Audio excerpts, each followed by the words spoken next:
Good evening, and welcome to the Quiet Nightmare. This is a space where silence speaks, and shadows tell stories. Every story you hear is completely uninterrupted, no ads, no distractions. If you enjoy this experience, you're always welcome to stay. Before we begin, tell me where you're listening from, and what time it is. Now, get comfortable. The quiet isn't as empty as it seems.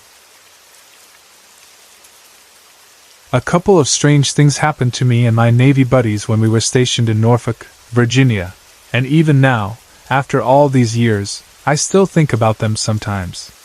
At the time, we were young, loud, and not exactly the kind of people who sat around trying to invent ghost stories for fun. We were sailors. We worked hard, messed around harder, and usually looked for the most ordinary explanation first, especially when something weird happened. But some things that happened in those apartments never sat right with me, and no matter how much time has passed, I still cannot explain them in a normal way. Back then, 3 of us shared an apartment off base. It was a pretty basic setup. Nothing fancy. Just a 2-bedroom, 1-bath apartment, the kind of place young military guys end up in because it is practical, cheap enough, and better than staying packed into the sleeping quarters on the ship whenever you can avoid it. My friend Brian had 1 bedroom, and our friend Jason had the second. As for me, I was more or less the guy on the couch. That may sound bad to some people, but if you have ever seen the racks on a ship, you would understand immediately why I did not mind. Compared to ship berthing, a couch in an apartment with no one yelling, no metallic noise, and no cramped little coffin-style bunk felt pretty good. So I was fine with it. It worked for us. And at that age, none of us needed much to feel comfortable. We had a good time in that apartment. Whenever we were on liberty and not out causing trouble, we would hang around inside, watch movies, order pizza, talk nonsense, and just enjoy having our own place away from the ship. There was a rhythm to it. Nights out, nights in, the usual joking, the usual trash talk, the usual low-level chaos that comes with 3 young military guys living together.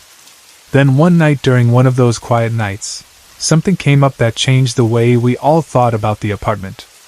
We were just sitting around, watching a movie, doing nothing unusual, when Jason asked us if we had ever experienced anything odd in the apartment. At first, that sounds like a small question, but it changed the whole atmosphere right away. Because the truth was, yes, there had been little things now and then. Small things that felt strange.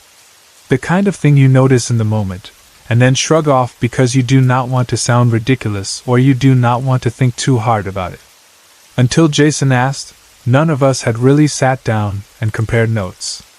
We had just let those moments stay separate. Jason started telling us what had been happening to him when he was there alone. He said there were times when he would be by himself in the apartment and hear a little girl laughing in his room. That detail hit differently than some vague, "I heard a noise" kind of story. A little girl laughing is very specific. It is not the sort of sound you easily confuse with the TV in another room, or a neighbor moving around. He also said the television would turn off and on by itself, and the remote would never stay where he left it. It would move from place to place. At the time, we gave him a hard time about it. That is what guys like us do. We laughed, and told him to chill out with the drinking. That was the easiest explanation and the funniest one in the moment. None of us really wanted to sit there in the living room and seriously discuss the possibility that something in that apartment was moving the remote around and laughing like a little girl when Jason was alone. So we handled it with jokes. But after that conversation, it became harder not to notice things. A week or so later, something happened while all 3 of us were there together. We were in the living room again, watching a movie, when Jason suddenly pointed out his bedroom door and said something like, "See? Look at my door. It's open now." He said he had shut it. Now it was wide open. That could still sound like nothing, of course. Doors open. Old apartments settle. Maybe it did not latch right. Maybe it was not closed as well as he thought. That is exactly the kind of thing we all assumed at first. So the 3 of us got up, went over to the door, and shut it ourselves. And we did not just pull it closed casually. Each of us gave it a solid shove with the shoulder, making sure it was actually shut and not just resting against the frame. We wanted to prove that the door itself was the issue and that nothing mysterious was going on. Then we went back to watching the movie. After a while, one of us looked over again. The door was wide open. That happened more than once. We would shut it, make sure it was properly closed, go back to whatever we were doing, and then eventually look over and see it open again. From then on, it kept doing that, almost like the room itself did not want the door shut. That was when the apartment started feeling different to me. Not necessarily terrifying, but active. Like the odd things Jason had mentioned were no longer only things happening when one guy was alone and maybe tired or drinking. Now the rest of us were seeing one of them happen too. Still, if that had been the only strange thing, maybe we would have kept laughing it off. But there were other things. And one of the stranger ones involved me. Both Brian and Jason eventually started asking me what I would be doing late at night after they had gone to bed. At first I had no idea what they were talking about. Then they explained that they would hear me in the living room talking in a weird voice. That was already strange enough. But then they told me that when they would come out to check, sometimes they would find me sitting upright, facing the wall, completely unresponsive. That bothered me more than almost anything else in that apartment, because I do not remember any of it. If they had told me I snored or muttered in my sleep, that would be one thing. But this sounded different. Sitting bolt upright on the couch, facing the wall, talking in a strange voice, not responding when they addressed me, that is not normal behavior, and I have no memory of ever doing it. That is what makes it so unsettling when I look back now. Not because I think something dramatic possessed me or because I want to turn it into a bigger story than it was, but because there is a blank space in my own memory where their experience of me exists. That kind of thing leaves a person uncomfortable. It makes you wonder what exactly they saw, what I sounded like, and what was happening in my own head or body if I really was doing that. It also makes me wonder whether there was some connection between what was happening in Jason's room and what they were seeing me do in the living room. I do not know. I just know that I recall none of it. And that makes it harder to put away. The second main story happened in a different apartment, but it had the same kind of ugly, strange feeling to it.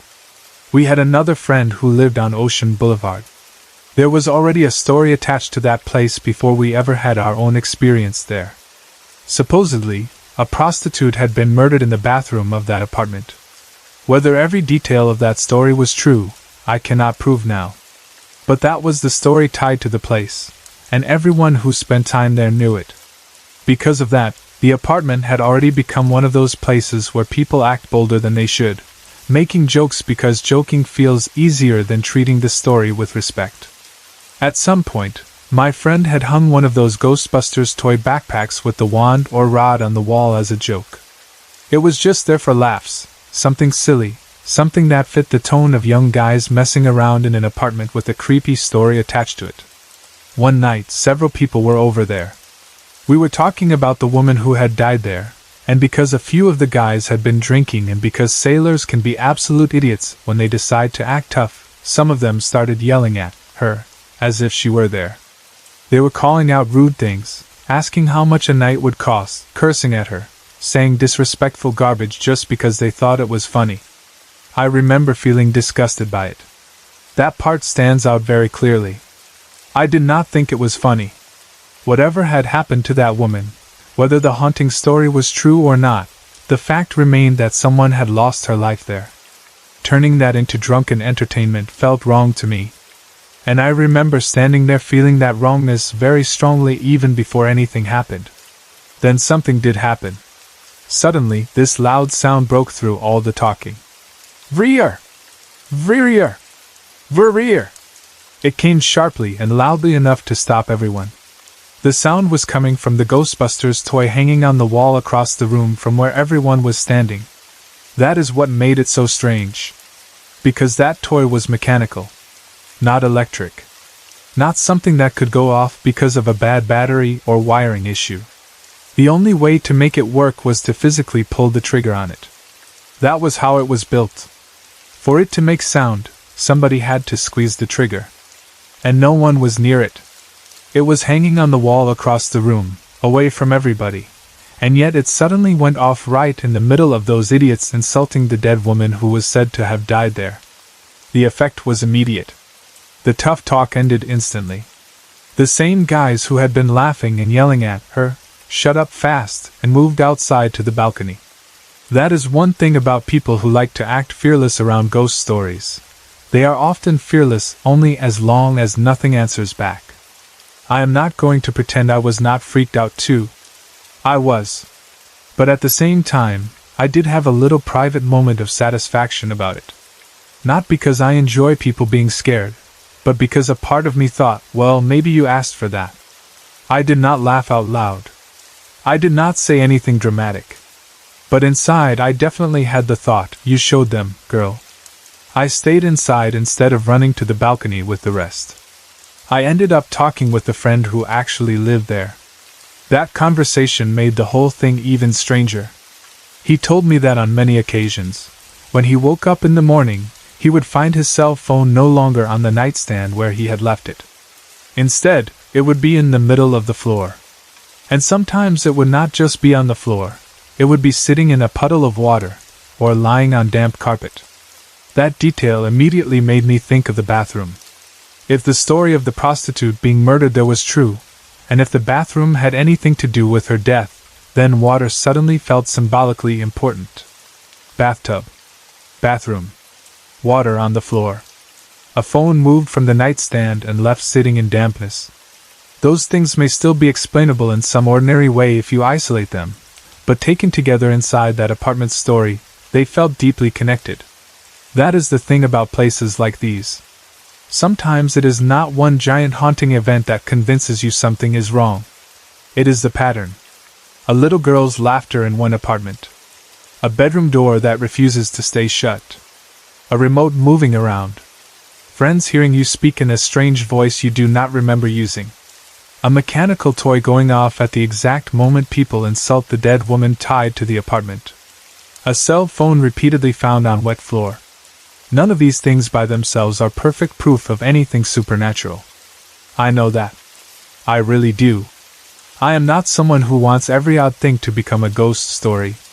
But when the details pile up and when their timing fits too precisely with the emotion of the place, it becomes much harder to laugh it off completely. What really stays with me from those days in Norfolk is the feeling of being young enough to joke and shrug things off, while also slowly realizing that some things do not care whether you are joking. In Jason's apartment, we started by mocking him about the little girl laughing and the moving remote. Then the door began opening in front of all of us. In the Ocean Boulevard apartment, the guys started by mocking the dead woman. Then the toy answered them. There is a lesson in that, maybe. Not some huge mystical lesson, but a very practical one. Disrespect does not always go unanswered. And some places carry stories more heavily than others. Even now, I think about Jason's bedroom door a lot. There was something almost stubborn about it. Like whatever was there simply did not want that door shut, and no amount of our shoulders against it made any difference. And I think about the little girl he said he heard laughing in his room. The fact that the shadow or presence felt childlike in one apartment, and tied to a murdered woman in another makes me think about how haunting, if that is what it was, really does seem to take on the shape of who or what is attached to the place. I also think about the strange reports about me on the couch. That one bothers me personally because it touched my own body and memory.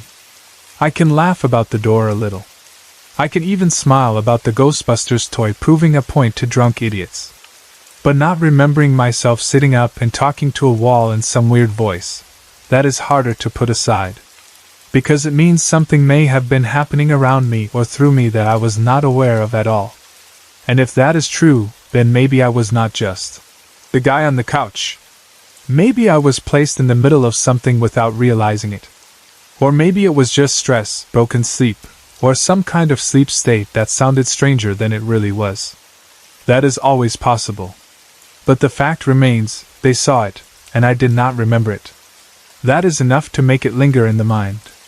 As for the woman on Ocean Boulevard, I do not know what to believe fully. Maybe she was there. Maybe the toy going off was an impossible coincidence timed perfectly to a room full of sailors acting disgusting. Maybe the moved cell phone and puddles of water had some practical explanation my friend never found. Maybe. But if there is any truth at all to hauntings, I do think there is something fitting in the idea that if she was there, she chose not to waste her energy on appearing dramatically.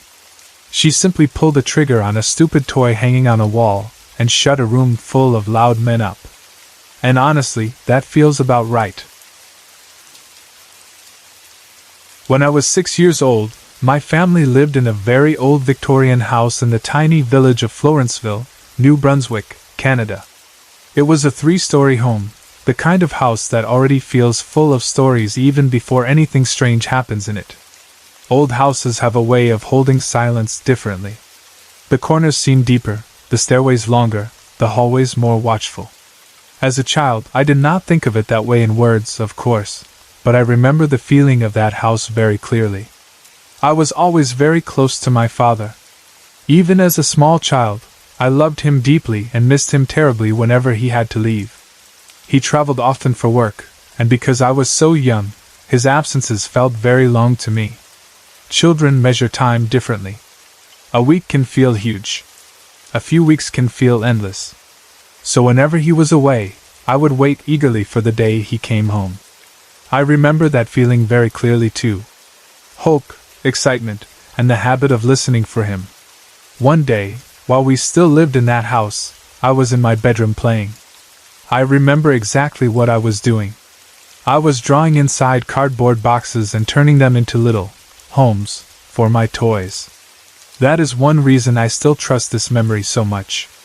It is not fuzzy in the way some early childhood memories are. I do not just remember the strange part. I remember the ordinary part too. I remember sitting there, busy with my boxes, perfectly in my own little world. Then I heard my name. A man's voice called me from the hallway. At once, my heart jumped because I thought it might be my father. He had been away for some amount of time, and in my child's mind, it seemed completely possible that he had come home early to surprise me. I know now that it sounds naive, but children are like that. They want the thing they miss most to suddenly appear. So I got excited and ran out of my room to meet him. My bedroom was on the 2nd floor. From the hallway outside my door, I could look over the railing and see down into the entryway below. Because I was so short, I did not really look over the railing so much as through it. I rushed out there, expecting to see my father standing below. Instead, I saw a man-shaped figure. He was standing silently in the entryway. At first, nothing about him seemed dramatic in the usual ghost story sense. He was simply there. But in the very next second I understood that he was not my father. He was not even really a man in the normal way. He was blackness. Not a man wearing black clothes. Not a man standing in shadow. He was shaped like a man, but he was made of darkness itself. His face, or where his face should have been, had no features. No eyes that I could clearly see, no mouth, no skin. Just the blank outline of a face, all of it dark. Yet even without a real face, I knew he looked up at me. That is the part that stayed with me most. He looked up at me. The second I understood that, I screamed. I turned and ran straight back into my room. My mother came rushing out of the kitchen, trying to understand what had happened, and it took some time before she could coax me out from where I had hidden myself. But when she finally did, there was nothing in the entryway. Nothing at all. No man. No visitor. No explanation. That was the first time I saw him. After that, he stayed with me, even if not always in the room. For years I had dreams about that man. He became less like an immediate event and more like a memory that would not die properly. He would appear in my mind at night, not always exactly as he had looked that first time, but always with that same dark, blank, watching presence. Then, shortly after that first incident, my family moved away from Florenceville and went to Moses Lake, Washington, so that my father would not need to travel so much for work. For a while, distance seemed to soften things. Or at least I thought it did.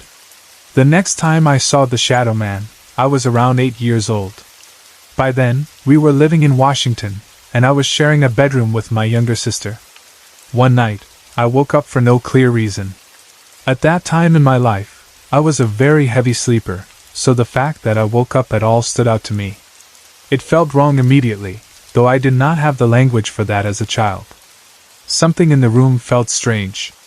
Weird is probably the only word I would have had then. I sat up in bed. And right at the foot of the bed I saw him. He was leaning there, elbows resting on the edge, with his head in his hands, staring at me. It is difficult to explain the terror of seeing something you half hoped had only been a childhood nightmare standing in your room like that. At first, I wanted to believe I was seeing something wrong. Some trick of darkness. Some half-dream image. But then he moved. He cocked his head. That tiny motion changed everything. It made him undeniably present. I pulled the covers over my head and hid there until morning. I remember feeling nauseous under those blankets, not only scared but physically sick from it. I did not scream that time. I did not run. I just stayed frozen, waiting for daylight. Nearly a year later, I saw him again. This time I was in my room in the evening, getting ready for bed. The air already had that nighttime stillness to it. I opened my closet door, and there in the corner he was again. But now he was sitting in a very odd position, one that felt strangely childish. His knees were pulled up to his chest, and his head was hidden in his arms. It was not the threatening posture of some monster or ghost reaching out. It was almost sad. Folded inward. Closed. Watching without watching. After that, he began appearing subtly in my dreams again for a while. Then, for a long time, I did not see him at all. Years passed. At 11, I moved again, this time from Moses Lake to where I still live now in central Wisconsin. For a long while after that, I did not really think much about him. Childhood has a way of burying strange things under school, friendships, growth, and new places. He became part of my past, part of a small set of memories I never understood but no longer lived in constantly. Then I turned 14. That was when things began again, but differently. I started feeling agitated for no clear reason. It was not the normal stress of being a teenager, not ordinary moodiness, not school pressure in the usual way. It felt like something physical and emotional at once, like my body knew something was wrong before my mind did.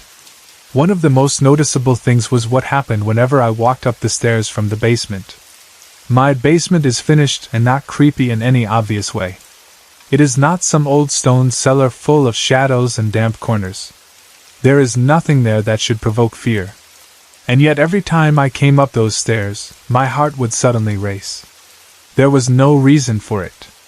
Nothing would happen. Nothing would jump out. No sound would explain it. My body simply reacted.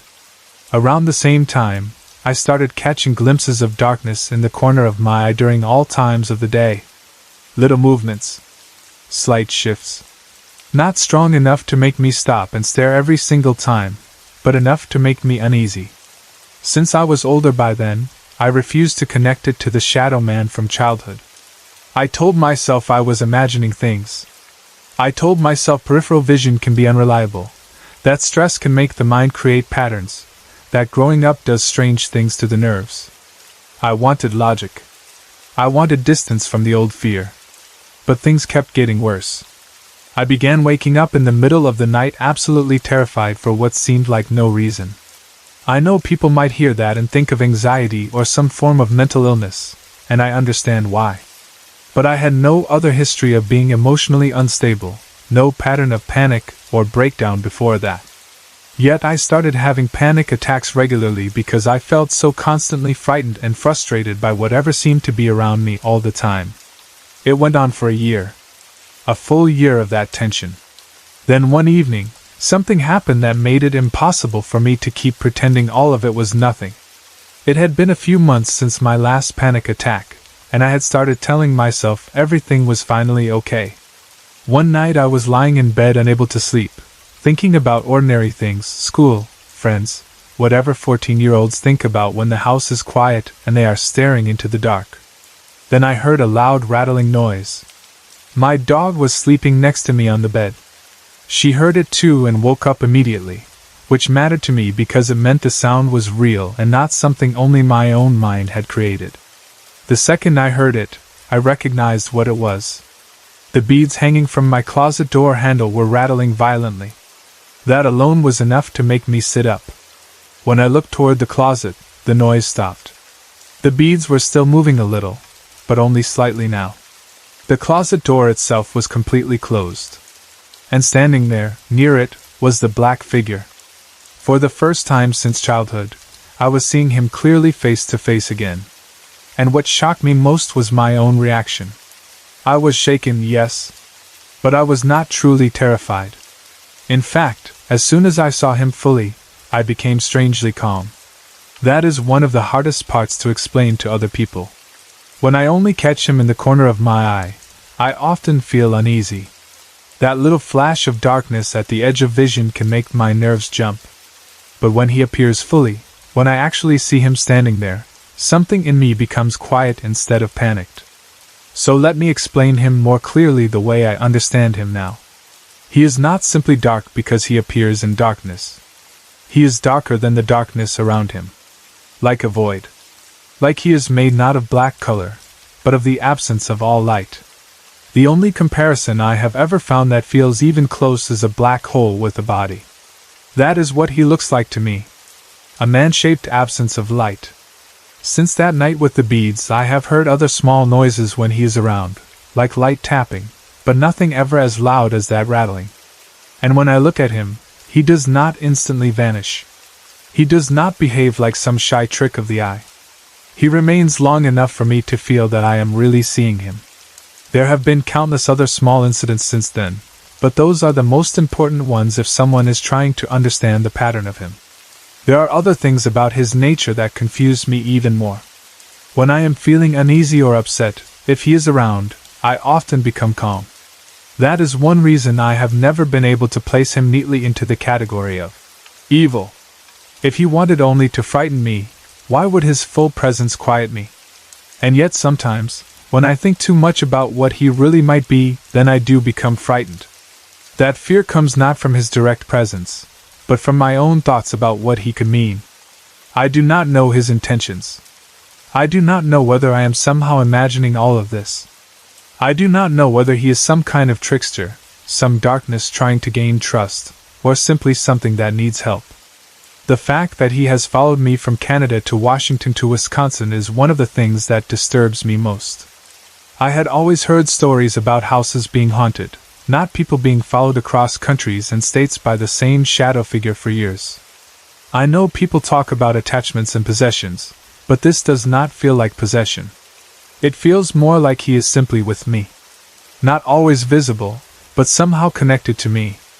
Over the years I have spoken to him aloud. Sometimes I say hello. Sometimes, when I feel overwhelmed or afraid, I tell him to go away and leave me alone. Usually he does not respond in any obvious way. But sometimes after I do that, he seems to withdraw for long periods, weeks, even months. That has happened more than once, and it makes me think he is aware in some way. A thing without intelligence would not seem deterred by words. My longtime boyfriend is open-minded but not deeply convinced about the paranormal. I told him all about the Shadow Man over time, every detail I could remember. He listened and was interested, but like many reasonable people, he also considered the possibility that it might all be in my head. At one point, he even challenged him, trying to provoke him into showing himself. About a week later, my boyfriend called me in the middle of the night. He sounded shaken.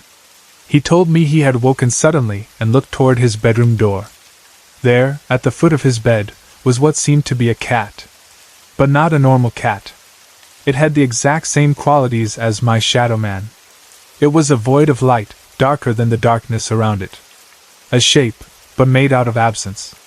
He said the cat leapt from the floor with its claws out as though it was about to strike his face, then vanished before making contact. That changed everything for me. Because up until then, anyone could still say maybe I was imagining this whole thing.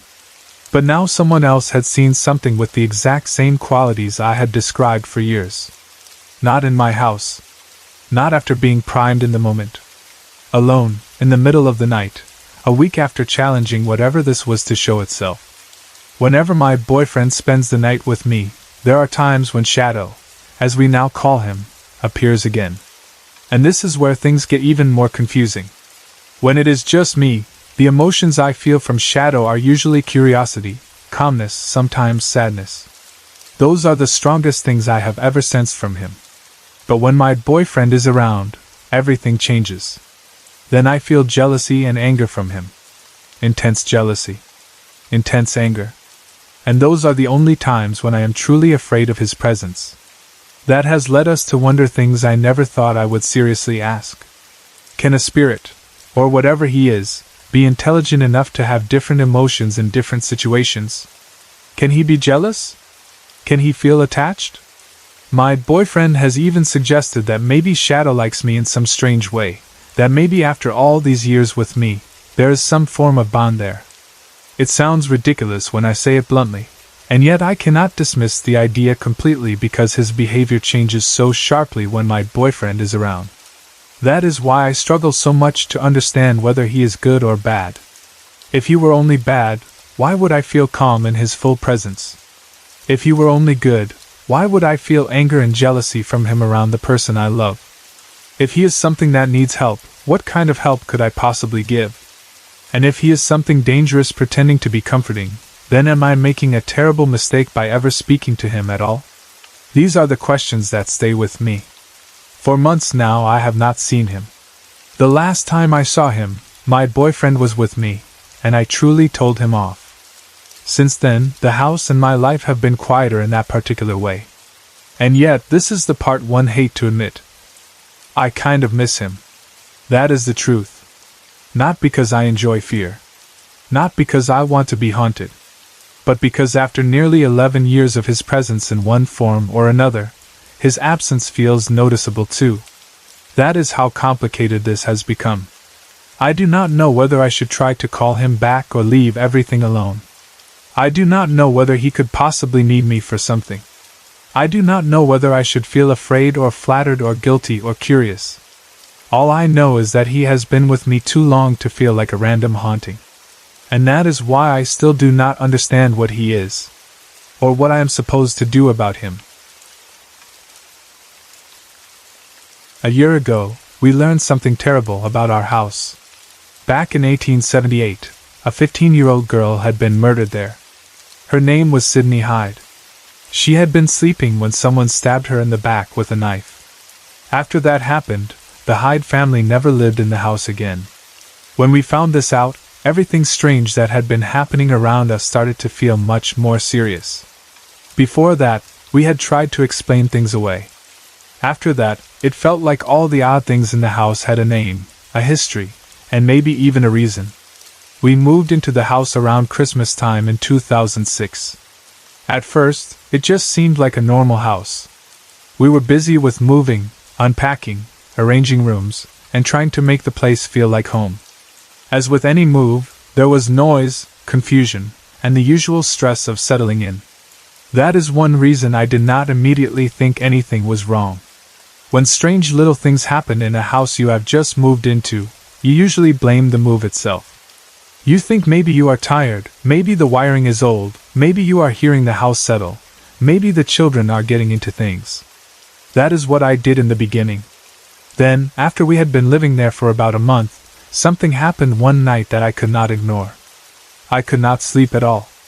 That by itself was unusual enough, because even when I was stressed or tired, I could usually drift off eventually. But that night, I stayed awake and restless, and while lying there I noticed the lights in the hallway flickering. At first I thought there had to be a simple reason for it. Since I have a little girl, and she was only 7 at the time, I assumed she had gotten out of bed and was playing with the lights in the middle of the night instead of sleeping. So I got up to check on her. I walked out of my bedroom expecting to catch her awake and moving around. But when I looked into her room, she was asleep in her bed. And the hallway lights were still flickering off and on by themselves. That was the first moment when I truly felt uneasy. Not because flickering lights are impossible. Anyone can tell you lights flicker sometimes. but because I had already given myself the explanation I wanted. My child must be awake, and then immediately found out that explanation was wrong. She was sleeping peacefully. No one was there touching the switches. No one was in the hallway. Yet the lights kept going off and on like something invisible was playing with them. After that, my daughter told me something that made me even more uneasy. One day, when she got up for school and went into her changing room, she saw the hangers with her clothes sliding. Not falling. Not shifting a little. Sliding. That is how she described it to me. At first, as a parent, you want to find some practical reason. Maybe the closet rod was uneven. Maybe she bumped something without realizing it. Maybe the hangers were tangled and moved together. But when you already have flickering lights and a child telling you that her clothes are moving by themselves, it becomes harder to keep smiling and dismissing everything. I decided then that we needed to deal with it somehow. So one night, my husband and I sat in our little girl's room while she slept. We thought maybe if we were there ourselves, we would either catch the cause of the activity, or at least prove to ourselves that it was not what it seemed. Parents do that. We sit in a room hoping for ordinary answers, even when another part of us is already afraid of what we might find. Then the screaming began. It did not come from just one place. That is what made it so horrible. It sounded like it was coming from everywhere. Not one corner. Not the hallway. Not outside the window. Just everywhere around us all at once. It woke my daughter immediately, and the fear that came over all of us at that moment was so strong that we did not stay there trying to be brave. We ran. Every one of us. There are some sounds that go straight into the body before the mind can make sense of them, and that screaming was one of them. After that, my husband and I decided we needed help. We contacted the closest ghost hunter we could find, someone from Glendale. At that point we were no longer pretending that everything could be solved with patience and common sense. We needed someone who at least claimed to understand these things, because we certainly did not. He came the next morning. And right away he said that if he was going to understand what Sydney wanted, or figure out whether there was any way to get rid of her, he would have to stay in our little girl's room that night. That alone was enough to make me feel both hopeful and irritated at the same time. Hopeful because at least he was taking it seriously. Irritated because the whole thing felt so unnatural that having a stranger sit there talking like this was some kind of investigation made me feel like my family had somehow ended up inside a situation that no normal person should ever have to live through. Still, we sat with him and discussed everything carefully.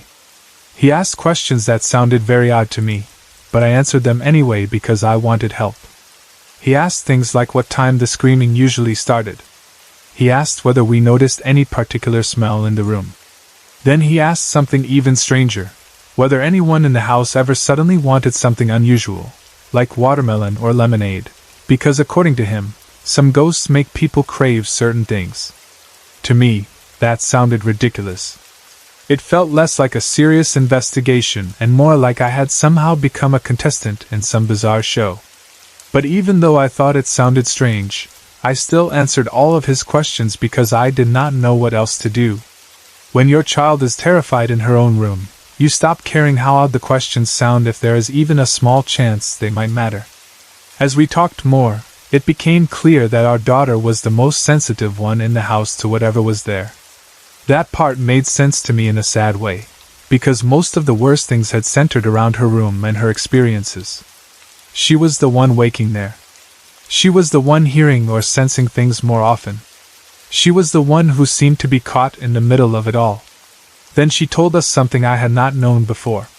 She said that every time she was alone in her room, she smelled a certain kind of perfume. She did not know what it was called, only that it was always the same smell. That amazed me. Because perfume is so specific. A sound can be doubted. A shadow can be questioned. But a repeated smell that appears only in certain conditions is different. It adds another layer of reality to something already frightening. And apparently she had been noticing it enough times that it had become familiar to her. The ghost hunter immediately became interested in that. He suggested that we see if she could identify the perfume. He opened the case he had brought with him and took out little sampler bottles, asking her to smell each one. She shook her head no to one after another. It was almost like a game at first, except that none of us felt playful. It all felt too serious. He was beginning to seem disappointed, maybe even a little doubtful that we would find the right one. Then she smelled the second-to-last sampler, and said that was it. That was the smell. The ghost hunter looked at the label and said it was an old French Chanel No. 5. That detail stayed with me because suddenly this whole thing felt more personal and more historical. A young murdered girl. A certain perfume. A room where my daughter kept smelling it when no one else did. It made the unseen presence seem almost more human, which in some ways was even more disturbing than the idea of a random haunting. All of us took turns smelling the sampler after that, trying to memorize the scent so we would know it if it came into the room on its own. Then that night came. We all sat in my daughter's room again, this time with the ghost hunter staying there with us, listening and waiting. And then it happened again. That screaming? I still do not know how to describe it properly. It was not that it was the loudest sound I had ever heard. It was something worse than loudness. It was frightening in a way that reached inside you. It almost deafened us not because of volume but because of how intense and wrong it felt. It filled the room with terror. This time, though, we did not run right away. We stayed because we wanted to see what the ghost hunter would do. He leaned against the bed and called out loudly, almost shouting, "Are you Sidney Hyde?" The screaming stopped. Immediately. The room went still. The quiet that followed was so complete that it felt unnatural. Then, after a few moments, the pillows on the bed started rocking silently. Not flying. Not being thrown. Just rocking. The ghost hunter looked at us and nodded, as if that meant something to him. Then he said, "You like Chanel No. 5, don't you?" At that moment, the clothes hangers in the room screeched against the metal rod they were hanging on. Again, the hunter nodded to us. Then the smell came into the room. The perfume. The same scent my daughter had recognized. It entered the room just as suddenly as if someone had walked past us wearing it. At the same time, the temperature dropped. It became very cold, all at once, the kind of sudden cold that makes your body understand before your mind does that something is deeply wrong. My daughter ran and hid behind me. I could feel her fear as clearly as my own. I told the ghost hunter we would continue this later because she needed sleep. By that point she had been awake for 3 nights straight, and had not taken any naps either. She was exhausted, and honestly, so were we. Fear wears people down in a way nothing else does. It drains the body and the mind together. So I took her to my bedroom and sat beside her while she lay on my bed. She looked at me and said, "Mommy, I can't sleep. I'm thinking about her." That sentence broke my heart a little. Because it meant Sidney was no longer just a story or an invisible presence around the house. She had become something living in my child's thoughts, something haunting not only the room but her mind. I tried to insist that she needed sleep, but she kept repeating that she was thinking about her, thinking about Sidney. That was when I decided we had to leave. I told the ghost hunter that we needed to get out of the house. My husband called a hotel, Comfort Suites, and we packed up enough to go there right away. On the drive, our daughter finally fell asleep. She was so tired that in the end, exhaustion won over fear for a little while. Once she fell asleep, my husband and I did too when we reached the hotel. We were beyond worn out. The next morning, we woke to the sound of a fire truck, or maybe some other kind of siren. At first, it was only a noise. Then it became the beginning of something worse. When we went back home, we found the house black. Not collapsed. Not burning. Still standing. But black. Charcoal black. That sight is something I will never forget. The structure of the house was still there, but everything looked burned, darkened, ruined. All of our belongings inside were destroyed. Burnt. Ruined. But the house itself remained standing in perfect shape, which somehow made the whole thing look even more unnatural. We were later told that oil pipes had been leaking and that some kind of spark must have started a fire. They said the house had been on fire only for seconds before it blackened. That explanation is what we were given. And maybe that is true in the practical sense. Maybe leaking oil and a spark really did cause it. But the timing of it all has never sat right with me. We left because our daughter could not sleep, because screaming and perfume and moving pillows and screeching hangers and freezing air had filled her room, because she was thinking about Sydney and too afraid to rest in her own house. Then the very night we left, the house blackened and everything inside was destroyed. The house stood. We did not die. No one was inside. And for that I will always be grateful. But even now, I cannot help feeling that whatever was in that house had reached some kind of breaking point. Maybe Sydney wanted attention. Maybe she wanted to be known. Maybe she wanted the house emptied. Maybe something else altogether was there, something that only wore Sydney's name because of the murder that happened there. I do not know. That is the hardest part of all of it. We knew a 15-year-old girl had been murdered there in 1878. We knew her name. We knew the family had never returned after her death. Then we moved in and the lights flickered, the clothes hangers moved, the screaming began, the perfume came, the cold spread, and my daughter became the center of it. We brought in a ghost hunter who called her by name, and the activity responded. Then we fled for one night, and our home came back black. When I step back and think about the whole story, the thing that hurts most is still my daughter.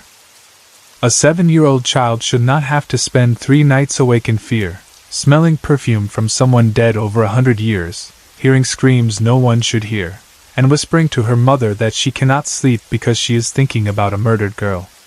That is what makes this story stay inside me the way it does. Not just because of the paranormal details, but because of what it did to my child. Sometimes people want a neat ending to a haunting story. They want the ghost identified, the ritual completed, the spirit released, the family safe, the lesson learned. Life is not always that clean. All I know is that a murdered girl named Sydney Hyde died in that house in 1878, and after we found that out, the house seemed to answer us in ways I still do not understand. I started working in an assisted living facility in June of 2004, and at first I thought the job would be difficult only in the ordinary ways those kinds of jobs are difficult. I expected the long hours, the emotional pressure, the physical work, and the sadness that naturally comes with caring for elderly people, especially those whose memory and independence have already started slipping away. I did not expect the building itself to become part of the burden. I did not expect to leave some nights feeling like the walls had watched us, like the rooms were carrying on lives of their own, or like something unseen had decided that one particular room was its stage. I worked second shift, from 2 in the afternoon until 10 at night. The facility had 40 beds total and was divided into 2 units. Unit 1 was for residents who mostly needed help with daily tasks, things like dressing, taking medication, keeping track of their routines, and getting assistance with normal living. Unit 2 was the Alzheimer's and dementia unit, and that was where I worked all the time. From the beginning, that was my place in the building. I got used to the wandering residents, the repeated questions, the confusion, the sudden emotional changes, and the way memory loss can make even a familiar hallway feel frightening to someone. It was hard work, but I accepted it. I actually came to know the rhythm of the unit pretty well. In the early days, I was often assigned to work the unit alone. At that time, only about 10 of the 20 rooms on the dementia unit were occupied. Because of that, staffing was smaller too. Later, after a year passed and more residents moved in, the facility started assigning 2 staff members to both units on most days. But there was one period of about 3 months when we were short-staffed, and during that time I often went right back to working alone on the unit. Oddly enough, that never really bothered me. I was used to independence. I knew the residents. I knew the routines. I knew which doors stuck, which people wandered, which ones needed comfort, and which ones simply needed to be redirected gently toward bed. The building itself was not old. That is one of the things that made the strange events more unsettling. People often expect paranormal activity in old hospitals, old houses, old nursing homes with long histories and heavy walls. but this facility had only been open for a few years. It still felt fairly modern in terms of construction. Clean lines, newer flooring, newer equipment, fresh-looking walls. And yet, despite being new, many deaths had already occurred there. Of course, in a place like that, death is not unusual. It is part of the reality of the work. Still, even though intellectually I understood that, emotionally it created a certain atmosphere. Buildings where people die often enough begin to feel different, even if the walls are new. When you worked alone at night, strange little things were common. You would catch glimpses of movement out of the corner of your eye. Nothing dramatic enough to make you stop your whole shift, but enough to make you look twice. Lights would be on in rooms that were not occupied. The call light system, which was supposed to sound an alarm at the nurse's station whenever a resident needed help, would sometimes go off in rooms where no one was staying. These were the kinds of things that happened often enough that, over time, they became part of the normal weirdness of the job. We would mention them sometimes, laugh nervously sometimes, ignore them most of the time. Those little things did not frighten me much. I got used to them the way people get used to any environment that constantly produces minor unexplained annoyances. Then there was one particular room. Room 126. That room changed the way many of us felt about the whole building. One night, I was working alone on the unit again. Like I said, that was nothing new. I had my routine and was going about my duties like always. The residents needed their usual evening care, medications, redirection, bedtime help, and all the little things that fill a shift. But that night, one room kept drawing my attention over and over. The lights in room 126 kept coming on by themselves. At first, I handled it the same way I handled all the other small strange things in the building.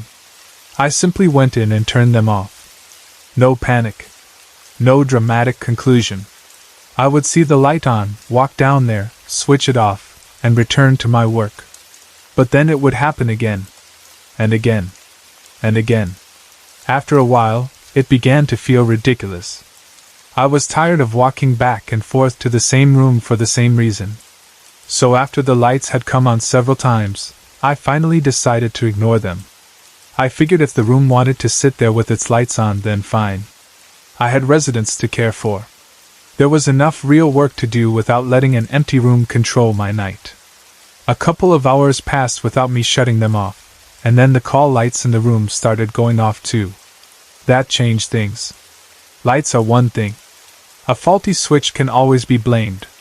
Wiring can be blamed. A bulb acting strangely can be blamed.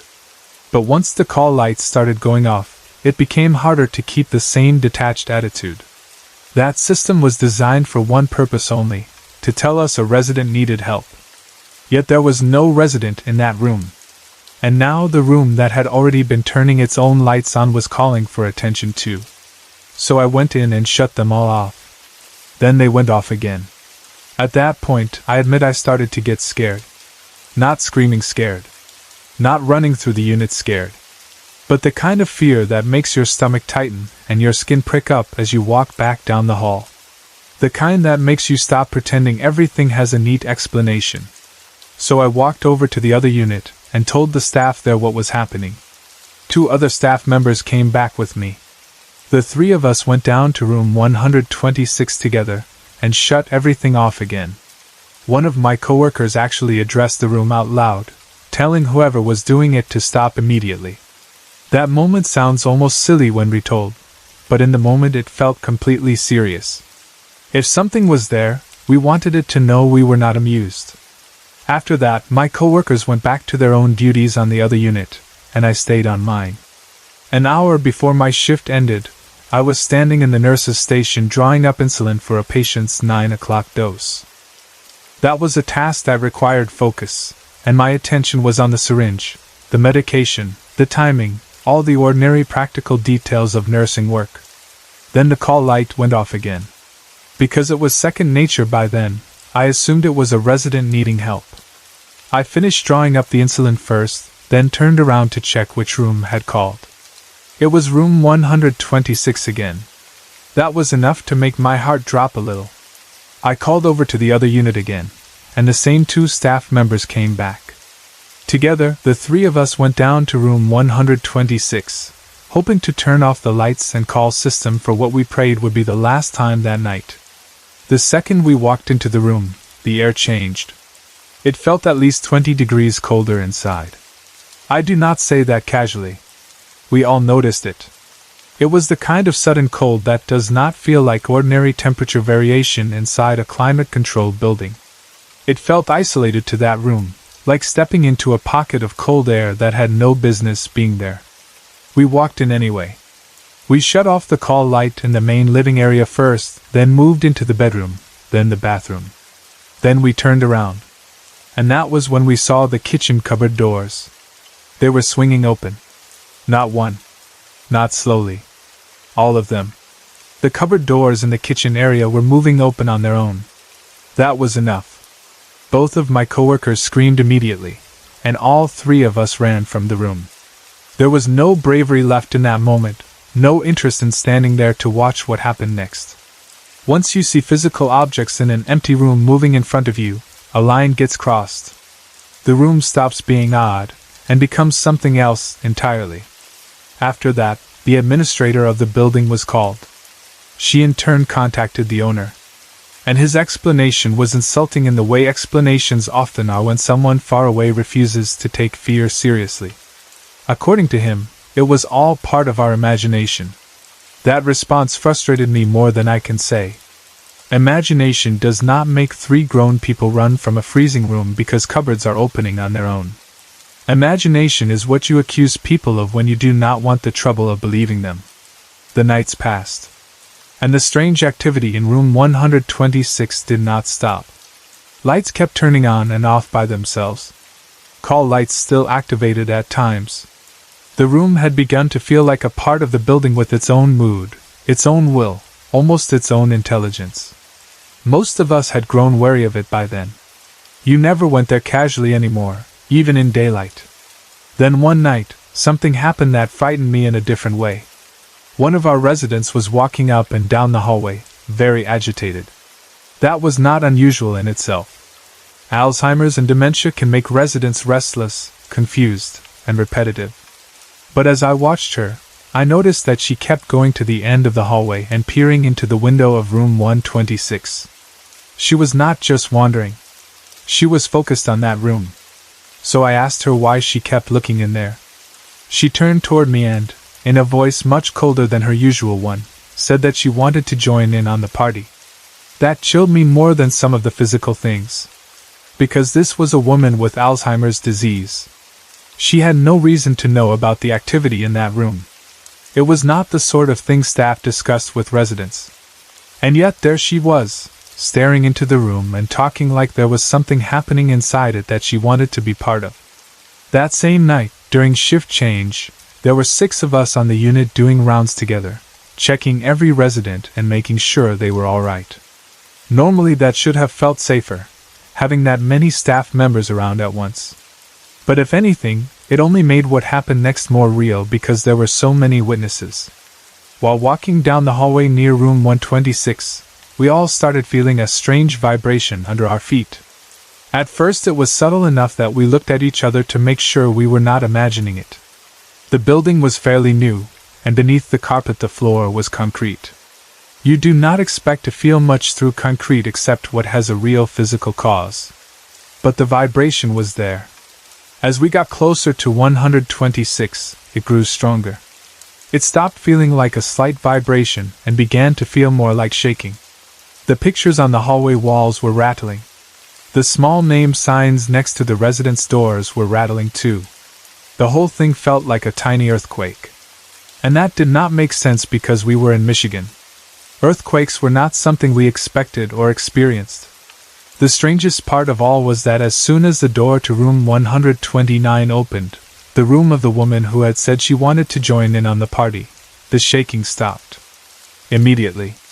That made the hair stand up on my arms. Because it made it seem as though whatever force was moving through the hallway had some relationship either to her, to room 126, or to both. It stopped when 129 was opened. That was too specific to ignore. By then, All 6 of us were shaken badly enough that we talked openly about quitting. And I do not mean in the casual workplace way where people complain and say they want to quit after a bad shift. I mean truly feeling that we might not be able to keep working there if this was what the building had become. There is only so much a person can laugh off before it becomes emotionally exhausting. Eventually, the administrator took things seriously enough to contact a local church. Someone came in and blessed the room. A Bible was placed inside. You would think that might have ended it. But it did not. Some things improved, maybe, but the strange occurrences never fully stopped. Televisions would turn themselves on. Radios would switch on by themselves. Even the Bible would close on its own. That last detail bothered me deeply. A Bible sitting in a room should be a quiet thing. A symbol of peace, if nothing else. But when even that begins moving in a room everyone already fears, it feels less like protection and more like challenge. There has never been a real explanation. Not one that made sense to those of us who lived through it. Wiring issues do not explain freezing air, moving cupboard doors, residents talking about parties in rooms they should know nothing about, hallways shaking that stops the moment a certain door opens, and a Bible closing itself later on. Each piece by itself might be easier to deny. But together, they form something harder, heavier, and much more convincing. That is why, to this day, I believe the spirits in that building were very much alive in their own way. And room 126 was never empty at all. That day had already felt wrong long before anything truly frightening happened. From the moment I woke up, something about the world felt different. Not dramatic in the way movies make it look, where thunder starts rolling or some obvious sign appears in the sky. It was quieter than that. Stranger. Harder to explain. I felt suffocated, almost as if I were standing in the middle of a huge crowd, even though there was no crowd around me at all. My house never felt stuffy, and my school was newly built, so it was not as if I had spent the day in some old, airless place. But all day, I had this awful feeling of being surrounded, pressed in on, crowded by something I could not see. My mind felt strange too. Empty in a way. Not tired exactly. Not sick. Just different. As if some veil inside me had been pulled away, but what lay behind it was not something I could understand. It was more like the world had shifted half a step to one side and I had woken up still standing where I used to be. Nothing special had happened the night before. There had been no nightmare, no weird dream, no injury, nothing at all that should have explained why the day felt so unnatural from the very beginning. It was only after school that things started becoming more obviously strange. At first, the changes were small enough that I almost doubted them. I started catching glimpses of things. A dog I could only seem to see through my right eye. People I had never seen before flickering in the corner of my vision. Quick impressions that were there and gone too fast to hold on to properly. It was like there was another world laid over the normal one, but I could only catch pieces of it, and only in a very specific way. That part disturbed me more than anything at first. It was not just that I was seeing odd things. It was that I could only see them through my right eye. Even when I felt something nearby and turned my head, I would not fully notice it unless it passed into that right side angle. It made me feel like part of my vision had suddenly opened up to something the rest of me was not supposed to see.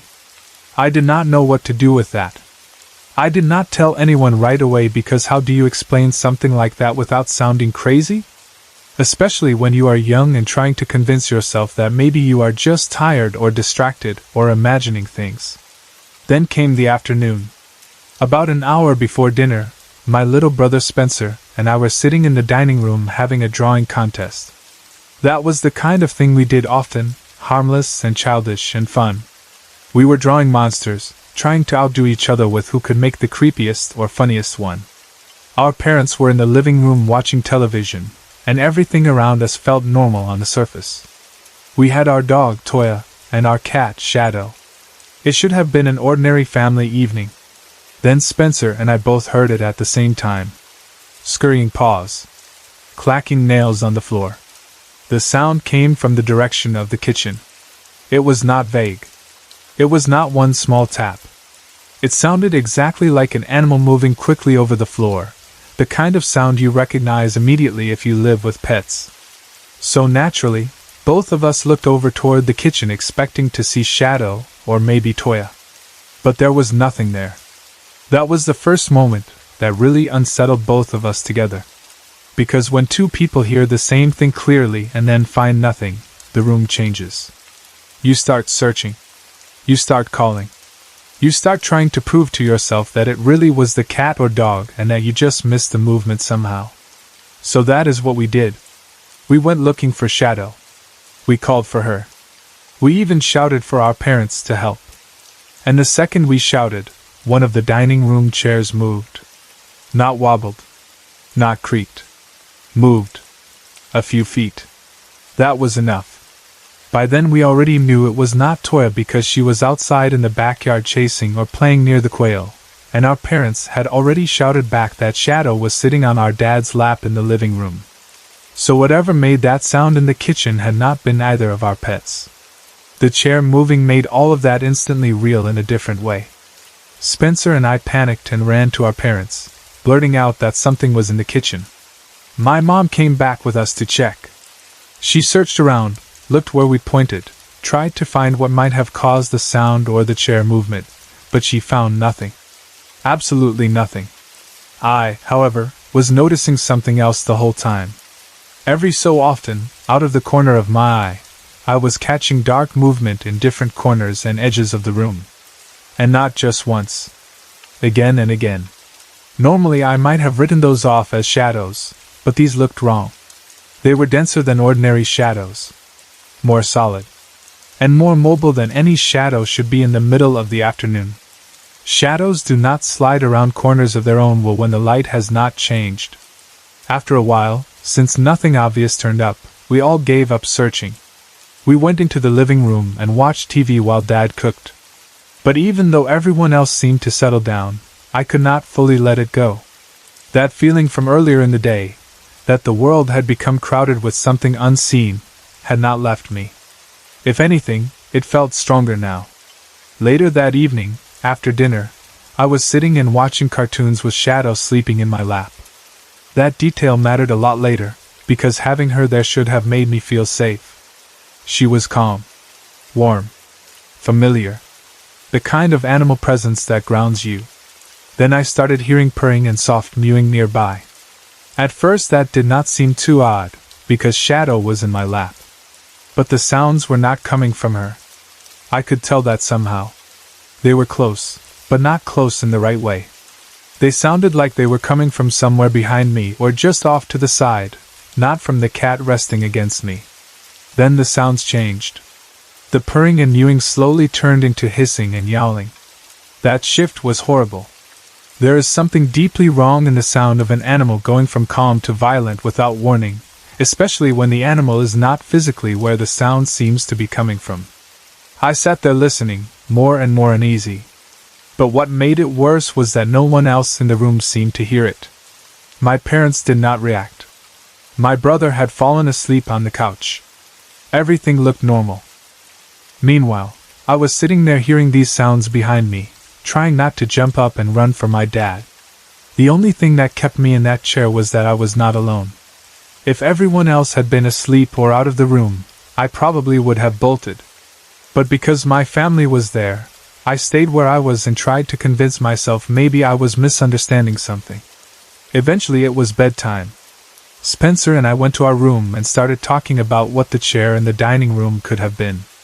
Like children do when they are scared, we tried to make jokes about it. We laughed that maybe one of our monster drawings had somehow come alive and hopped back into the paper after moving the chair. But when I told him about the hissing and yowling I had heard behind me, he became almost too frightened to turn off the light. Still, kids do not get to decide bedtime. Eventually our dad came in, shut off the light, and sent us to sleep. But I could not sleep. Oddly enough, it was not only because of the earlier things. The main thing bothering me then was the same feeling that had been haunting me all day, that strange sense of being crowded, as if someone else was there and I was supposed to make room. It was such a physical feeling that I actually moved myself closer toward the wall side of my bed, almost instinctively, as if by scooting over I was creating space for something unseen. I lay there like that for hours. Eventually I started drifting towards sleep. And then I heard purring. At first I thought it had to be Shadow under Spencer's bed, because that was where she often liked to go at night. But something about the purring made me uneasy immediately. It was louder than usual. Fuller. Too close and too deep somehow, almost as if it was aimed at me. Then the sound changed again. It turned into gargling and snarling. That is the only way I can describe it. It sounded like my cat was choking and being force-fed something at the same time. The noise was so awful and unnatural that it jolted me fully upright in bed. I wanted to see what was wrong with Shadow. I wish I had not looked. The second I sat up I saw her. My black cat was at the foot of my brother's bed on the opposite side of the room, glaring at me with her green eyes. Her fangs were bared. She was hissing and snarling in a way I had never seen before. I was frozen. It was still Shadow, and yet she did not look like herself. Her body was low and tense, the way a cat gets right before it attacks. But there was something beyond ordinary animal aggression in her stare. Something that made my whole body lock in place. And then she leapt. She launched herself toward my bed with her claws out. I did not think. I grabbed my pillow and threw it over myself like a shield. All I could do was scream. She landed on the bed and started slashing at the pillow, clawing and tearing at it to get through to me.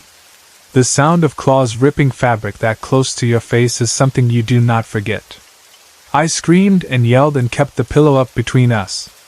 But what made the whole thing even worse was that I could not bring myself to fight back. Because it was my cat. She was my dearest friend in the world. Even while being attacked, some part of me could not stop seeing her as my Shadow, the cat I loved, the cat that slept with me, the cat I trusted. So instead of hitting back or throwing her off in some hard way, I just hid and screamed and tried to survive the attack without hurting her. After what felt like forever, I heard footsteps rushing toward the room. My dad burst in and switched on the light. The second the light came on, everything stopped. Instantly, Shadow collapsed. Just dropped. I remember looking up and seeing Spencer sitting upright in horror, staring at her limp body. I was terrified in a way I cannot fully explain. Not just because I had been attacked, but because nothing about what had happened made sense. Shadow had never shown that kind of anger before, at least not that anyone had ever seen. She was not a violent animal. She was not mean. That was not who she was. And then I saw something. For just a moment, with the light already on, I noticed what looked like a dark mist seeping out of her fur. That is why I have always believed this was more than an animal attack. The mist looked real to me. Not a trick of darkness, because the room was lit. Not a normal shadow, because it seemed to rise and hover briefly over her body before fading into the air. It did not vanish the instant the light came on. The light had been on for maybe 45 seconds during the whole scene. And still, I saw that mist lifting away from her before it disappeared. I still have a scar on my arm from one lucky strike of her claws that made it through. That scar matters to me, because it reminds me that whatever happened was physical. It was not just fear, not just a dream, not just a strange feeling. Something happened that night. Something got into my cat, or used my cat, or passed through her in some way I still do not understand. When I think back now, the whole day feels connected. That strange suffocating feeling from the morning. The sense that the world had become crowded with unseen things. The glimpses I could only catch through my right eye. The sounds in the kitchen. The moving chair. The false purring and mewing. The hissing behind me. The pressure to make room in bed. And then the attack. It feels less like separate odd events and more like something slowly building itself over the course of a day until it finally revealed itself in the most violent way it could. I still believe Shadow was possessed. I know that sounds extreme. I know some people would rather say she was startled, sick, frightened, or reacting to something ordinary. But none of those explanations fit the whole picture for me. Not with the sounds I heard earlier. Not with the strange things I had been seeing through my right eye. Not with the way the attack stopped the instant the light came on. And not with that dark mist leaving her body afterward. If it was not possession, then it was at least something very close to it. Something inhuman using something I loved. And maybe that is why the memory still hurts even now. Not only because I was scared, but because the thing that came for me wore the body of my dearest friend. Strange things have happened around me for as long as I can remember. When I stop and think about my life, I realize that these things have followed me through many years and many places. I am not the kind of person who goes looking for ghosts, spirits, or anything paranormal. I do not consider myself a ghost hunter. I do not go out trying to stir things up or prove that strange things exist. If anything, I have often tried to ignore them and live as normally as possible. But that has never really worked, because the paranormal has always seemed to come to me on its own. It does not wait for my permission, and it does not care whether I am ready for it or not. One of the most interesting and unsettling periods of my life happened when I lived in a senior and disabled community with my mother. I need to explain that properly because when I say I lived with my mother, I do not mean that we shared one apartment. We lived next door to each other. I had my own place, and she had hers. The only reason I was able to live in that complex at all was because I was born with a heart condition. So the arrangement worked out in a practical way too. I could stay close enough to look after her without being directly under the same roof. At the time, that was important because her health was failing, and I wanted to be near her in case she needed help. The place was called Village Green Apartments in Decatur, Indiana. The years I am talking about began in 1998 and continued after that. It was the kind of place where many older people lived out the last years of their lives. That alone changes the energy of a place. You can feel it even when nobody says a word.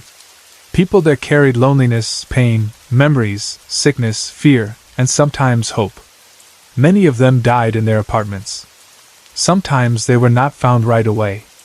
That is a sad truth about places like that. A person can pass away in silence, and the world keeps moving for a little while before anyone realizes they are gone. I think when enough things like that happen in one place, something begins to collect there. The emotions, the fear, the grief, the loneliness, all of it seems to stay. My mother lived in apartment 107, and I lived in 106 next door. The former resident of my mother's apartment had died there. Not long after my mother moved in, the doors started doing something odd. They had a habit of gently closing by themselves. Not slamming, not crashing, not in a dramatic horror movie way. Just slowly and gently shutting on their own. It was the kind of thing a person could brush off if they wanted to. And honestly, that was my first instinct. It did not make me panic. It did not make me think of demons or curses right away. If anything, I simply felt that maybe the previous tenant had not been quite ready to leave. That was the feeling I got from it. The doors did not feel angry. They felt almost absent-minded, like someone still moving through habits they had not yet given up. My apartment next door, however, was a different matter altogether. I fully believe that apartment 106 was cursed. That is a strong word, and I do not use it lightly. I know what it sounds like when someone says a place is cursed. People imagine exaggeration or melodrama. But I say it because I watched the same pattern repeat itself over and over through different people who lived there. I knew 2 of the previous occupants before I moved in. One of them was an elderly woman who lived alone. She was lonely, and I do not think she was completely in her right mind all the time. She had serious bouts of depression. Her apartment was crowded with too much stuff, and it was dirty. That detail matters because the physical state of the apartment later seemed to connect with what happened to me and others. Eventually she was moved into a nursing home, where she later died. After her came an elderly couple. They too had the apartment stuffed with too many things. It was a small apartment, but they somehow managed to fill it with all kinds of belongings, even a piano. Their place was not clean either. Eventually, they were moved out and taken to a nursing home as well. Then I moved in. I took the apartment because my mother's health had started failing, and I wanted to be near enough to look after her. It seemed like the right decision.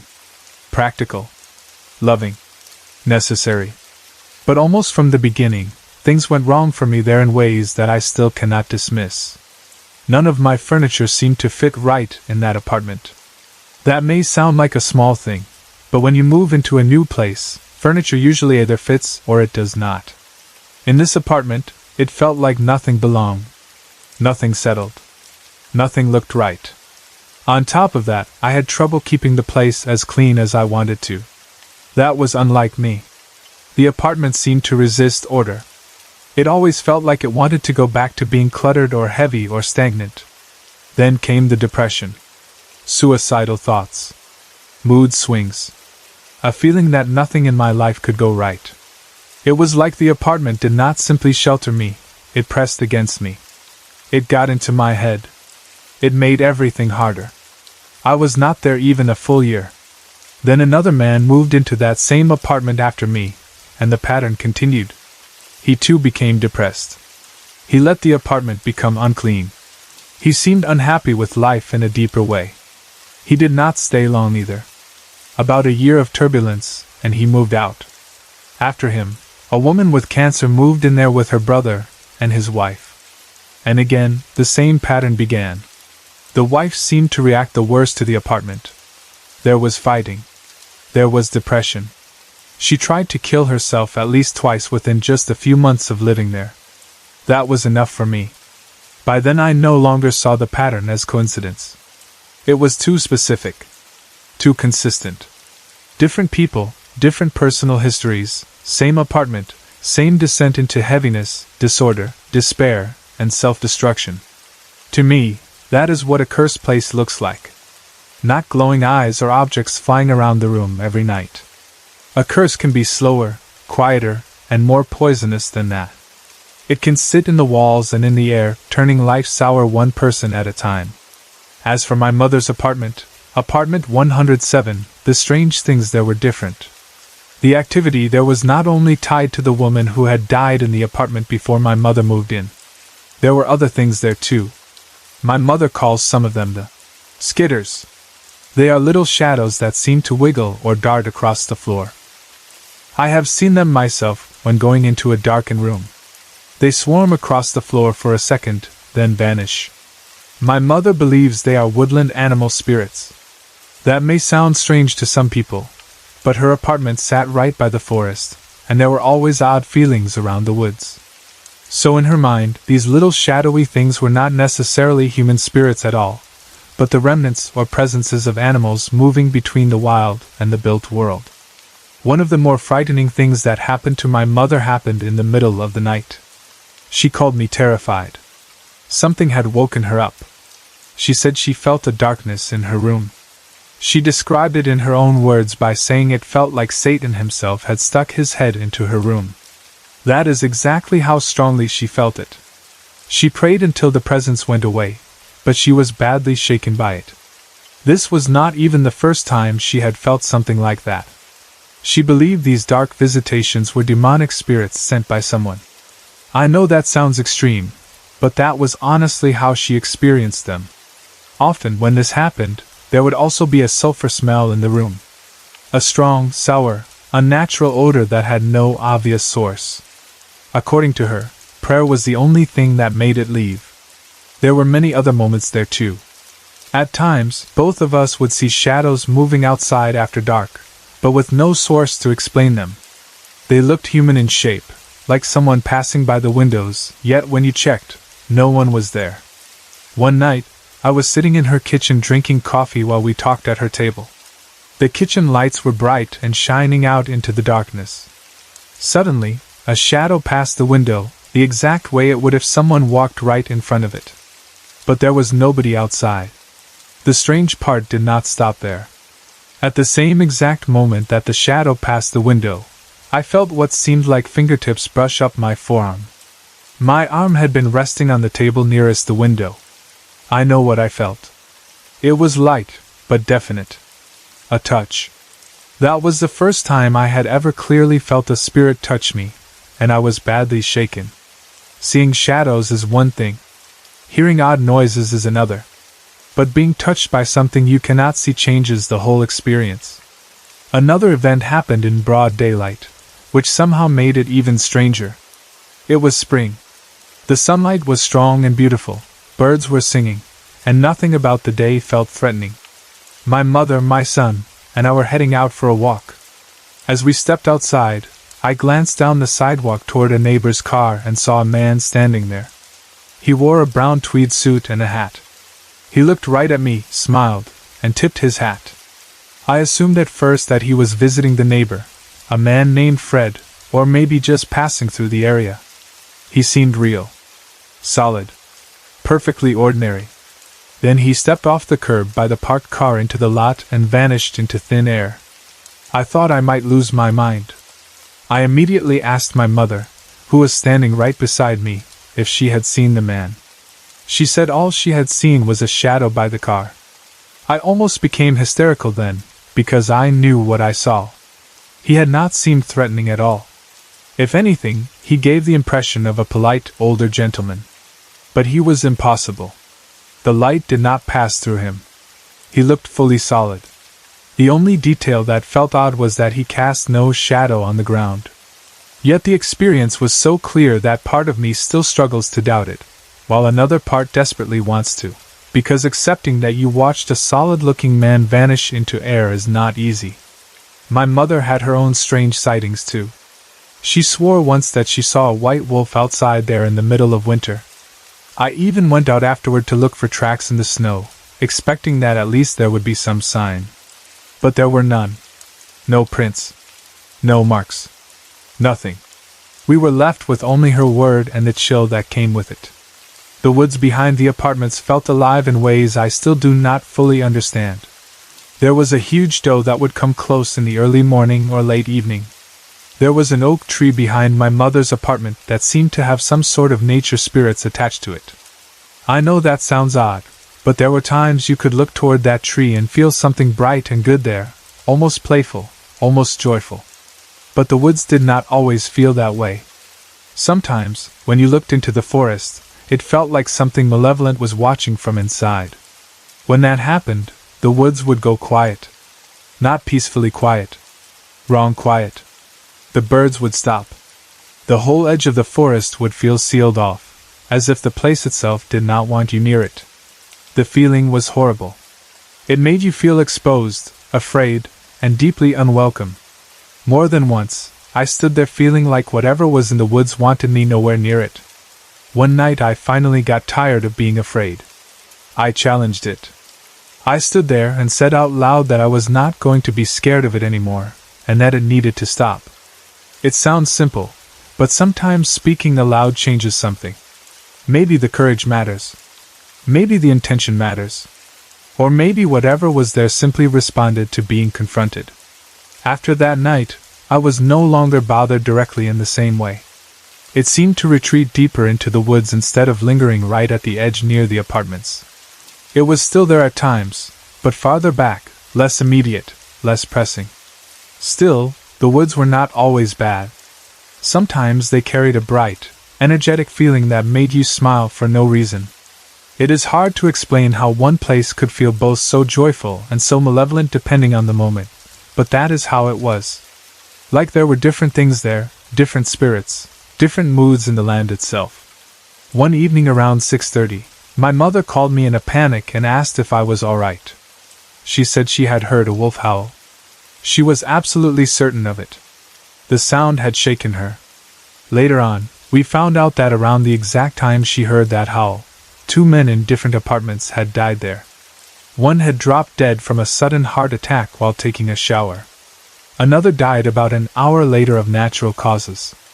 When we learned that, both of us were deeply shaken. She always believed the howl had meant something. A sign, a warning, or some spirit crying out at the moment death moved through the complex. I do not know what it was, but I know the timing was too strange to forget. When you stop and think about all of this together, it begins to make a kind of sad sense. So many people there were elderly, lonely, sick, or suffering. Many died in their apartments, and many of those deaths happened in silence, in isolation, without the warmth and comfort every person deserves at the end. There was so much pain gathered into that place. So much emotional residue. So much fear and sorrow and confusion. When you think about it like that, it almost feels natural that things would happen there. It would be stranger if nothing happened at all. The apartments themselves seemed to carry different kinds of energy. My mother's place had the skitters, the passing shadows, the dark visitations, the occasional touch, the strange old man, the smell of sulfur, and the haunting edge of the forest. My apartment next door, though, felt more destructive. It did not show itself as much in clear apparitions. Instead, it worked through mood, depression, disorder, and self-destruction. It did not need to slam doors or scream in the night. It simply poisoned the life of whoever stayed there too long. That is why I say apartment 106 was cursed. Not because I want to sound dramatic, but because I lived there. I know what it did to me. And I watched it do the same thing to others after I left. There are some people who would still look for practical explanations for all of it, and I understand that. Depression exists. Bad luck exists. Old buildings make noises. Fear can make people imagine things. But there comes a point where repeated patterns stop feeling like coincidence and start feeling like warning. That place gave me that feeling over and over again. I do not claim to have all the answers. I only know that the paranormal has followed me more than I have ever followed it. That community indicator was one of the clearest examples of that. I did not go there to find spirits. I went there to be near my mother. But the spirits, or energies, or whatever they truly were already there waiting. And once you feel them, it is hard to ever forget them. When I was a teenager, I had two best friends, Sherry and Beth. They were not just school friends or the kind of friends you only saw once in a while. They were the kind of girls you did everything with.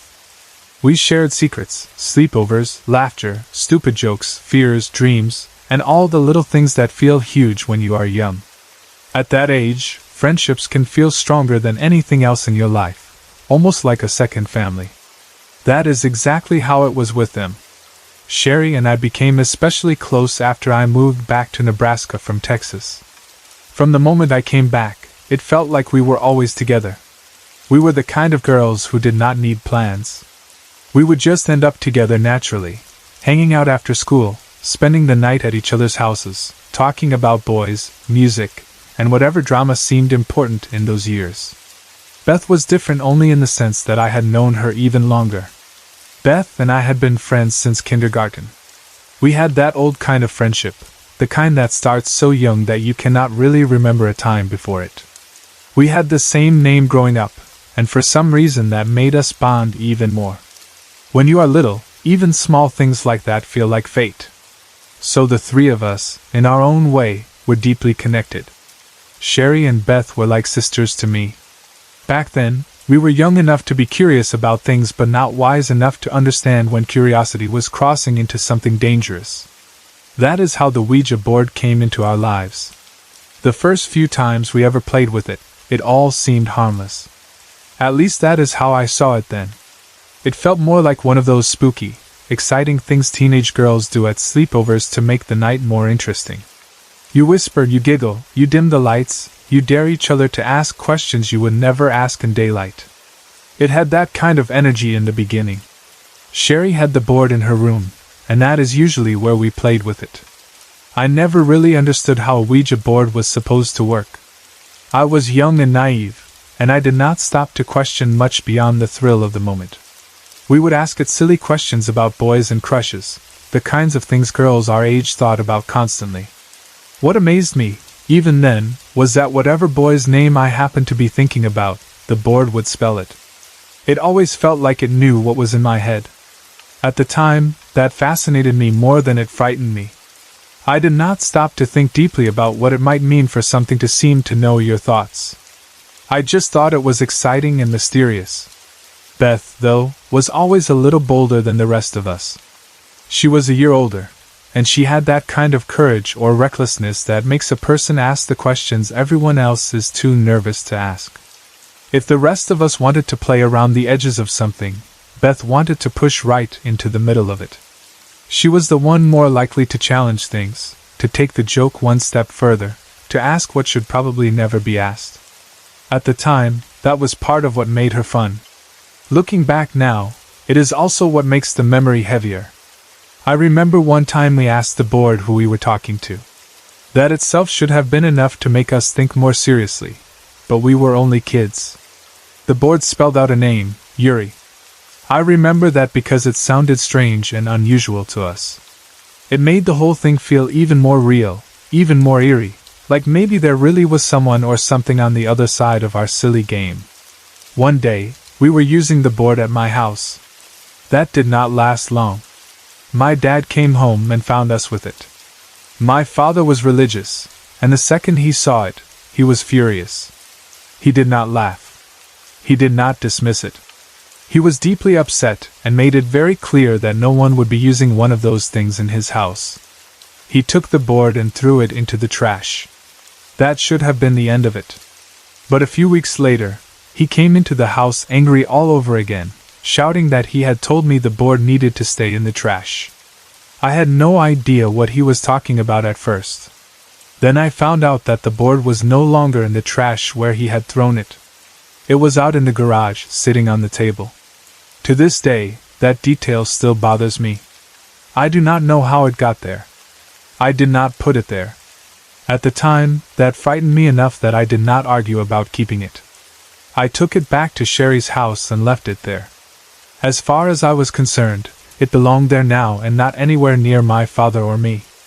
The next time we used a Ouija board was the last time we ever did it together, and it is the night that has stayed with me for the rest of my life. It happened at a slumber party. Sherry had gone to a dance, so I ended up going with Beth to a sleepover for one of the girls from her school. Beth went to the Catholic school in town, while Sherry and I went to the public school. So this was a different group of girls than usual, but still the same kind of teenage sleepover atmosphere. Lots of girls talking, laughing, staying up too late, trying to impress each other with how brave they were. At some point, someone brought out the board. The girls were taking turns using it, I think 2 at a time. It was all nervous laughter and fake bravery, the kind of thing where everyone acts fearless until the room gets too quiet. Eventually, it was Beth's turn and my turn together. I can still remember that moment with painful clarity. I do not think I will ever forget it as long as I live. Beth, being Beth, decided to ask the kind of question no one should ever ask. She asked the board how and when we were going to die. I remember feeling uncomfortable immediately. I did not want to ask that. I did not want to know that. I think even then some part of me understood that there are lines you should not cross, even in games, even in jokes, even when you are young and think you are only playing around. The board responded that we were both going to die young. Even now, after all these years, those words have a coldness in them when I remember them. Die young. It is such a cruel phrase because it is so vague and so final at the same time. Young compared to what? Young compared to old age? Young compared to middle age? Young compared to what kind of life? It plants something poisonous in the mind because it gives you just enough to fear but not enough to understand. Beth did not stop there. She asked how? The board answered that she was going to die in water. That was the part that burned itself into me. I remember my whole body feeling wrong. I was scared. Truly scared. I had not wanted to be part of that question in the first place, and now it felt like something terrible had been spoken over both of us. I wanted out of that room and away from that board. When Sherry came to pick us up, we told her what had happened and tried to laugh it off. That is what people do when they do not know what else to do. You laugh because the alternative is letting the fear become too real. Then life moved on. At least, on the outside it did. Years passed. About 6 years, really. Beth and I both graduated. We were still friends, and the bond was still there, but life had changed the way it always does. We were no longer children spending every possible minute together. We had grown up. We had boyfriends. We had separate routines, separate responsibilities, separate paths. Beth had even had a baby and gotten married. We still cared for each other deeply, but our lives had become adult lives, and those do not leave as much room for constant closeness as childhood did. Then one day in November, a girlfriend of mine came over and asked me to sit down. I remember that detail very clearly because when someone asks you to sit down before they tell you something, your body already knows before your mind does that the news will be bad. She told me that Beth and her husband had been in a car accident. They had hit a patch of black ice, lost control, and crashed head-on into a truck. Both of them were killed instantly. Their daughter had been in the back seat, but she survived only because she had been properly secured in her infant carrier. When I heard those words, it felt like someone hit me in the stomach. That is the best way I can describe it. It was as if the breath had been knocked right out of me. For a while after hearing terrible news, reality does not feel real. You go into a strange numb state where you are hearing words, but your mind keeps refusing to let them settle all the way in. Then later, the sorrow comes. Then the anger. Then that awful helplessness that follows death when there is nothing to do and nowhere to take the pain. I cannot even imagine what Beth's family must have gone through. Losing one young person is unbearable enough. Losing two at once, in that sudden, violent way, is something I do not think most people ever truly recover from. Life continues, yes, but a hole like that never really closes. And then, of course, the old memory came back. Not right away maybe, not in full force at that exact second, because shock takes up too much space at first. But later, when the funeral passed and the reality of her death became part of my life instead of a single terrible day, the memory of the Ouija board came back and would not leave me. Black ice. Water. That was the connection my mind could not stop making. Was ice not frozen water? Had the board really predicted something? Or had we just taken a vague and evil statement and later shaped it to match what happened? I have asked myself that question more times than I can count. Life went on, the way life always does even when you wish it would stop long enough for grief to catch its breath. I got married. Sherry stood as my maid of honor. But Beth was there too, in the only way she could be. We had a candle lit for her, and a rose for her as well. That mattered to me because I could not imagine taking such an important step in my life without acknowledging that she belonged there with us in some way. Time passed. And yet some things do not stay buried. Every now and then, when old friends gather and memories come up, that night with the Ouija board returns. Someone mentions it. Someone remembers how young and stupid we were. And then all the old fear comes with it. Was it only coincidence that Beth died young and on ice? Was it just one of those terrible things the human mind connects backward because it cannot stand randomness? Or had something really spoken through that board and said something cruelly true? Those questions might have remained only questions if my own life had stayed calm and healthy. But it did not. The memory of that night eventually started feeding another fear in me. The board had not only said Beth would die young, it had said I would too. And once Beth's death made one half of that old message feel possible, I could not stop wondering what it meant for me. What is young? Does it mean 30? Does it mean 50? Does it mean before your children grow up? Does it mean before you are ready? I became a mother myself, and that changed the fear completely. When you are a teenager, the idea of dying young is frightening in a vague way. But when you have children of your own, it becomes unbearable in a much deeper way. It is no longer only about your own life ending. It is about what would happen to them if you were taken away the way Beth was taken away from her daughter. Lately, all of this has felt even more real because I have had health scares of my own. I have been in the hospital for cancer testing. There are not many things more frightening than waiting for test results when the word cancer has been introduced into your life. Those 10 days of waiting felt endless. Every hour stretches. Every ordinary moment is poisoned by uncertainty. You try to act normal, but your mind keeps returning to the same dark possibility again and again. One small comfort in all of that was that Beth's mother was my recovery nurse in the hospital. There was something strangely moving about that. Life had carried us both through loss, time, children, marriages, and fear, and now here she was caring for me in a medical setting during one of the scariest times of my life. It felt like one of those quiet circles life sometimes makes without asking permission. In the end, I was diagnosed with a precancerous condition. That means I have to be tested 2 or 3 times a year now. So no, I am not standing at the edge of some dramatic final diagnosis as I write this. But I am living under a different kind of weight now. A constant reminder. A constant need for follow-up. A constant little thread of fear under everything. And because of that, the old words from the board echo in my mind in ways I wish they did not. That is why I keep asking the question. Can a spirit through a Ouija board really predict the future? Or was it just something cruel and evil said to 2 naive teenage girls who were messing around with something they never should have touched? I honestly do not know. Part of me wants desperately to believe it was nothing but manipulation. Something dark saying the most damaging thing it could say, knowing it would stay in our heads for years. That explanation makes sense to me too, because what better way to hurt a young girl than to give her a vague curse she can never quite escape? You will die young! That kind of message can poison a life even if it never comes true. But then Beth died. And that is the part one can never get past. If she had lived a long and normal life, I would have forgotten the board eventually. I know I would have. It would have become one more foolish teenage story, something creepy and stupid we once did at a sleepover. But her death changed that forever.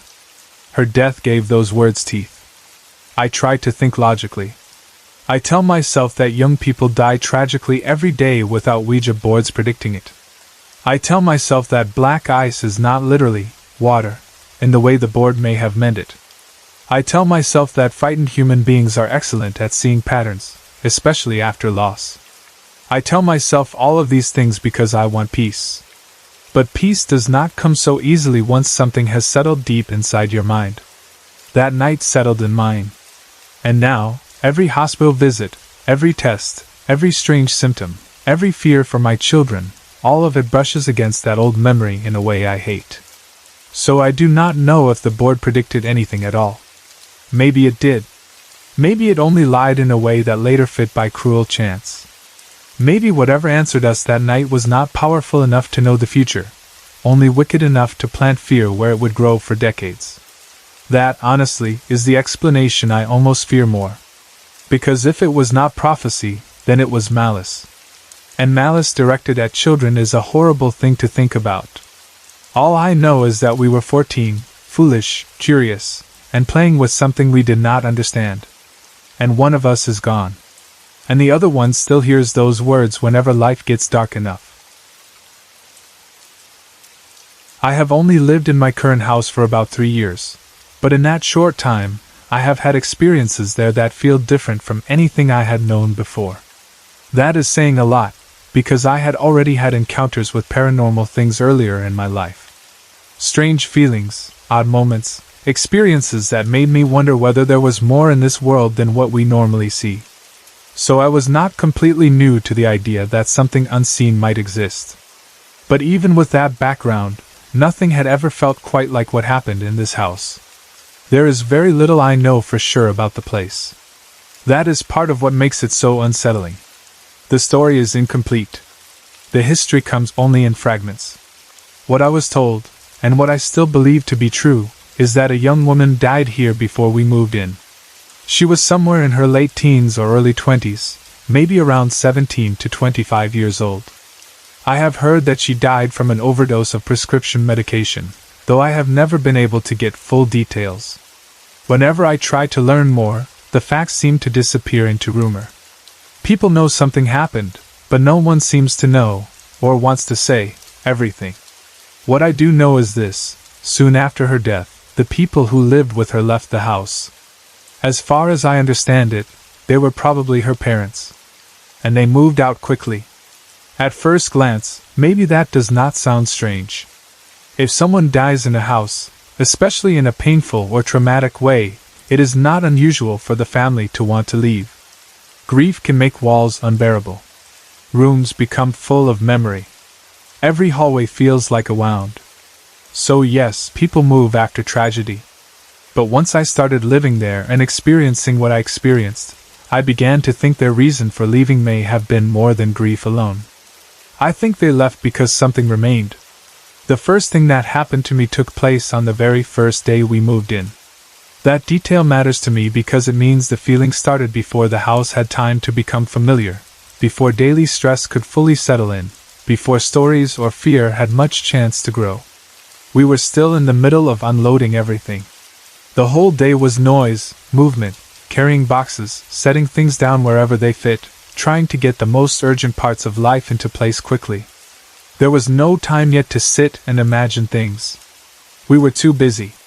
At that time, the room that was going to be mine was the smallest bedroom in the house. And that was her room. The girl's room. The room where she had lived. I did not know everything then, not in detail, but I knew enough to understand that this had been her space. Even before anything clearly happened, that knowledge hung in the air a little. It was not dramatic. It was not enough to stop me from unpacking. But it was there in the background. The room itself felt wrong immediately. It was colder than the rest of the house. That should not have been the case. In fact, it should have been warmer, or at least no different, because it was closely connected to the heater. Yet every time I entered that room, I felt a chill run down my spine. It was not only the room temperature, though that was part of it. It was something else too. A reaction in my body. A shiver that seemed to come from being watched rather than from cold air alone. Every time I stepped inside, I would turn around. That became almost automatic. I would enter, then suddenly feel as if someone were standing in the doorway behind me, silently staring, as if to ask who I thought I was, what I thought I was doing in that room. I cannot explain why that was the exact feeling. It was not only that I felt watched. It was that I felt watched with a kind of offended curiosity, almost territorial in a quiet way. Like my presence there was being noticed and judged. Still, on that first day, I shrugged it off. I told myself I was tired. Moving is exhausting. Carrying boxes, lifting furniture, going in and out all day, thinking about where things go and what still needs to be done. Of course I was tired. Of course a strange room in a new house might make me uneasy. That is what I told myself. And because the practical work of unpacking had to be done, I pushed on. For a while after that, nothing dramatic happened. Or maybe I should say nothing happened that I could not keep dismissing. The room still felt cold. I still sometimes felt watched. But I kept living there, sleeping there, and trying to make it mine. Then, a few months later, something happened in the basement that changed the tone of everything for me. I was doing laundry. Again, this was an ordinary task, not some moment where I was already on edge and expecting trouble. I had taken clothes down to the basement, put them through the wash, and was simply coming back upstairs afterward. It was one of those completely normal little household routines that should never become memorable. I was on my way up the stairs when I heard someone say, very clearly, "Wait!" And at the same time, I felt a hand on my shoulder. That is exactly what it was. Not a chill. Not air. Not a vague impression. A hand. Pressure. Right there on my shoulder. I was alone in the house. Completely alone. That fact hit me instantly and violently. There was no delay in understanding why this was wrong. The voice had sounded close and direct, and the hand on my shoulder felt deliberate, like someone trying to stop me, hold me there for just a second longer, ask for attention, or maybe ask not to be left behind. The pressure lifted just as suddenly as it had come. And I did what almost anyone would do in that situation. I hurried upstairs as fast as I could. That experience frightened me more than the feeling in the bedroom ever had, because it crossed the line into the physical. It is one thing to feel like a room is cold or like you are being watched. It is another thing entirely to hear a voice speak a single word to you and feel a hand touch you when no one else is there. The body knows the difference. The mind can argue with shadows and moods, but it struggles much more when something touches skin. Later that same night, something else happened. I woke up because I thought I heard someone speaking. It was not loud. It was not like a person standing over me talking directly into my ear. It was more like the sound of someone talking somewhere in the house, just far enough away that the words did not immediately separate into meaning. Still, It was enough to wake me. At first I tried to explain it away. I told myself maybe it was my rabbit moving around in his cage or making noise in a way that my sleepy mind was translating into speech. That happens sometimes. Half-awake minds can turn ordinary sounds into strange ones. So I forced myself not to panic and let the sound pass. The next morning, my mother said something that made my blood run cold. She told me that late in the night she had heard a girl talking. At first she had assumed it was me, because no one else was in the house that night. So she had gone to check on me. But when she looked in, I was fast asleep. She tried to brush it off at first, but the more she thought about it, the more she realized the voice had seemed to come through the vents that run through the house. That mattered because it meant I had not imagined the sound. And it meant it was not only me hearing things. Over time, my sister heard that voice too. My friends heard it on occasion. My mother heard it. I heard it. A girl's voice, coming through the vents, talking in a way that could be clearly recognized as speech but not clearly enough for the words to be understood. That may sound like a small thing compared to moving objects or visible apparitions, but in some ways it unsettled me even more. A voice moving through the vents makes a house feel occupied in a deeply personal way. It makes the air itself feel inhabited. Every room connected by that vent system suddenly feels open to something that has no body and yet still has a mouth. As the months passed, I began to understand the presence in a more personal way. I say, her, now because the presence always felt feminine to me. Not in some forced way where I was trying to match it to the story of the girl who died there. It simply felt that way. The energy, the emotion, the kind of attention it carried, it felt like a young woman. Over time, I started to feel that she watched me. Not always. Not every second. But often enough. And sometimes there was a smell. Shampoo. That is the closest I can come to describing it. Not perfume exactly, though it could be mistaken for that by someone who had not felt it often. More like freshly washed hair. Like someone's hair was right near my face. It would come suddenly, in moments when no one else was there, and it added a strange intimacy to the haunting. Smells do that. They make a presence feel close in a way shadows do not. One day, I was feeling especially upset and irritated. I do not even remember now what had made me feel that way. Probably some normal life frustration, maybe something small that grew heavier because I was already tired. But I remember feeling like I could not handle one more thing, one more invisible presence breathing over my shoulder, one more reminder that I was not quite alone in my own room. And then I felt her presence again. Not violently. More like she was near me, almost in a comforting way. That was what made my reaction so complicated later. Because instead of feeling attacked, I felt as though she was trying to comfort me. And I snapped. I lashed out. I yelled at her to go away. And I used her name. Or at least I think I did. That is one of the strangest details of all. I remember shouting at the presence and using a name, but the name vanished from my mind the second I said it. It came into me and left just as quickly. I know I spoke it. I know it was there for a moment. I even remember stopping afterward and thinking, what? Because I had not consciously known her name before that moment. But it disappeared so fast that I could not hold on to it. After that, she changed. She did not fully leave. But she stopped bothering me in the same way. It was almost as if I had hurt her. Or pushed her back. She stayed there, yes, but at a distance. Present, but no longer reaching so closely. I still feel her sometimes. Still know she is there. But it is as though she ignores me now, or perhaps respects the boundary I shouted into place that day.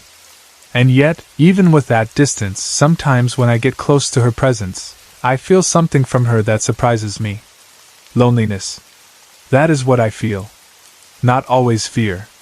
Not rage. Not even sadness in the ordinary way. Loneliness. A heavy, quiet loneliness that seems to sit in the room like a person who has been waiting too long for something that is never going to happen. That is what makes this haunting feel so different from others I have heard about. It does not feel like some evil force trying to terrify me for fun.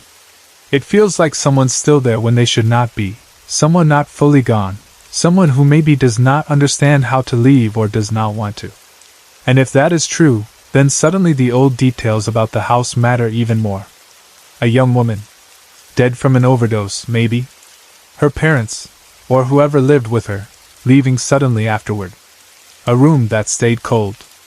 A house with voices and events. A hand on my shoulder asking me to wait. Shampoo in the air like her hair passing near my face. A forgotten name bursting out of me in anger and vanishing before I could keep it. When I put those pieces together, the house begins to feel less like a haunted building and more like a place where someone got stuck. I have wondered many times whether that is why her parents left. Maybe they could not bear the grief. Maybe they could not bear what remained after it. Maybe they heard the vents too. Maybe the room stayed cold for them as well. Maybe they felt the same presence standing at the doorway, silently asking what they thought they were doing in her room. I do not know. All I know is that I understand, in a way I did not at first, why a family might leave a house behind after something like that. Some people think hauntings always have to be dramatic to be real. They expect doors slamming, objects flying across rooms, bloody apparitions, and obvious terror. But sometimes the most disturbing things are quieter than that. A room colder than it should be. A feeling of being watched at the doorway.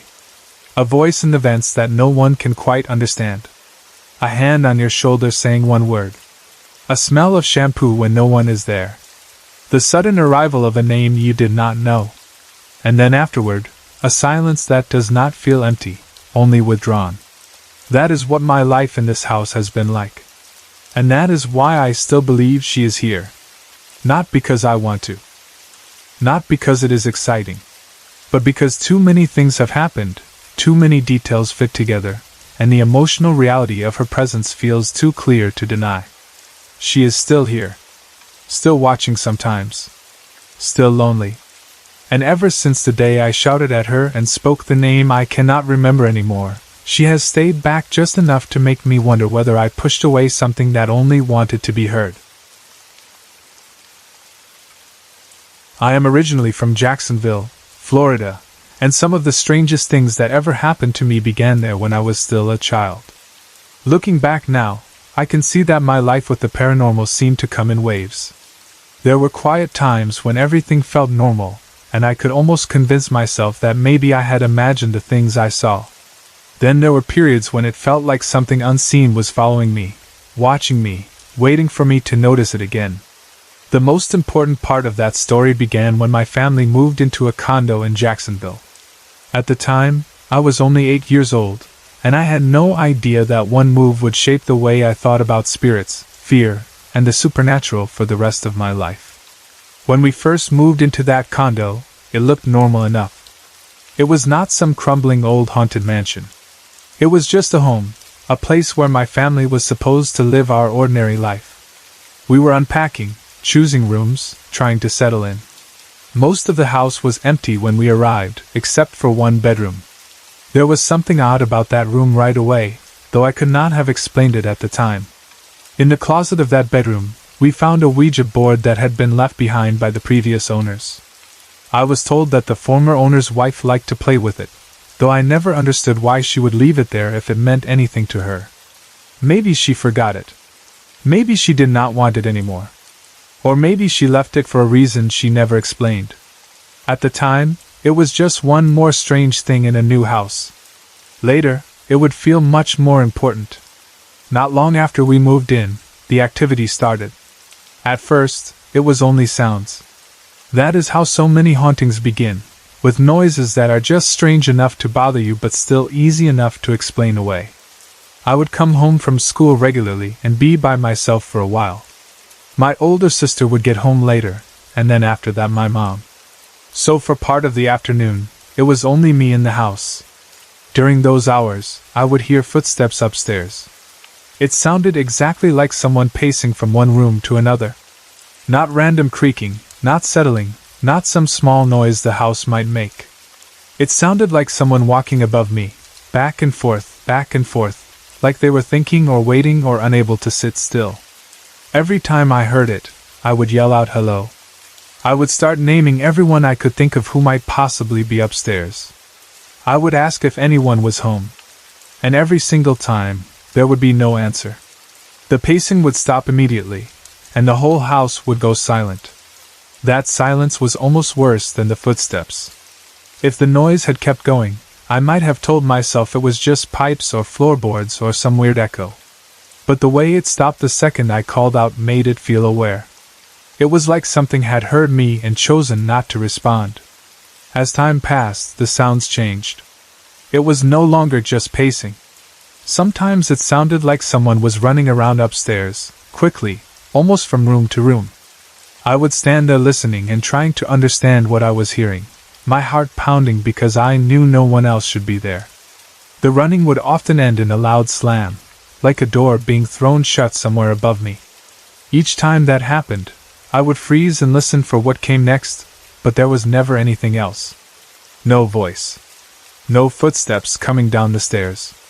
No explanation. The worst sound of all came one day when I was downstairs with my little sister. She was only 3 at the time, and we were playing, running around the house. She was chasing me, and we were laughing the way children do when they are full of energy and have no reason to be afraid. At some point, I ran upstairs, assuming she would follow me because she had been chasing me just moments before. As I reached the upper part of the stairs, I looked back and saw a girl coming up after me.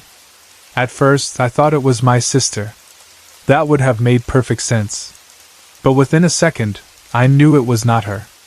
This girl looked around the same age, but she was dressed in a blue dress that looked nothing like anything a child in my family would wear. It looked old, almost like something from another century. There was something about her that felt completely out of place in the house and in time itself. Before I could fully process what I was seeing, she moved straight through the wall as if there were a hallway there. She did not stop. She did not turn. She simply disappeared into the wall and was gone. That moment stayed with me for years. At the time, I knew only that I had seen something impossible. I did not know who she was or why she was there. I only knew that she was not my sister, and she was not alive in the normal way people are alive. After that, the house never felt ordinary to me again. But strangely, as the years went on, I also got used to it. Not because the fear went away, but because when you live in a haunted place long enough, even the strange things become part of daily life. I still heard the footsteps. I still noticed the odd silence when I called out. But life continued, and I adapted the way children often do. I never understood why, when I told people what I heard and saw, they never believed me. To me, it was real. To them, it was just a child's imagination. Then, after a few years, the house became quiet. That was almost as strange as the haunting itself. The noises faded. The strange feelings seemed to disappear. The girl did not reappear. For a while, it was as if everything had simply ended. I could almost believe the ghost had moved on, or gone to sleep, or whatever spirits do when they are no longer active. But then, in September of 1999, the activity came back, and it came back in a way that frightened me more than anything else had before. By then, the room where the Ouija board had originally been found had become my bedroom. One night, I was lying in my waterbed, trying to sleep, when I suddenly had that horrible, unmistakable feeling that something was standing nearby. It was dark in the room except for the faint light of a street lamp outside, which cast a dim glow through the window. I looked up, and there it was. What I saw looked like a hooded apparition. It had no face, or at least no features I could make out. It was tall, around 6.5 feet, and completely black. Not black like clothing, but black like a void. The form became clearer each time it passed in front of the window light. I could see the shape of it moving. It did not walk like a person. It glided. It moved across the room toward the closet, then glided back to where it had started, only about 4 feet from my face. Then it moved to the closet again, then back toward the area near the door. It kept moving in this smooth, silent way, as if it were pacing without legs. The most terrifying part was that my feet were hanging off the end of the bed, and in order to cross the room, the apparition had to pass right through them. I watched it approach and panicked. I was too afraid to move my body or pull my feet away. I hid my face under my pillow just as it reached the end of the bed. Then I felt it. My feet, which had been warm because the room itself was warm, suddenly went freezing cold. Not cool. Not chilly. Bitterly, painfully cold. It lasted only a moment, and then the warmth came back. But that 1 second was enough. I threw myself out of the bed and ran from the room without caring whether the apparition was still there or not. Ever since that night, I have had a strange discomfort around feet that I never had before. Before that experience, I was not bothered by feet at all. Since then, I have had what I can only call a foot phobia. I also sleep under a pillow now. I know that sounds odd, but it started after that night and never really stopped. Maybe my body remembers that cold more deeply than I realize. After that, the haunting in the house started affecting other people too. For years, I had been the one hearing things, seeing things, being the only one who seemed aware that the house was not empty. But then my younger sister had an experience of her own. By then, I had already moved away to Connecticut, and she was staying in the same bedroom I had once used. One night, the bedroom door was closed. Something cracked it open slightly, and then a little girl's voice said, "Amanda, come play." Amanda was my younger sister's name. She rolled over and asked my older sister Allison, who was sharing the room with her, if she had heard that. Allison said she had. That was important to me when I later heard about it, because it meant Amanda was not imagining it alone. Someone else had heard the same thing. The voice had reached beyond just one child's ears. Eventually, I moved back to Jacksonville for about a year, and during that time the ghosts were still very much present. Almost every night, I would hear loud pacing up and down the stairs. It was not subtle. It was not one creak here or one step there. It sounded like someone was marching or pacing repeatedly on the staircase. It lasted for months. In the end, I got so fed up and exhausted that I started yelling for it to shut up so I could get some sleep. Oddly enough, that sometimes worked. I told my mother about what I was hearing every night, but she shrugged it off the same way she had always done with my stories. By that point, she had probably decided that some part of me just saw ghosts everywhere. Then, one night, while she was home alone, she heard something run up the stairs. She believed it was an intruder. She said she lay there helplessly, waiting for whoever it was to break into her room. But nothing happened, and when she checked, there was no one in the house. She finally had one of her own experiences that she could not explain. Before that, she had always dismissed my stories, but that incident changed something for her. There was another experience she had that unsettled her even more. At some point, she was staying in one of the bedrooms next to the Ouija board room, and she woke up to see an apparition sitting at the end of her bed. It was an old woman who looked to her like she had Native American features. The apparition was just sitting there, glaring at her. Then it disappeared. My mother, who can be extremely stubborn, responded to that by physically moving to where the apparition had been and saying out loud, "This is my house now. This is my room." Then she went back to sleep. That was her way of handling things. At some point, she had the house blessed. But if she hoped that would stop the activity, it did not work. Shortly after that, the stairs were still noisy. Doors would still open on their own. I would hear footsteps moving around in my room regularly. Thankfully, no apparition accompanied those sounds, because hearing movement is bad enough without actually seeing what makes it. We even took pictures inside the house that showed orbs, though we never managed to catch any of the apparitions on film. Eventually, we left Florida and moved to Connecticut, where my mother is originally from. We lived in an apartment complex called Mohegan Park Apartments in Norwich. For the first time in years, life became quiet. Nothing happened there. No apparitions. No footsteps. No voices calling anyone's name. No moving doors, no pacing, no strange girls in blue dresses. It felt peaceful. We moved there in 2002 and stayed until 2006, and during those years I felt what it was like to live somewhere normal again. That peace made me realize just how much fear I had been carrying from Florida. Then I moved out on my own into another apartment complex in Norwich. That should have been the start of a completely different chapter, but instead, the past started pulling at me again in another way. For the last 2 summers, I became fascinated with the supernatural. Maybe that fascination came from my childhood experiences in Florida. Maybe part of me wanted answers. Maybe part of me wanted to prove to myself that I had not imagined those years. Whatever the reason, I started going with friends down back roads rumored to be haunted. One road especially caught my attention, Hell's Hollow Road, outside Plainfield, Connecticut. At first, it was just curiosity. We would drive around, talk about stories, and see if anything strange happened. But Hell's Hollow felt different almost immediately.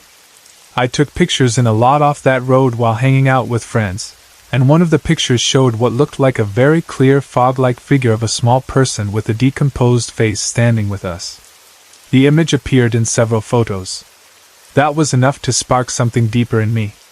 I became more interested in ghost hunting and started visiting graveyards and other places where people said spirits lingered. Each place felt different, but my attention kept returning to Hell's Hollow. I heard stories about the area. There was a woman named Maud who had supposedly been murdered there around 300 years ago after being accused of being a witch. There were also stories of a young native girl and her family being killed there by British troops. Whether every detail of those stories is true, I cannot say for certain, but the atmosphere of the place is heavy enough that you feel history when you are there, whether you know the stories or not.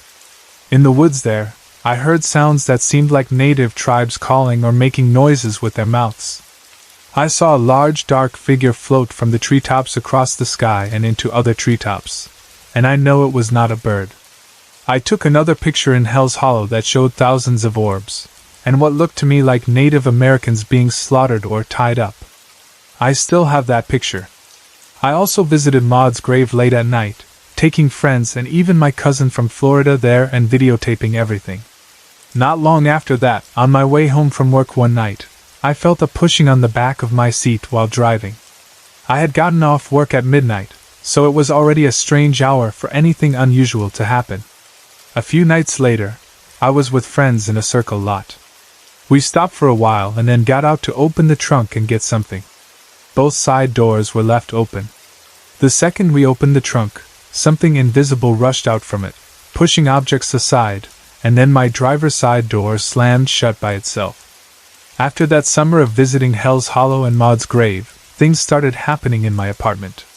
That was when I began to fear that my fascination with the paranormal had brought something back with me. Strange things started happening around me at home. The trash can with the hinged lid would suddenly appear to be hit by something and start moving back and forth until it stopped. Doors would pop open and then close by themselves. At night I would wake up nervous, with the strong feeling that something was watching me. The fear in that apartment felt different from the fear in Florida. In Florida, the haunting had been around me since childhood, almost woven into the house itself. In Connecticut, after I went looking for spirits, it felt like something had started following me again. At night, I would feel like something was around the corner waiting, and images of loud, evil-looking beings would flood into my mind before I even opened a door. It felt like something was trying to invade my thoughts, warning me or attacking me mentally by filling me with fear and anxiety. That is what has forced me to ask myself the hardest question of all. All my life, I have been fascinated by the paranormal because of what I experienced as a child. But maybe what I experienced back then was not harmless, not curious, not simply some lost spirit. Maybe it was something evil from the beginning. And by going ghost hunting, by seeking out haunted roads and old graves, maybe I opened myself again to exactly the kind of darkness I should have left alone. That possibility scares me more than any footsteps on stairs or shadow in a hallway. Because if that is true, then the problem is not just one haunted house in Florida. It is something that has touched my life more than once, across states, across years, and now maybe because I invited it closer myself. So when I look back over everything, the Ouija board left behind, the pacing upstairs, the girl in the blue dress, the hooded figure passing through my feet, the little girl's voice calling Amanda, my mother's own apparitions, the blessing that did nothing, The years of peace in Connecticut, and then the new disturbances after ghost hunting. I cannot help feeling that there is a thread running through it all. And that thread may not be good. About 7 years ago, a girlfriend of mine and I went to stay at my aunt's condo for a vacation in St. Augustine, Florida. At the time, it felt like the perfect kind of trip, somewhere beautiful, somewhere historic, somewhere where you could relax during the day and still find interesting things to do at night. St. Augustine already has a certain feeling to it even before anything strange happens. It is called the oldest city in the country, and places with that much age always seem to carry something extra with them. History feels close there. You do not just walk through streets and buildings. You feel, in some strange way, that the past is still standing nearby. That was part of the reason we decided to do one of the walking ghost tours through the old city. It sounded fun at first. Creepy in a playful way. The kind of thing you do on vacation because it adds a little excitement to the evening. Neither of us expected to end the night wondering whether something had followed us home. We thought it would just be stories, old legends, dramatic history, and maybe a few chills while walking through old streets under dim lights. The tour itself was exactly the sort of thing you would imagine in a place like St. Augustine. The guide took us through different areas of the old city and pointed out places where people had reported strange sightings over the years. He spoke in that steady, practiced way tour guides often do, where you can tell they have told the same stories many times, but still know exactly how to place each pause so the listeners feel it. He did not only tell us about things other people had seen. At one point, he even shared one of his own experiences. He said that one morning, very early, he had heard what sounded like Spanish soldiers marching through the streets. Not just the rhythm of boots. More than that. He said he could smell their sweat. He could hear them speaking. And yet he could not see a single thing. That detail really stood out to me, because it made the story feel much more real than a simple "someone saw a ghost once" type of tale. A sound can be dismissed. A shadow can be dismissed. But the idea of hearing men march, smelling them, sensing their physical presence so strongly, and still seeing absolutely nothing, that has a different kind of weight. The guide admitted it had frightened him badly, and you could tell he still felt unsettled remembering it. By the time we got farther into the tour, the atmosphere had changed for us. What had started as entertainment was beginning to feel heavier. Not terrifying, but more charged. St. Augustine has that effect on people, I think. Once you spend enough time walking its old streets at night, listening to stories of battle, bloodshed, lost people, and strange sightings, the city stops feeling like only a tourist destination and starts feeling like a place with memory. Toward the end of the tour, something happened that I did not take seriously enough at the time. My friend suddenly turned to me and said, "Did you see that?" I asked her what she meant. She said she had been looking into the window of a shop that was closed for the night, and while she was looking, the light inside had turned on and then off again. At the time, I barely reacted. That is one of the things I still think about when I remember that night. I dismissed it too easily. Because we had just spent the last hour walking through old streets hearing ghost stories, I assumed she had simply worked herself up. It seemed more likely to me that maybe an employee was still inside closing up, checking something, or passing through the back of the shop. That explanation was so easy and so ordinary that I did not bother digging any deeper into it. I basically brushed it off. And maybe if that had been the only strange thing, I would never have thought about it again. When the tour ended, we headed back to our rental car so we could return to the condo. I had parked nearby in a parking lot, under one of the lot lights. It was late enough that the area felt quiet, but not in any alarming way. We got in the car, and I started the engine. The second the engine turned over, the parking lot light above us went out. Both of us jumped. Then, almost immediately, we started laughing. That is what people often do in moments like that. You laugh first because it gives you distance from the weirdness. We told ourselves it had to be some timer or some automatic system that controlled the lot lights. The timing had been odd, yes, but not impossible. So we laughed, shook it off, and drove back to the condo. The drive back itself was completely normal. No strange feelings. No shadows. No more flickering lights. No reason to think the night was going to continue in that direction. Back at the condo, things felt calm again. That is another reason what happened later was so unsettling. There was no ominous buildup. No obvious warning. It felt like the strange energy of the old city had stayed there, and we had returned safely to our own quiet place by the water. That evening, once we got in, my friend got sleepy fairly quickly. I decided to stay up a little longer and read. We had chosen to sleep in the same room because it had the most beautiful view of the ocean through a large picture window. It was one of the best things about the condo. During the day it felt bright and peaceful, and even at night it gave the room a sense of openness. My friend fell asleep early, and I stayed awake reading, enjoying the quiet. Then the hall light went out. At first, I did not panic. My first thought was practical. Maybe the bulb had blown. That would have made perfect sense.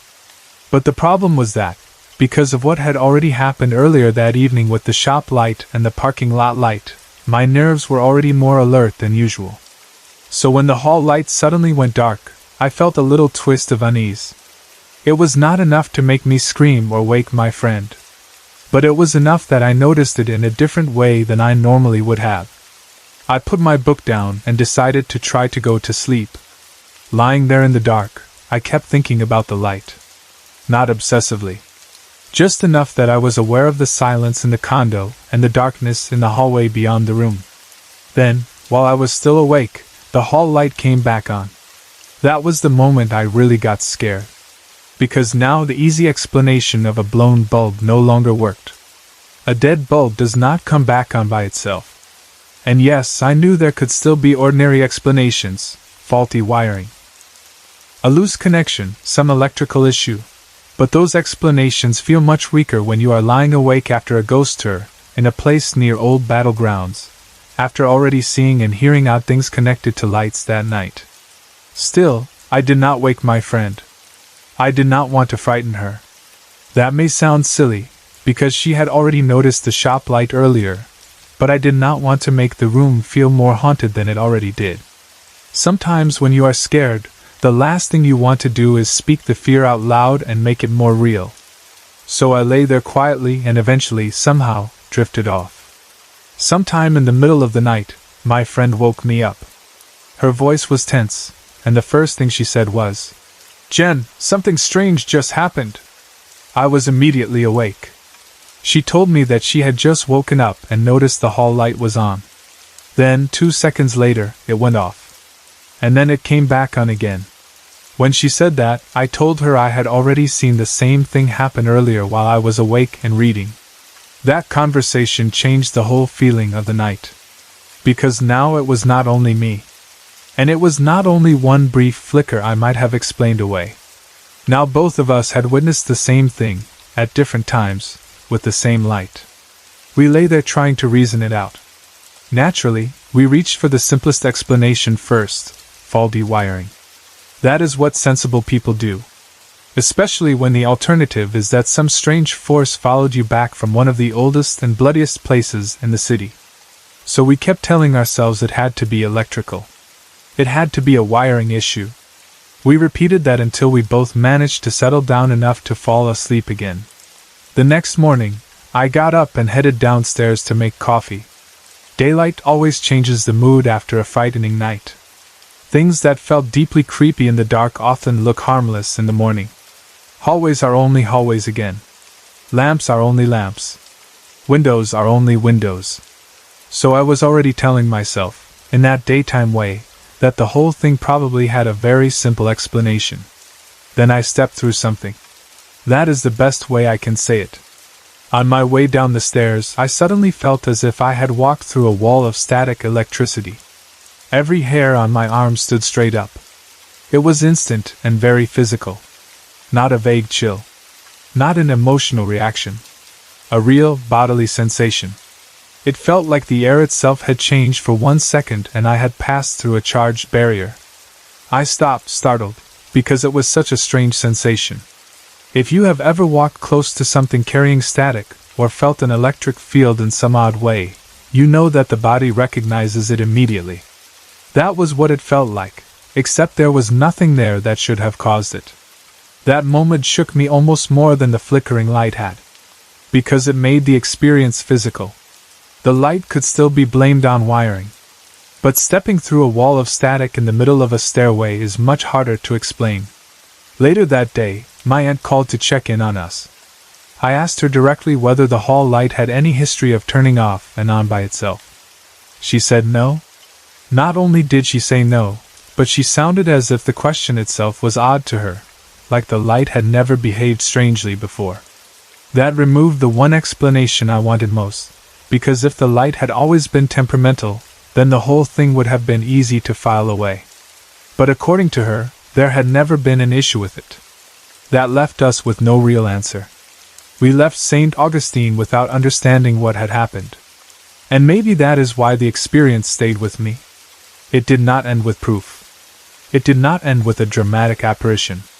It ended with uncertainty. And uncertainty lingers longer than fear sometimes. I have thought a lot since then about where that condo was located. It stood within walking distance of old Fort Matanzas. The name Matanzas in Spanish means slaughter. That alone gives the area a certain darkness in historical terms. So many people lost their lives there over the years, in battles between the Spanish, the French, and the native peoples. Places like that do not simply become empty after enough time passes. History settles into them. Violence leaves an echo. Grief leaves an echo. Fear leaves an echo. So I cannot help wondering whether something from that old city, from those old deaths, followed us back to the condo that night. Was it one of the lost souls tied to the history of the area? Was it something stirred by the stories of the walking tour? Was it only coincidence that lights kept behaving strangely after my friend noticed the shop window? Then the parking lot light died the moment I started the car, then the hall light in the condo started turning off and on by itself. And finally I felt that wall of static on the stairs the next morning? I do not know. And I suspect I never will. What makes it hard to dismiss is that the events seem connected. The shop light. The parking lot light. The hall light. The static. Each one by itself might be explained away. But taken together, they form a strange thread. And once your mind begins to pull on that thread, it becomes difficult not to imagine that something really was moving with us from one place to another. I also think often about how my friend saw the first strange thing and I dismissed it. Maybe that is another reason the memory stayed with me. Because it taught me not to dismiss someone's moment of unease so quickly. At the time, I assumed she had only spooked herself from the ghost tour. That seemed logical. That seemed reasonable. But then the rest of the night kept answering back in its own little ways, as if to say that no, something strange really had happened. The thing is, none of it felt aggressively evil. That matters too. It did not feel like an attack. It felt more like attention.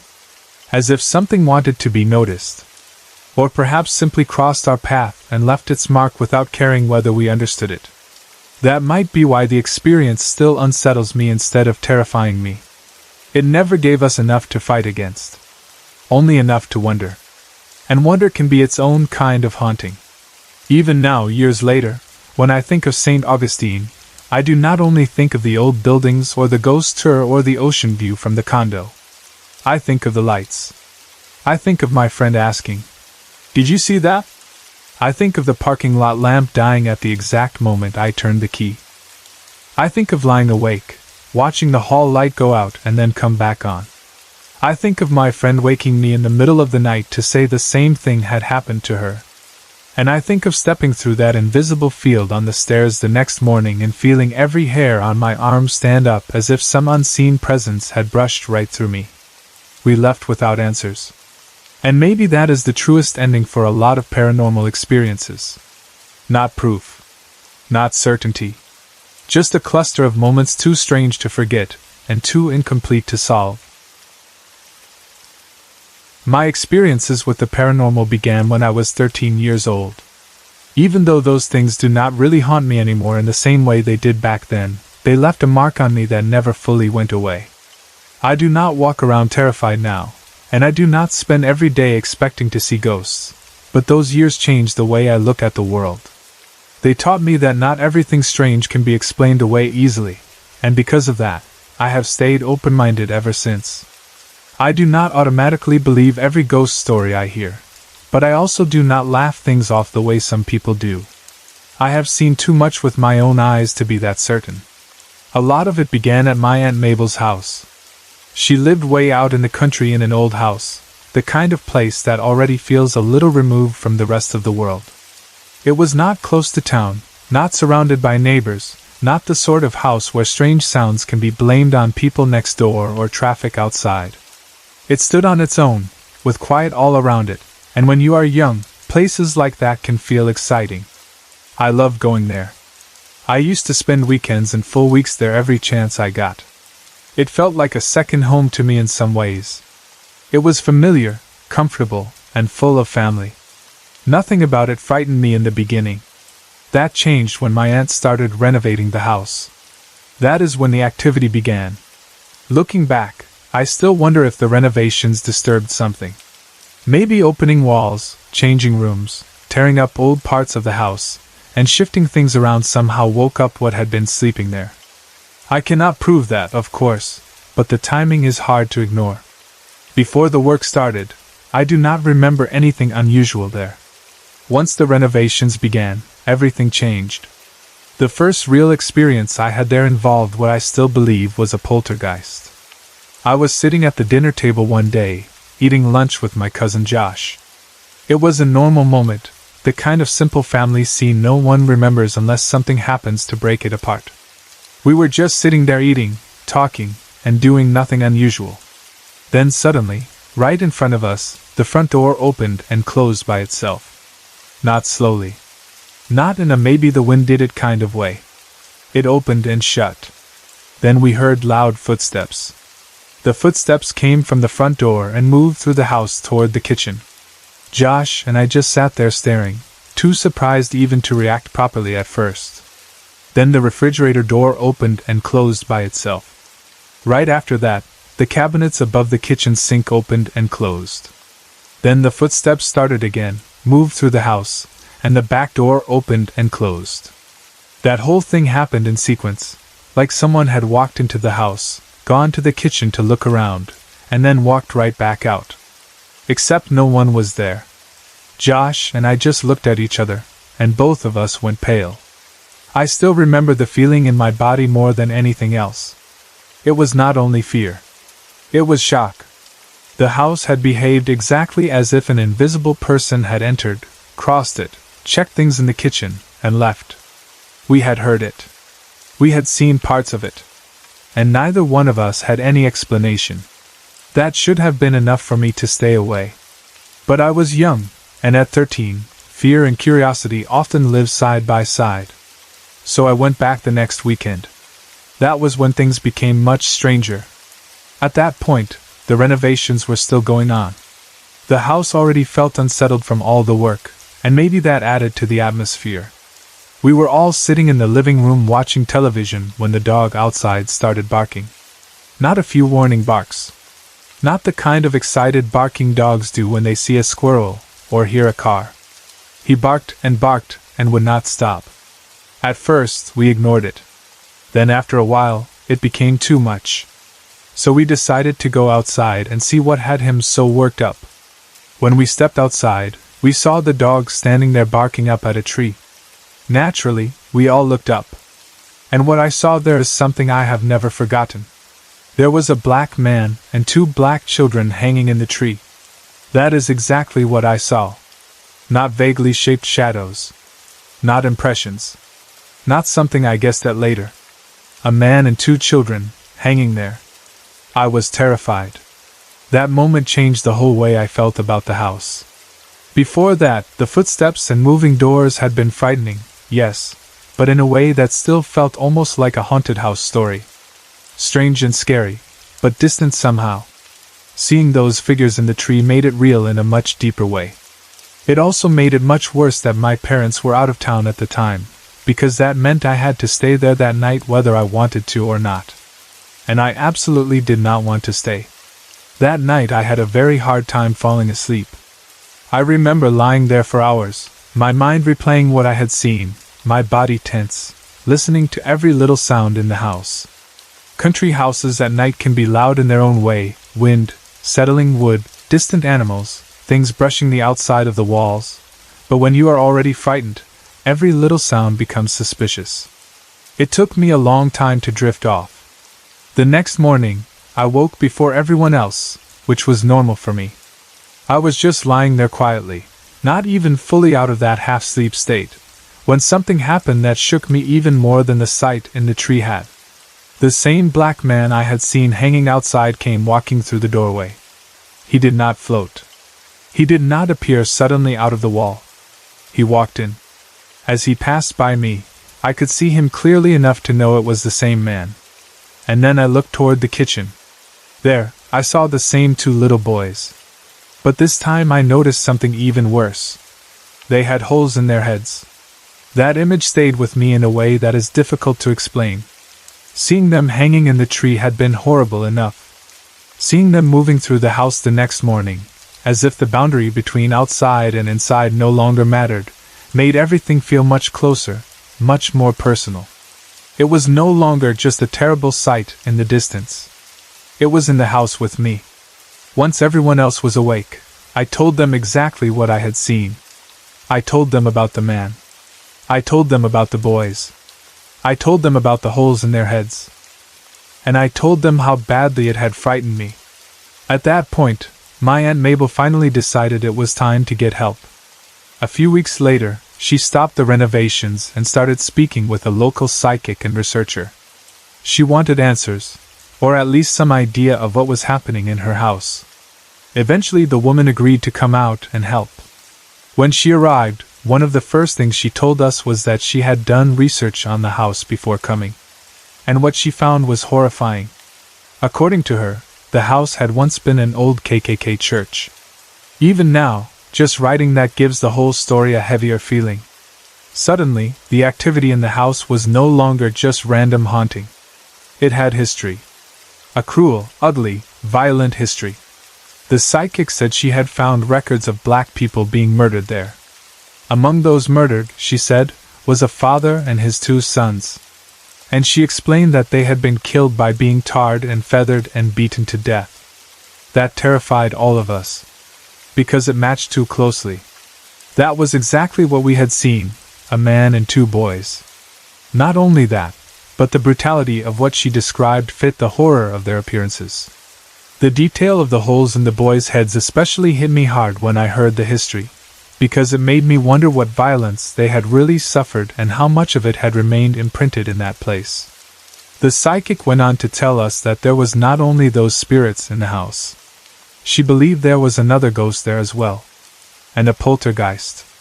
I remember how impossible it felt listening to her, because she was naming things we had seen and felt before anyone had really had a chance to tell her in detail. That part stayed with me almost as strongly as the apparitions themselves. It is one thing to tell someone what happened and have them react in a dramatic way. It is another to have them arrive already knowing the shape of it. She walked through the house, pointing things out, telling us what she sensed, talking about different energies in different parts of the home. Then she stopped and told us she had some bad news. She asked if we could all go outside. So we did.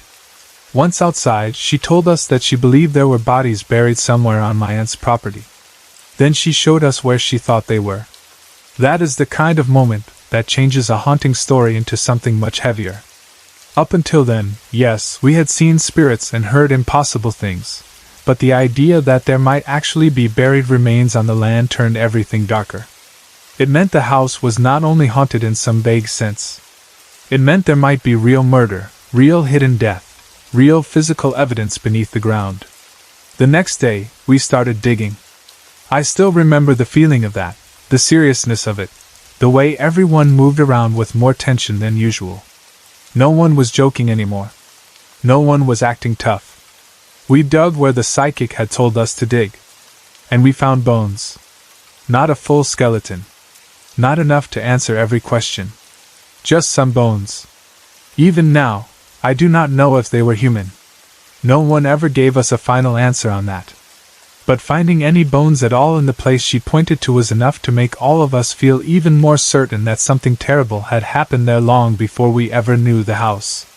Oddly enough, once the renovations were finished, everything stopped. No more footsteps.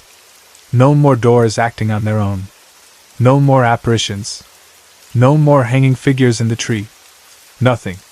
It was as if whatever had been stirred up finally settled once the house was complete again. Maybe the renovation had opened wounds in the place, and once it ended, those wounds closed.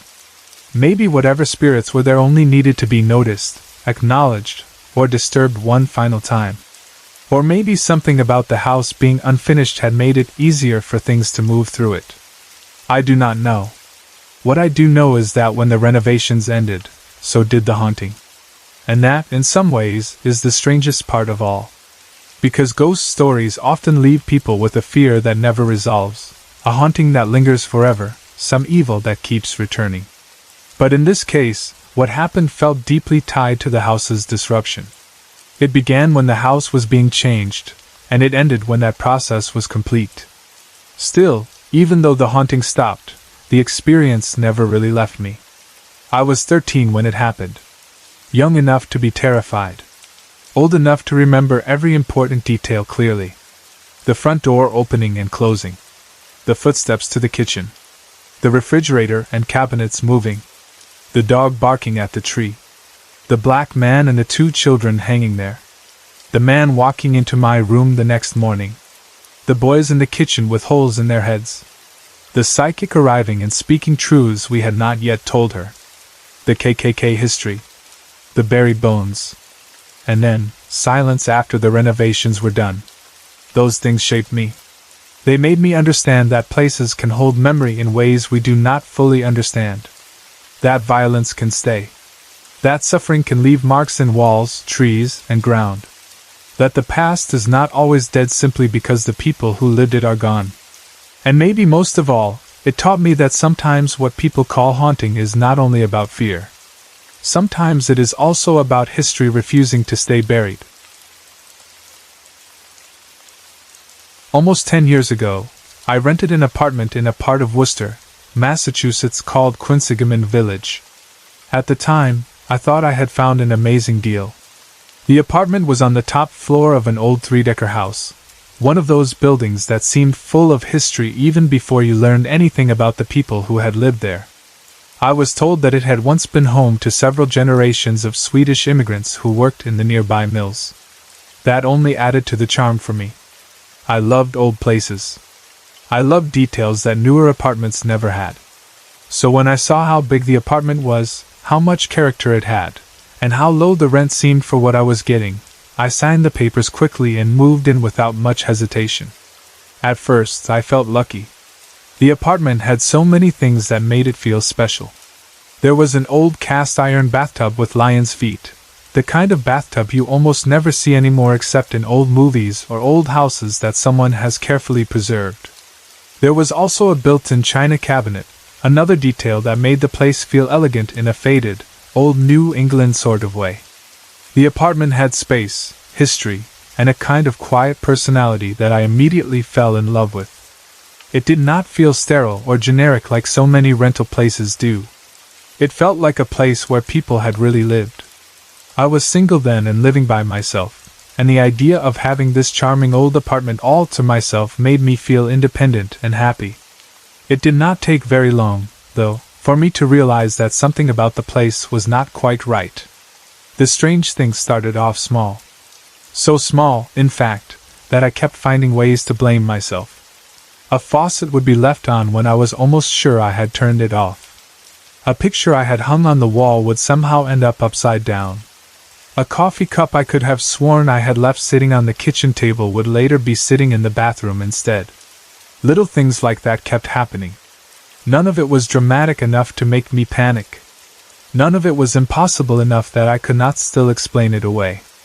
I lived alone, after all, and when you live alone, there is no one else to blame for misplaced things. So I kept telling myself I was being careless, distracted, tired, absent-minded. Still, even while I tried to dismiss it, I could not shake the feeling that it was odd. It was not one huge thing. It was the steady pattern of small things. The kind of pattern that starts to wear at your nerves because every single event by itself can be explained away, but taken together they create a feeling that the apartment is somehow participating in your life. Like it is touching things when you are not looking. Like it is noticing what matters to you and moving just enough to let you know it can. One night, I woke up because the phone was ringing. That by itself would not have been strange, except for one detail. Only the phone in the kitchen was ringing. The phone in my bedroom was silent. That immediately struck me as odd because the phones were supposed to ring together. On top of that, the caller ID was not showing anything. It was not picking up the call. I stood there in the middle of the night, half awake, listening to the phone ring in the kitchen while the one beside my bed sat quiet, and I remember feeling that little twinge of unease that had already started building in me from the earlier incidents. Still, I told myself it had to be old wiring. It was an old building, and old buildings have quirks. I leaned into that explanation because I wanted to. I did not want to think of the apartment as haunted. I wanted to think of it as old. Another night, I woke to the sound of shattering glass. It was loud. Loud enough that I sat straight up in bed and for a second honestly thought something had happened right outside my window or somewhere in the apartment. I ran to the window immediately, expecting to see maybe a broken bottle in the street, maybe some people outside, maybe another tenant investigating the noise. I saw nothing. What made it even stranger was that no one else seemed to react. The sound had been so sharp and so clear that I assumed someone else in the building would be awake too, maybe peeking out of their own windows to see what had happened. But there was no one. The whole place stayed dark and still, as if I were the only person who had heard the noise. The next morning I looked around outside and inside as best I could, fully expecting to find shards of glass somewhere. There was nothing. Not one broken piece.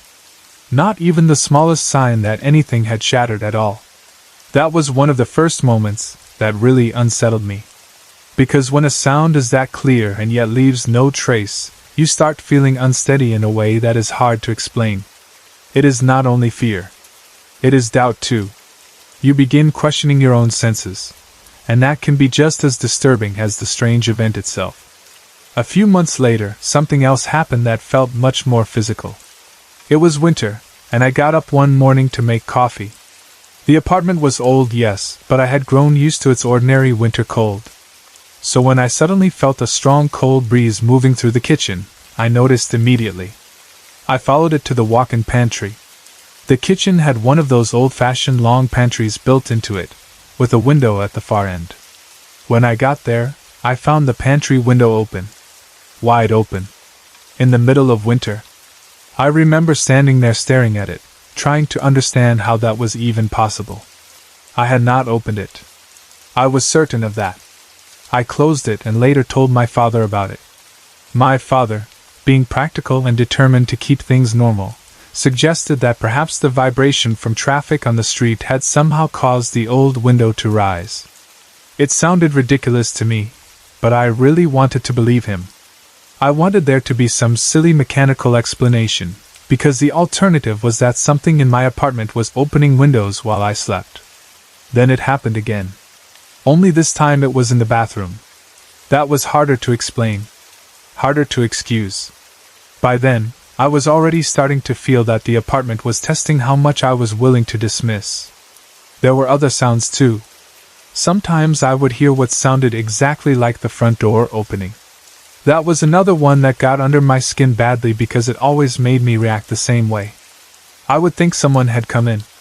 I would stop what I was doing and go check. And every single time, I would find the front door still locked exactly as I had left it. Locked. Undisturbed. Yet I had heard it open. The place seemed to be full of these almost moments, these things that approached the edge of ordinary life and then stopped just short of leaving proof. The event that frightened me more than any other happened one day when I was homesick from work. I had stayed home because I did not feel well, and I was sitting in the living room watching a movie. The room was set up in a simple way. The sofa sat against one wall, and next to it was a closet door. Across from that was a chair, and the television stand sat in the room as well. It was daytime. Nothing about the scene should have felt threatening. I was wrapped in that dull, sick feeling where all you want to do is stay on the sofa, drink something warm, and let time pass. Then I saw something move. It was out of the corner of my eye at first, but it was fast enough and strange enough that I turned immediately. What I saw was white. It moved along the baseboard with incredible speed, darting from one part of the room to another. It disappeared behind the chair in the opposite corner, and then, just as quickly, reappeared on the other side before shooting under the television stand. The second I saw it, my blood turned cold. That is not a dramatic phrase. It is the exact physical sensation I had. My whole body reacted before my mind even caught up. It was like every bit of heat drained out of me. I have never felt that exact sensation before or since, and I hope I never do again. I sat frozen on the sofa, staring at the television stand, trying to force my mind to make the sight into something normal. A mouse. That was the explanation I grabbed. It had to be a mouse. Maybe I had startled it. Maybe it had startled me more than the other way around. That was what I kept trying to tell myself. So I sat there, eyes fixed on the stand, waiting for it to come out again. Time stretched strangely in that moment. It felt like forever, though it probably was not very long. Eventually I gathered enough nerve to investigate. I climbed onto the chair because I did not want to get too close to where I thought the thing might be hiding. From there I tilted the television stand forward so I could look behind it. There was nothing there. No mouse. No white object. Nothing. That was when the fear changed into something heavier. Until then I had been frightened but still clinging to a practical explanation. Once I saw empty space behind that stand, the practical explanation fell apart. And in that moment I knew, in the deepest part of myself, that I had just seen something very unusual. I started to cry. I felt helpless and embarrassed at the same time. I remember thinking, who in the world could I call?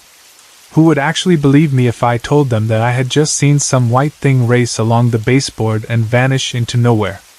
Then I got angry. There is a point sometimes when fear becomes anger, maybe because anger feels stronger and less humiliating. I walked through the apartment from room to room and spoke out loud. I told whoever or whatever it was that it had to leave.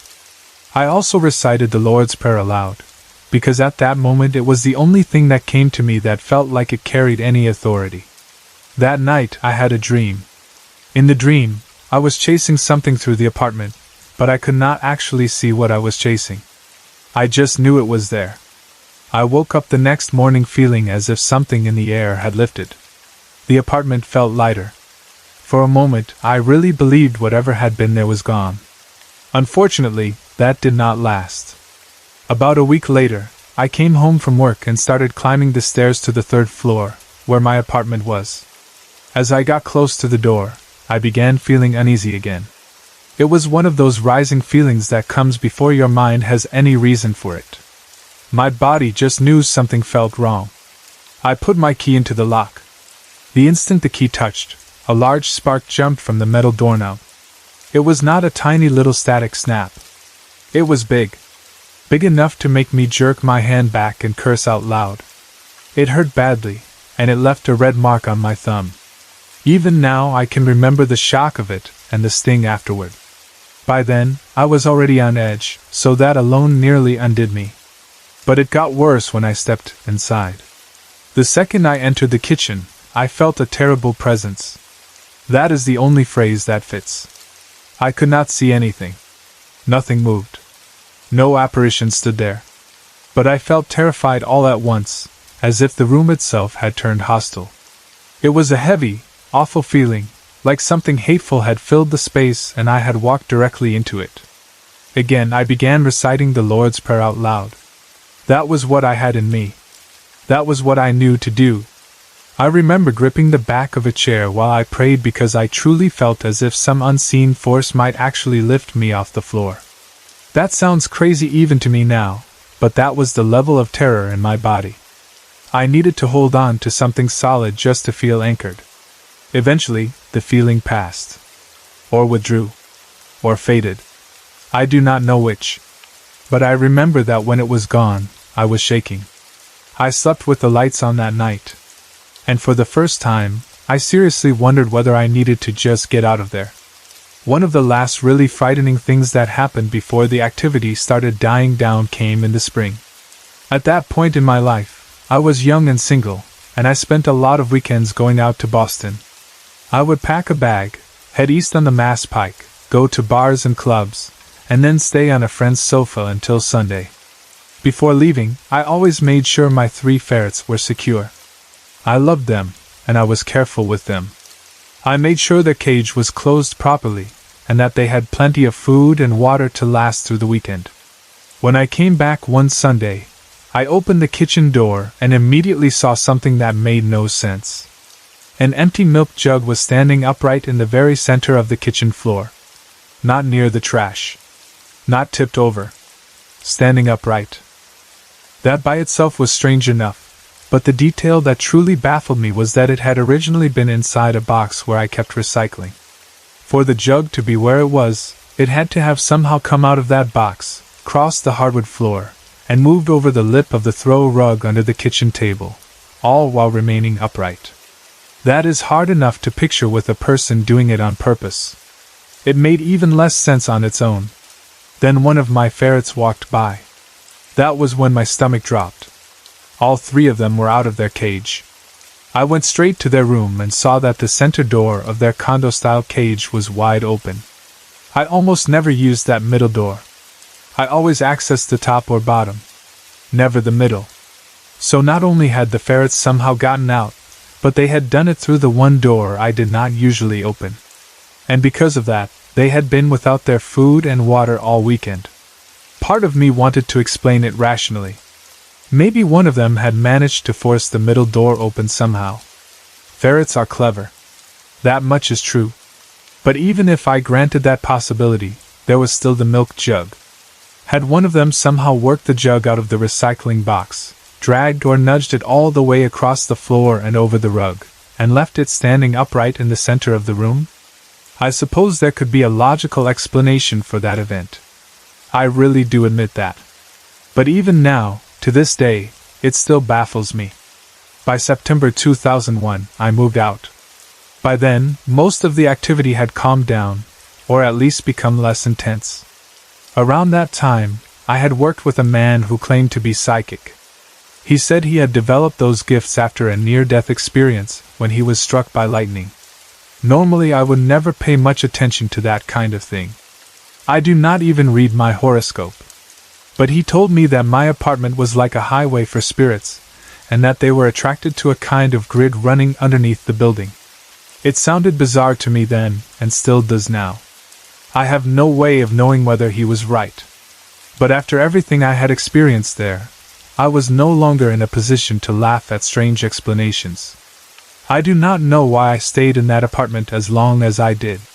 Maybe I am just stubborn.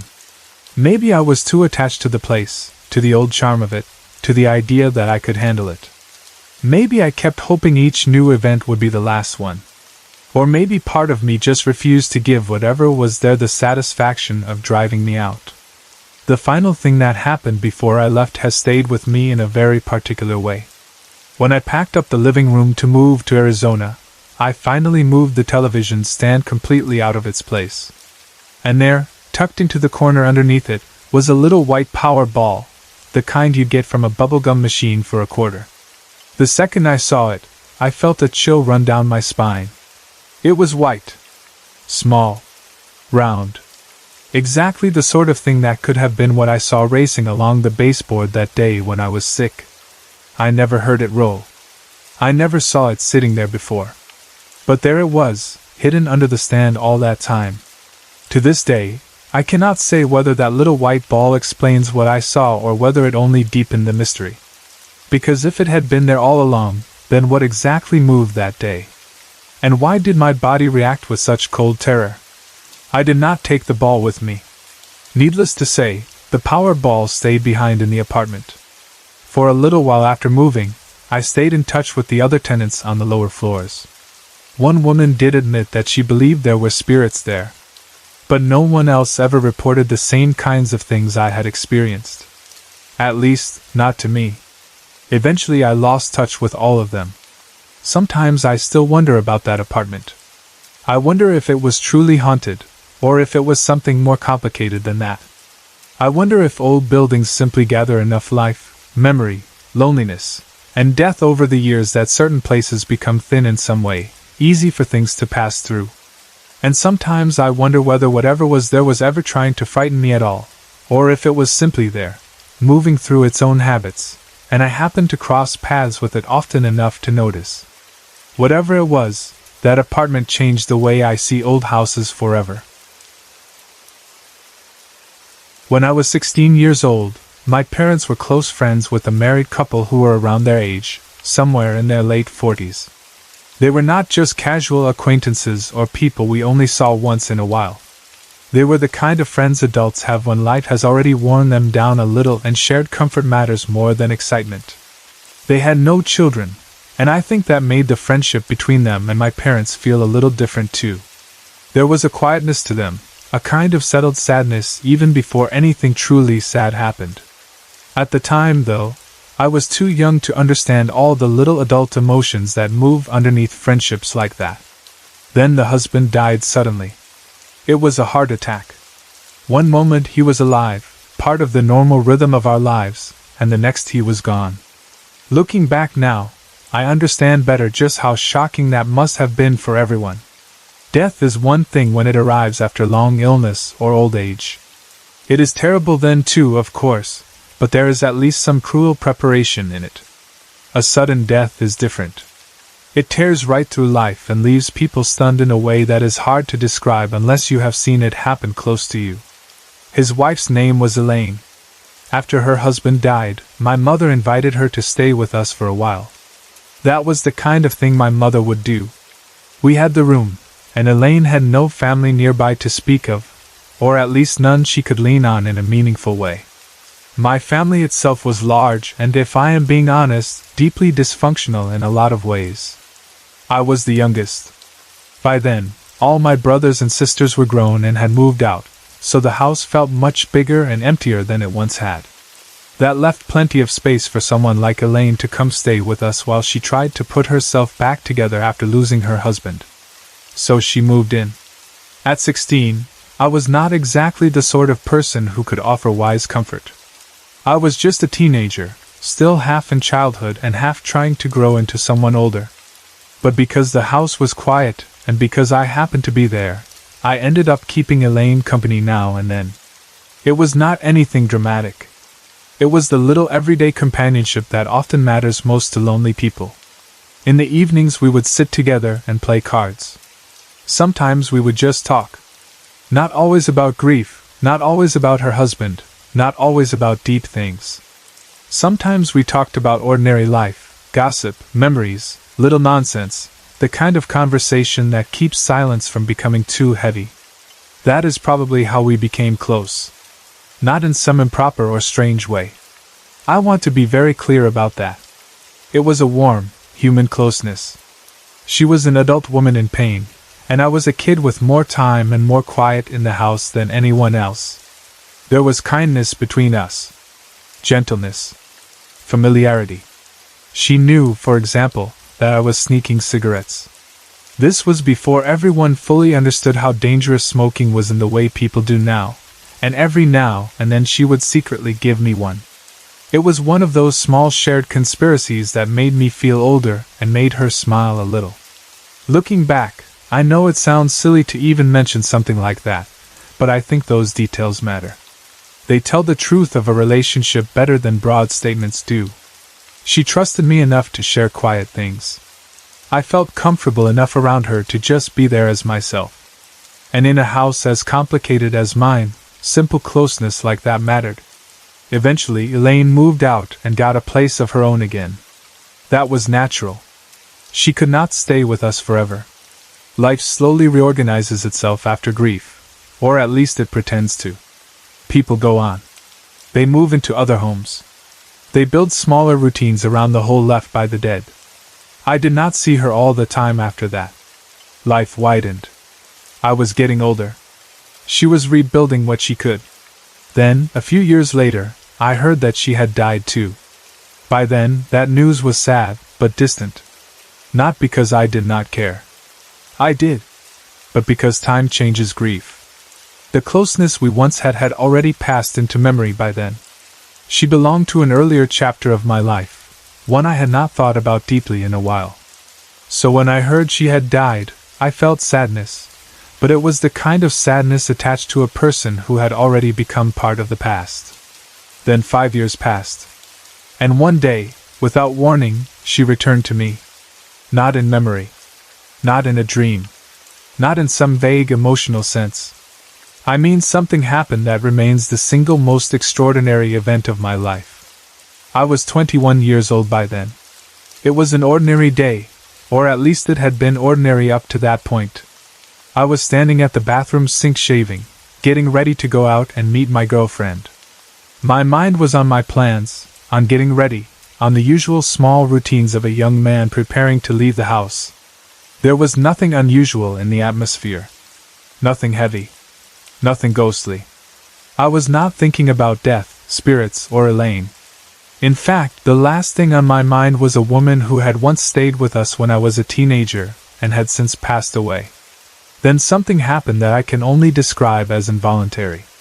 Almost against my own conscious intention, I put the razor down. My face was still covered in shaving cream. I did not decide calmly that I wanted to go somewhere else in the house. I did not suddenly remember some chore or hear someone call my name. I simply stopped shaving, set the razor down, and began walking toward the bedroom where Elaine had slept all those years earlier. Even as I did it, I did not understand why I was doing it. That is one of the strangest parts. It was not like an ordinary thought such as, oh, I haven't thought about Elaine in years. It was more like I had been redirected by something just outside myself. My body moved first. Understanding came second. I walked into that bedroom, and only then, without any build-up, I found myself saying to myself, very clearly, I miss Elaine. That sentence did not feel like it came from me in the normal way thoughts come from you. I know that sounds difficult to explain, but that is precisely why it has stayed so vivid.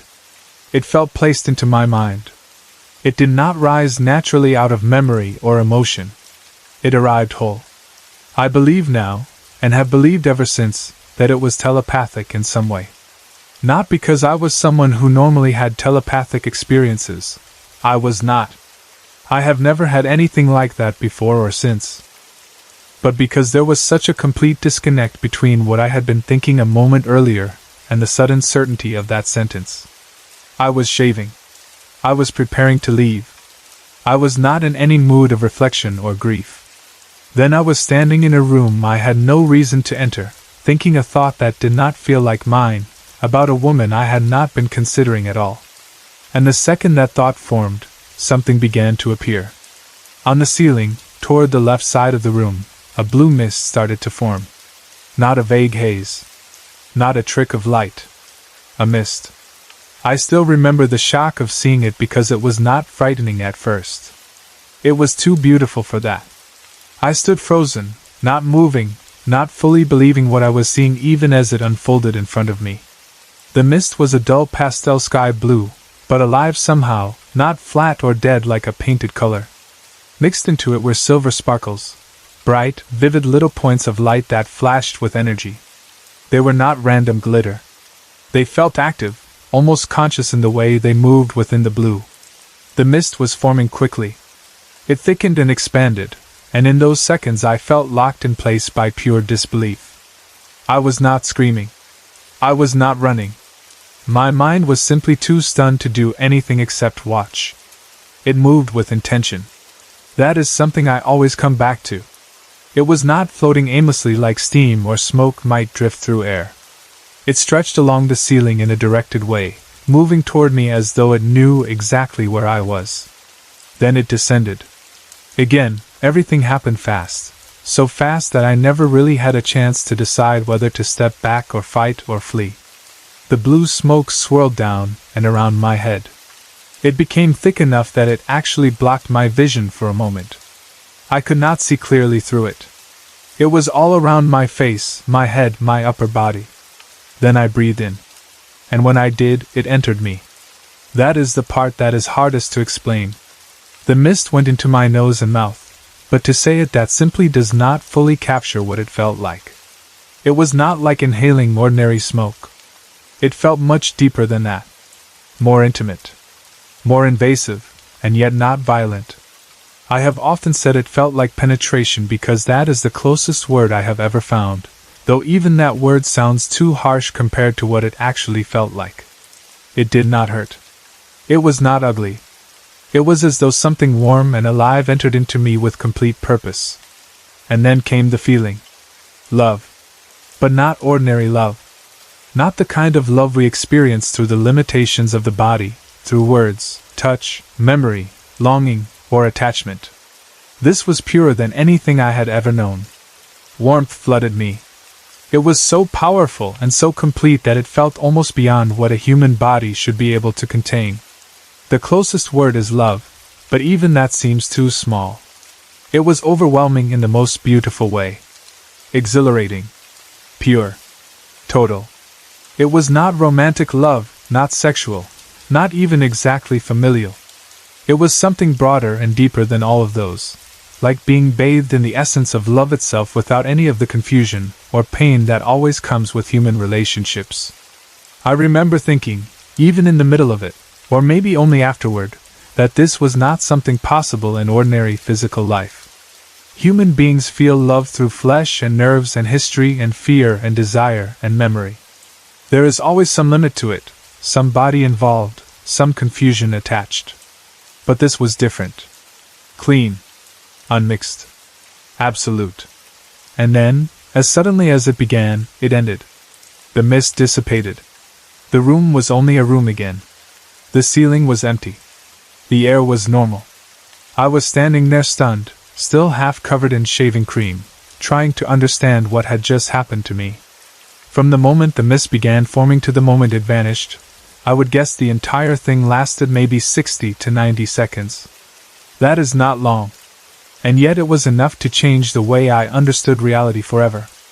I want to state very clearly, as I always do when I tell this story, that I was not on drugs. I was not drinking. I was not on medication. I was not impaired in any way. I was 21 years old, healthy, and getting ready to go out. I am now a 61-year-old man. I have never been arrested, never institutionalized, never treated for mental illness, and I have never before or since had an experience involving a mist or ghost or anything remotely like that. That was the one and only time. Which, in some ways, makes it even more powerful. If it had happened often, people could say I was unstable or suggest I had a pattern of hallucination or obsession. But there is no pattern. Nothing before. Nothing after. Just that one utterly impossible event in one bedroom on one ordinary day that should have contained nothing more than shaving cream and plans for the evening. Since then, I have become a believer in the spirit realm. It would have been impossible not to. Not because I wanted to become one, not because I was already looking for proof, but because once something like that happens to you, disbelief is no longer simple. You can still question what happened.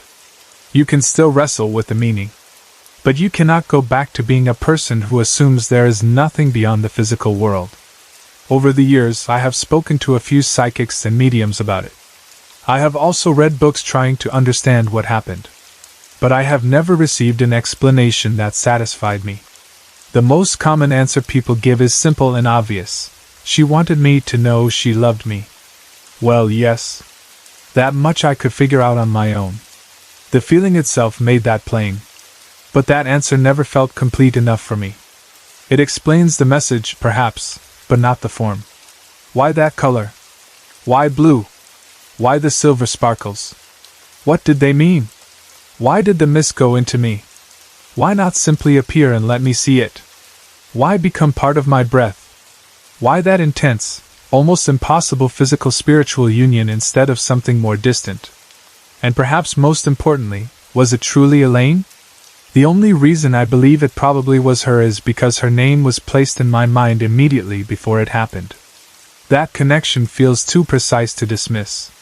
It was not a random spirit appearing in a random room. I was guided into the room she had once occupied, and the thought, "I miss Elaine," arrived in me just before the mist formed. That sequence feels meaningful in the strongest way possible. Still, I cannot say with absolute certainty. I never heard her speak. I never saw a face. I never received words beyond that thought placed in my mind. All I received was presence, beauty, and love. Sometimes I think maybe that was enough. Maybe the human mind always wants more because it cannot tolerate mystery. Maybe we always want names, symbols, categories, meanings, systems. But what if some experiences do not come to be understood intellectually? What if they come simply to be experienced? What if the whole point was not for me to decode the color blue or the sparkles or the way it entered me, but to receive something I needed and could not otherwise have known? Even saying that, though, I still return to the details. I think about the blue. It was not dark blue, not electric blue, not ghostly white-tinted blue. It was a soft, sky-like blue, muted and gentle. That seems important. Blue is often connected to peace, calm, heaven, spirit, communication, comfort. At least that is what many spiritual traditions suggest. Maybe the color itself was part of the message. Maybe it was meant to soothe rather than startle, to announce itself not as threat but as tenderness. Then there are the silver sparkles. They flashed with a kind of bright energy. I still see them in memory as the most alive part of the mist, little bursts of brilliance moving through the blue. I have wondered whether they represented spirit energy, consciousness, personality, or something like joy. Silver is often associated with the moon, intuition, purity, the soul, reflection. Again, perhaps I am reading too much into symbolism after the fact, but it is hard not to wonder. And why into me? That question has never stopped mattering. Why did the mist swirl around my head and then enter through my breathing? Why not touch me from outside? Why not simply surround me? Why did it become internal? Part of me feels that maybe it was because the message was not only, "I am here," but, "I am with you." Perhaps it entered me because the love itself had to be felt from within, not observed from without.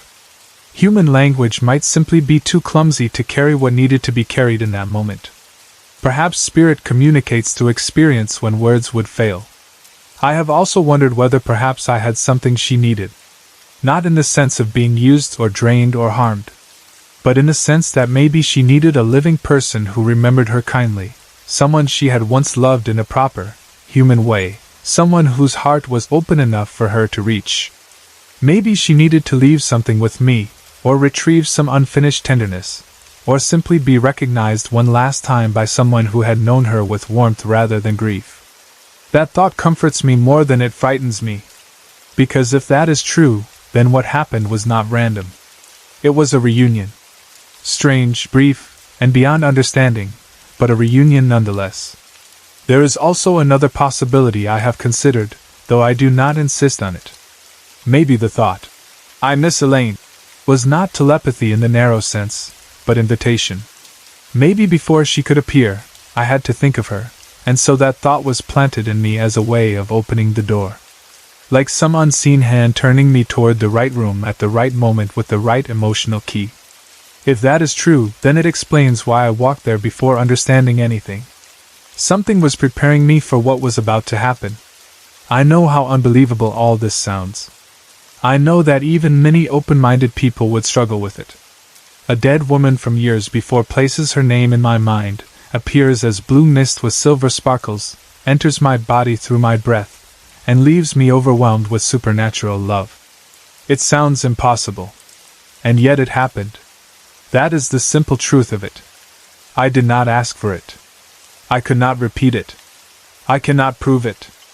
I can only say that it happened exactly as I remember it, and that I have never forgotten one detail of it because it was unlike anything else in my entire life.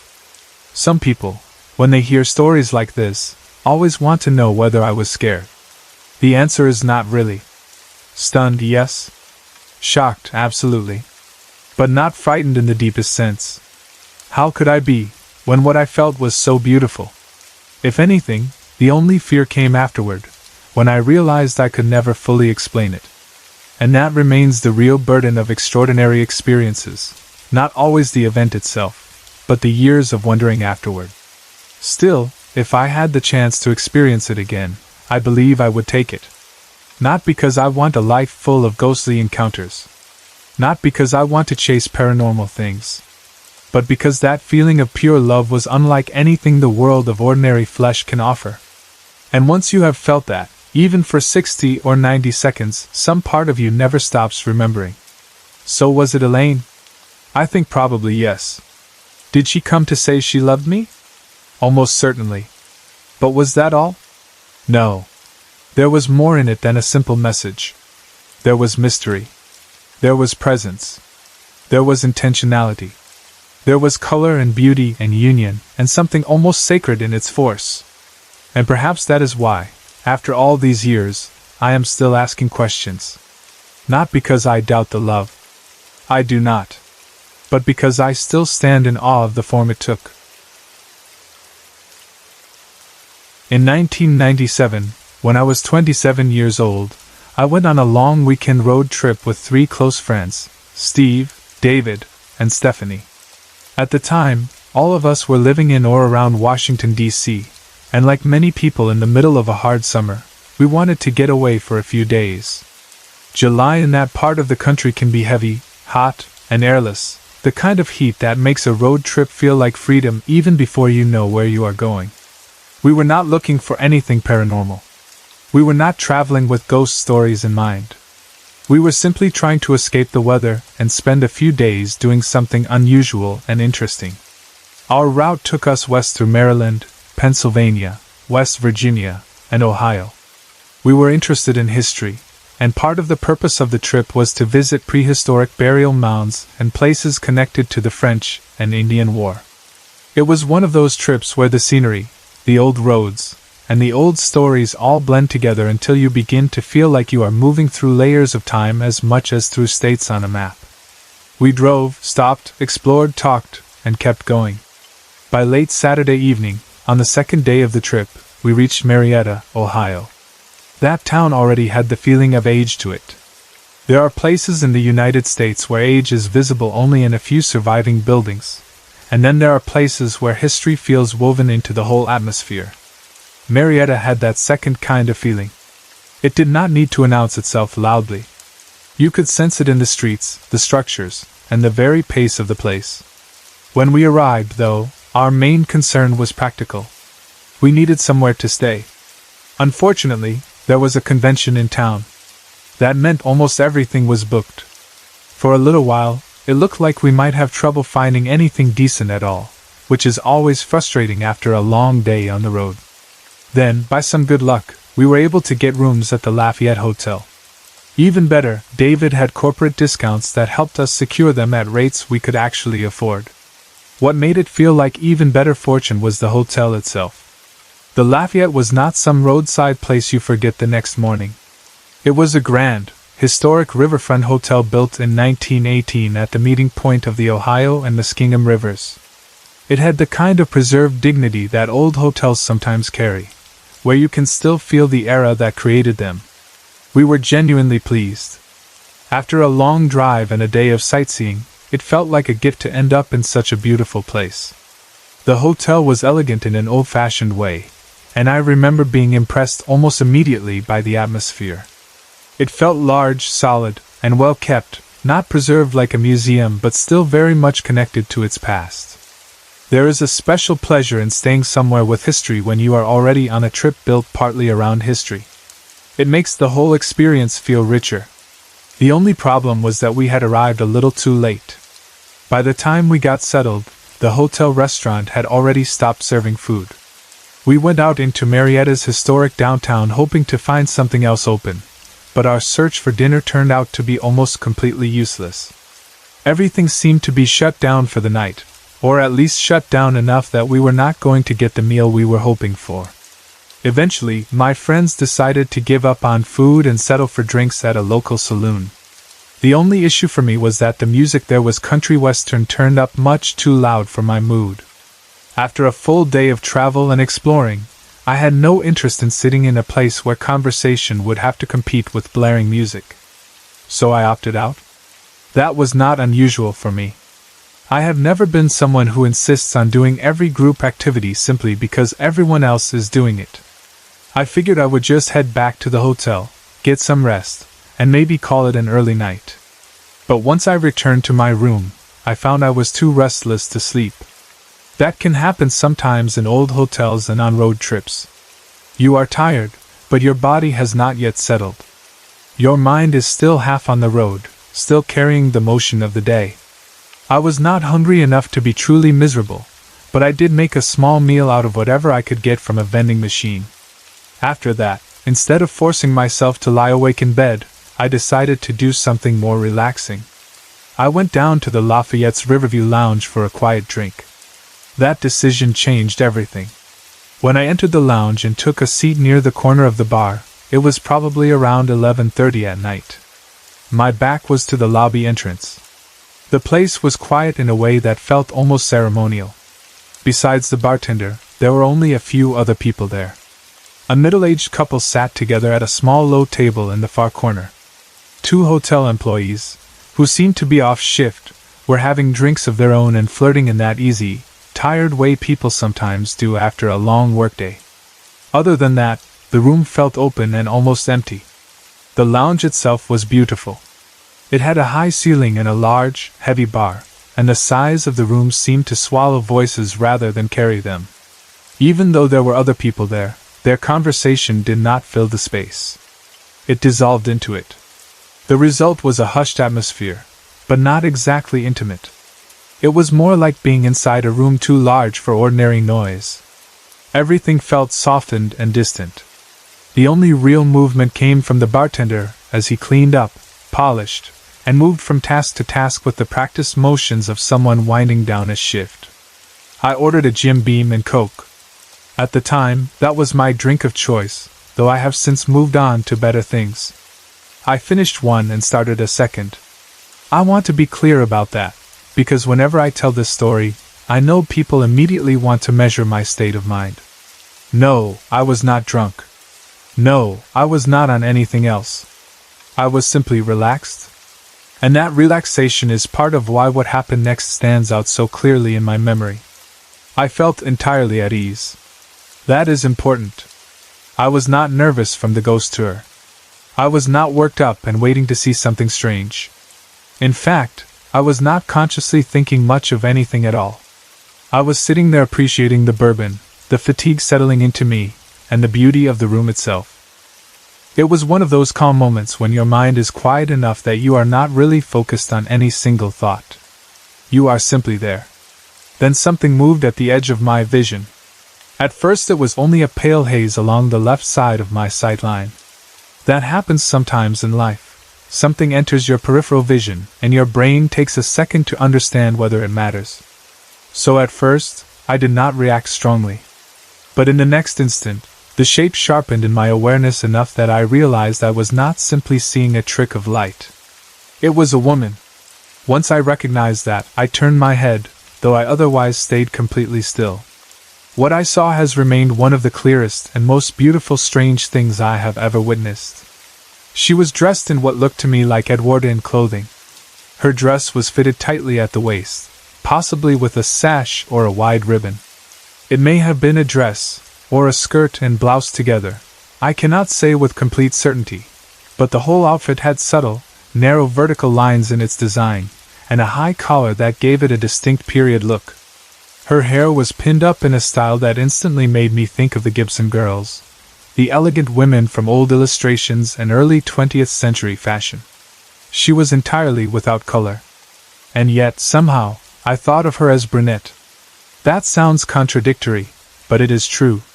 She had no ordinary flesh color, no natural shading the way a living person would, and still there was something about her presence that made me think of her as dark-haired. It was not a fully formed thought so much as an impression. She was exactly the kind of figure people mean when they say, "a lady in white." Only even that phrase does not fully capture her. She did not look like glowing white cloth or simple pale vapor shaped like a woman. She looked like a person translated into a colorless, luminous form. Pale, yes. Transparent, yes. But still very specifically a woman dressed from another era. The second thing that struck me was how she moved. She came from somewhere near where the middle-aged couple was sitting and crossed the lounge on a straight, unwavering path toward the lobby. That brought her closer to me as she moved. I never looked away from her. The farther she came, the more I realized that she was transparent, because I could faintly see the carpet and wall through the lower part of her dress. But it was her movement that made everything suddenly undeniable. She did not walk. She glided. That is the only correct word. There was no visible effort. No shift of weight. No natural rise and fall that comes with a human step. She moved as if the room offered no resistance to her at all. When I looked downward, expecting perhaps to see shoes or some contact with the floor, I saw that she was less distinct near the bottom. Hazy. Almost unfinished. She did not seem to touch the carpet. She hovered just above it, moving without sound, without friction, without the slightest awkwardness.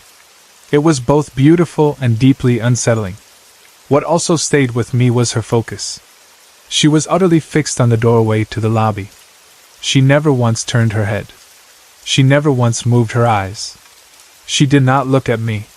She did not acknowledge anyone else in the room. Even when she came within roughly 10 feet of where I was sitting, she seemed entirely unaware of me. I do not know whether that means she truly did not perceive me or whether whatever she was doing simply mattered more to her than anything around her. All I know is that she had a destination and all of her attention was on it. Then, just before she reached the threshold to the lobby, she vanished. Not faded. Not dissolved gradually. Vanished. And the timing of it has always remained one of the strangest parts of the whole encounter. At the exact instant before she disappeared, the full realization hit me. My mind, which had been trying to catch up to my eyes for several seconds, finally did. And the thought that came crashing through me was simple and immediate: it's a ghost.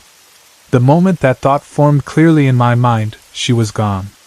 The whole event probably lasted no more than 10 seconds.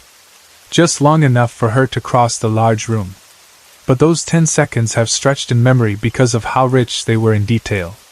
Even now, when I think back on it, I can see her path, her posture, the shape of her dress, and the way she moved. The first thing I did after she vanished was look around the room. I wanted desperately to see whether anyone else had seen her. Surely, I thought, someone must have looked up.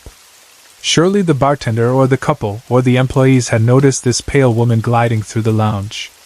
But no one was looking in her direction. The couple remained turned inward in their own conversation. The employees were distracted from one another only in their usual lazy after-work way. The bartender was occupied with his own tasks. No one gave any sign of having witnessed anything unusual at all. That left me alone with it.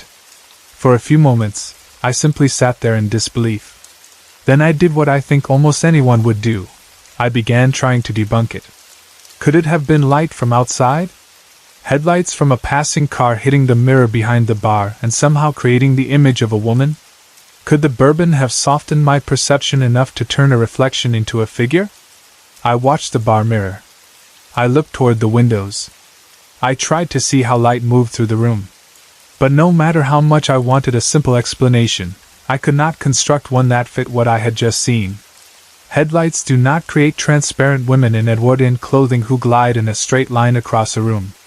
Eventually, I finished my drink.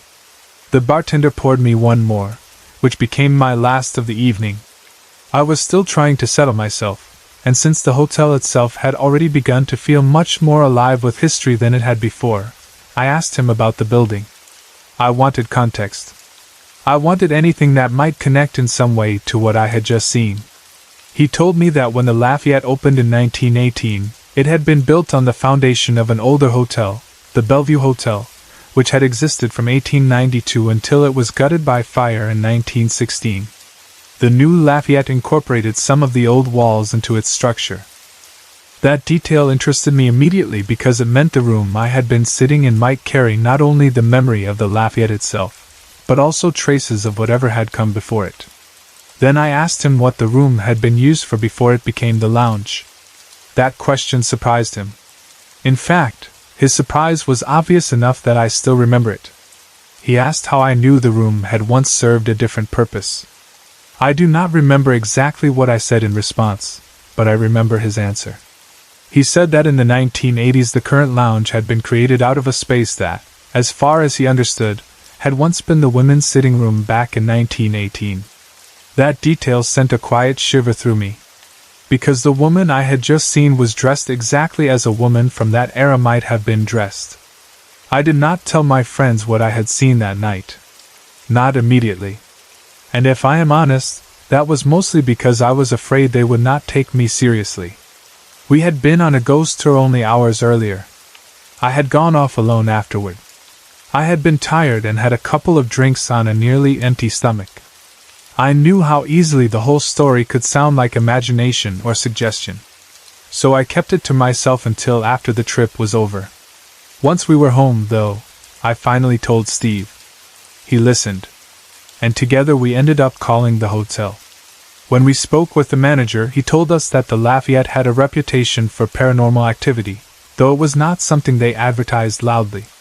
According to him, guests and staff often reported stirrings in their peripheral vision, elevators moving late at night without passengers, strong feelings of being watched, and objects being moved around in rooms on the third floor. Traditionally, he said, these events were usually attributed to S. Durward Hogue, a devoted owner and tireless manager of the hotel from years past. But that did not fit my experience. The figure I had seen was clearly not Hogue. And unlike many of the reported disturbances, my encounter had taken place in the lounge. So even though the manager's comments gave me some context, they did not truly explain the woman. With distance, what I have come back to most often is not fear but wonder. At the time, yes, I was shocked. Yes, I sat there trying to explain it away. Yes, I wish someone else in the room had seen her so I would not have to carry the whole thing as a private memory. But what has stayed with me strongest is how beautiful and precise the experience was. She was not grotesque. She did not seem malicious. She was not one of those violent or tortured apparitions people often imagine. She seemed purposeful, intent, busy even, as if she were on some errand that mattered to her and had no reason to pause simply because a living man happened to be watching her. That thought has stayed with me more than any other. What was she doing? What was so important that even in death, or whatever state she occupied, she crossed that lounge with such unwavering determination? Why the lobby? Why that route? Why that room? Was she replaying some past moment, as believers in residual hauntings might say? Was I simply lucky enough, or open enough, or tired enough, to see her for those few seconds?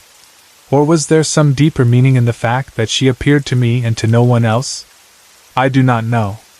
And I do not pretend to know. Skeptics will always have reasons to dismiss the story. And honestly, I understand why. I was tired.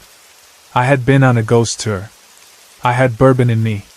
The image itself fits an old cultural pattern, the classic lady in white from so many Anglo-American ghost stories.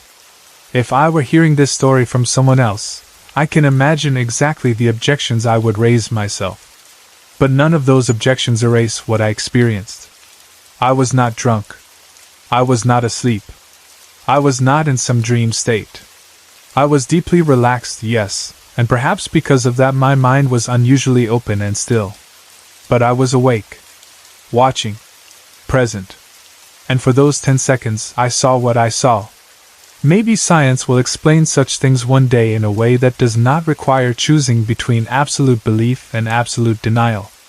Maybe there is some way memory, environment, attention, and time intersect in old places that allows certain moments from the past to show themselves under rare conditions. Or maybe spirits are real in ways our culture only half understands. I do not know. What I do know is that, even after all this time, I cherish the experience.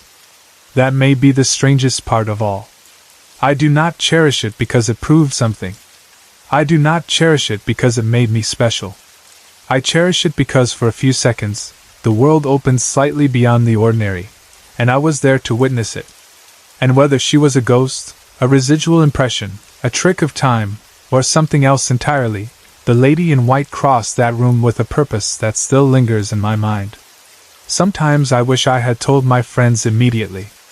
Sometimes I wish we had stayed another night. Sometimes I imagine going back, sitting in that same lounge late at night, ordering a drink, and waiting to see whether she ever takes that same path again. Because if she does, I would like to watch her once more, this time knowing that what I am seeing is not my mind playing games, not history told by a guide, not a mood created by old walls and bourbon, but one of the most inexplicable and quietly extraordinary moments of my life. We moved into this house in July of 2007. It was still a very new house, only 1 year old, so naturally I never expected anything paranormal to happen there. When people think of haunted houses, they usually imagine very old homes with long histories, dark basements, and stories passed down through generations. This house was not like that at all. It was new, clean, and modern. It should have felt safe. My husband, my 2 children, and I were just happy to be settling into a new place and starting a new chapter of our life there. For the first couple of weeks, everything seemed normal enough. We were still adjusting to the house, learning the little sounds it made, finding places for everything, and getting used to our routines there. Like most mothers, I had my own regular bedtime routine. I would get the kids settled, make sure everything was in place, and then finally head to bed myself. One night, only about 2 weeks after we moved in, something happened that I have never forgotten. That night, I did what I always did. I got ready for bed and climbed in. My husband was already asleep. The room was quiet and still, the kind of peaceful quiet you expect late at night when everyone in the house is finally asleep. I had only been lying there for maybe a minute when I suddenly heard footsteps run past my side of the bed. It was such a normal sound at first that my mind immediately gave it an ordinary explanation. I thought it had to be my 4-year-old son. He was still young enough that sometimes he would get out of bed and come into our room, usually wanting to sleep with us or just looking for comfort in the middle of the night. So when I heard the footsteps, I assumed that was exactly what was happening.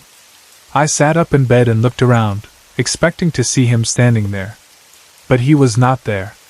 I called his name, thinking maybe he had crouched down near the side of the bed, or was standing somewhere I had not immediately noticed. There was no answer. So I got up and looked around the foot of the bed. Still nothing.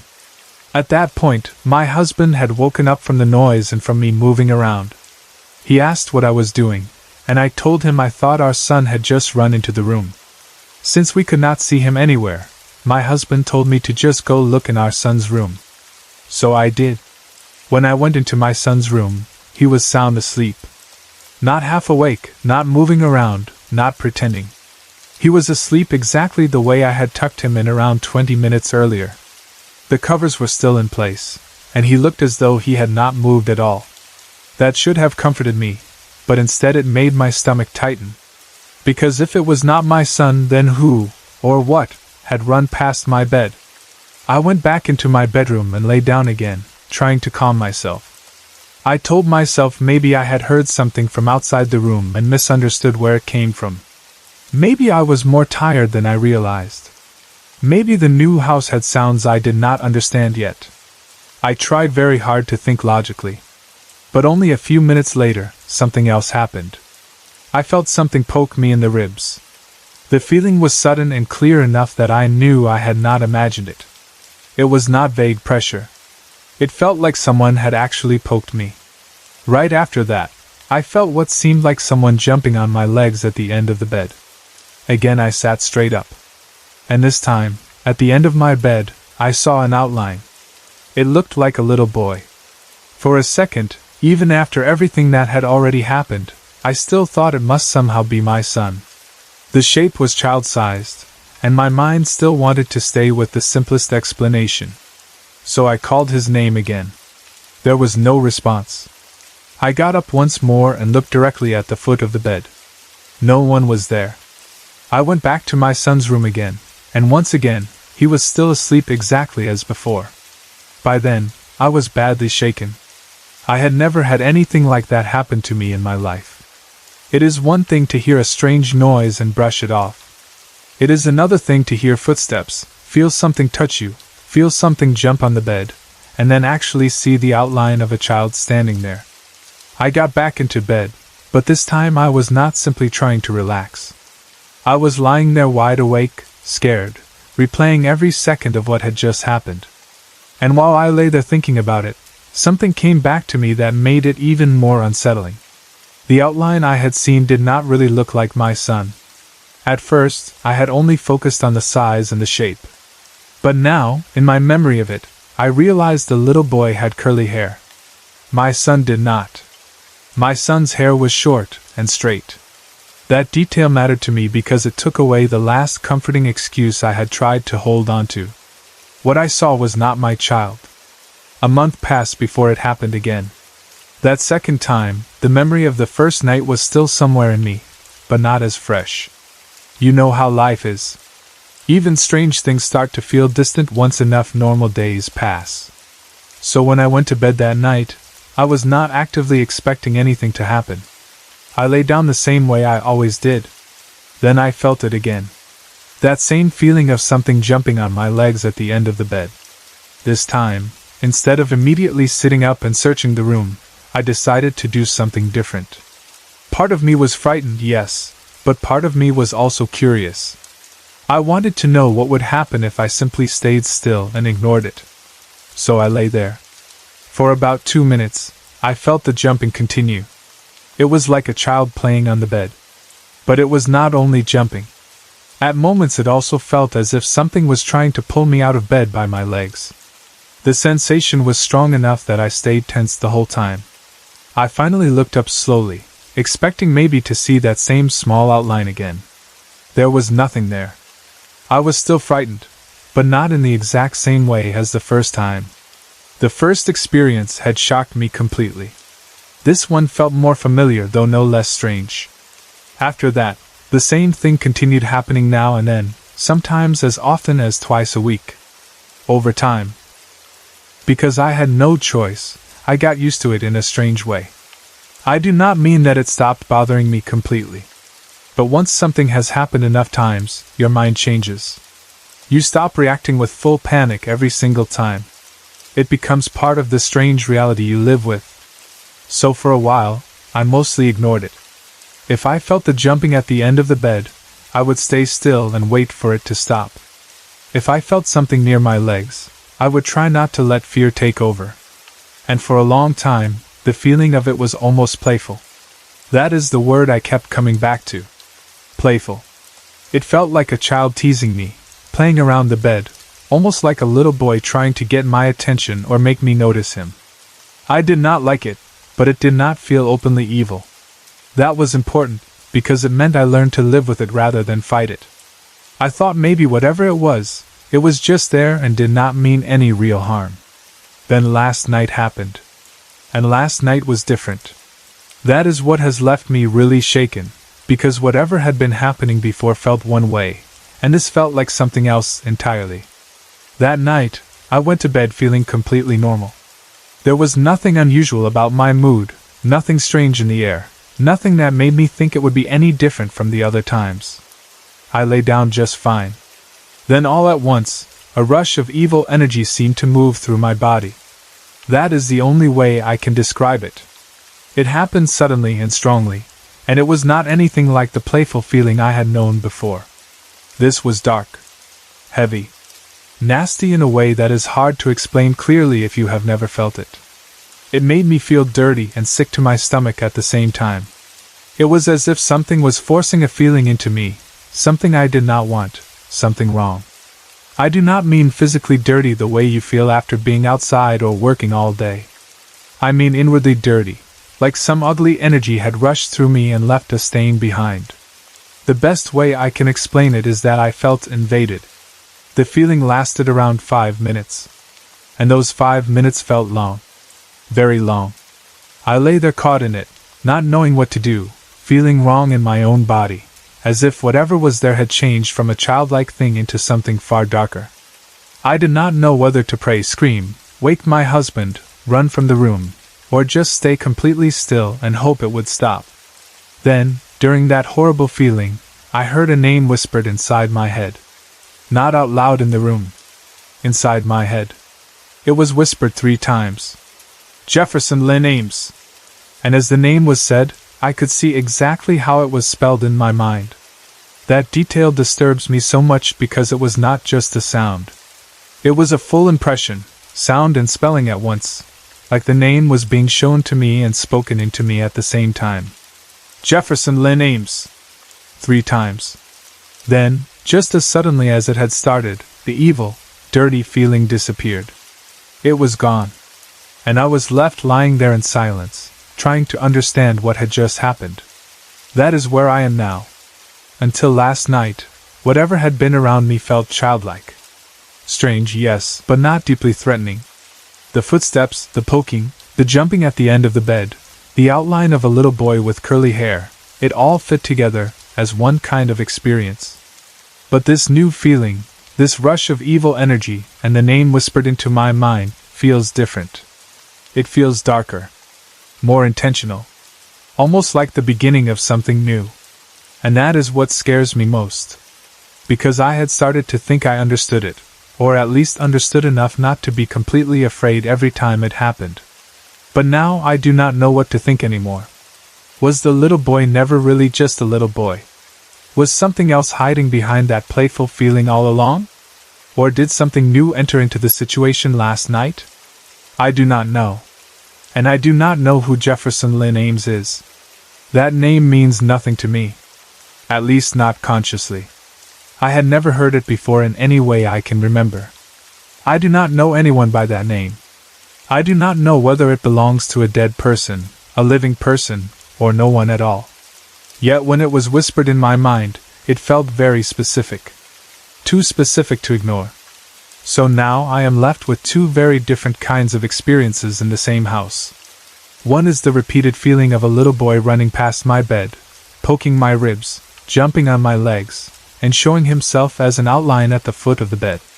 The other is this one terrible night, filled with an evil feeling and a name spoken into my mind 3 times. If the first experiences had continued exactly as before, maybe I could have gone on ignoring them.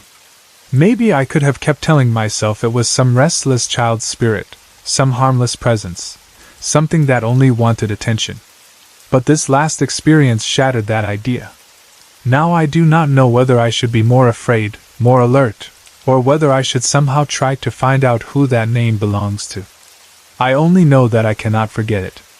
And I know that whatever happened last night was not playful. It was something else. I only lived in that house for about 4 months, but even now it feels like I lived there much longer than that. Fear stretches time in a strange way. A month can feel like a year when every night leaves you tense, exhausted, and waiting for the next thing to happen. I still remember the house clearly, the yard, the cold hallway, the office room, the strange red light on the wall, and the heavy feeling that settled over me almost the moment I arrived. At the time, I did not know the history of the place. If I had known, I never would have moved in. But I did not know. All I knew was that it was a ranch house on a 2-acre lot in Shreveport, and that the rent worked for me and my roommate in that stage of our lives. That was enough then. It would not have been enough if I had known what had happened there. The house was tied up in a disputed estate. Years earlier, a man had shot his wife there and then killed himself. None of that information was given to me before I moved in. I found out much later, after I had already spent weeks feeling as if something in that house hated me, watched me, and wanted me gone. Once I learned the truth, too many things suddenly made sense in the worst possible way. From the first minute I moved in, I had a bad feeling. That is not me trying to make the story more dramatic after the fact. I truly mean from the minute I got there. Some houses feel neutral. Some feel warm. Some feel strange until you settle in. This one felt wrong from the start. Not only unfamiliar.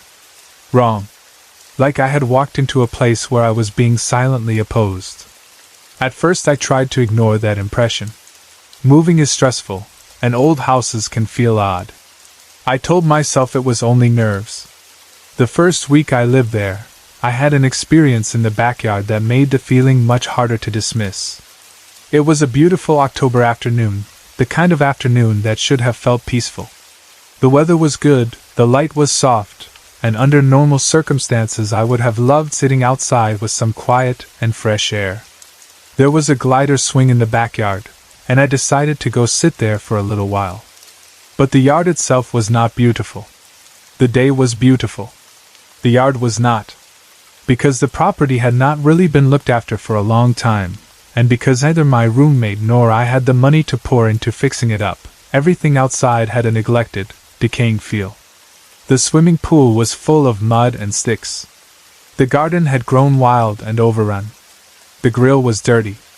The lawn furniture looked as if no one had touched it in forever. Even in daylight, the place felt abandoned in spirit, as if whatever life had once happened there had ended badly and never really been replaced.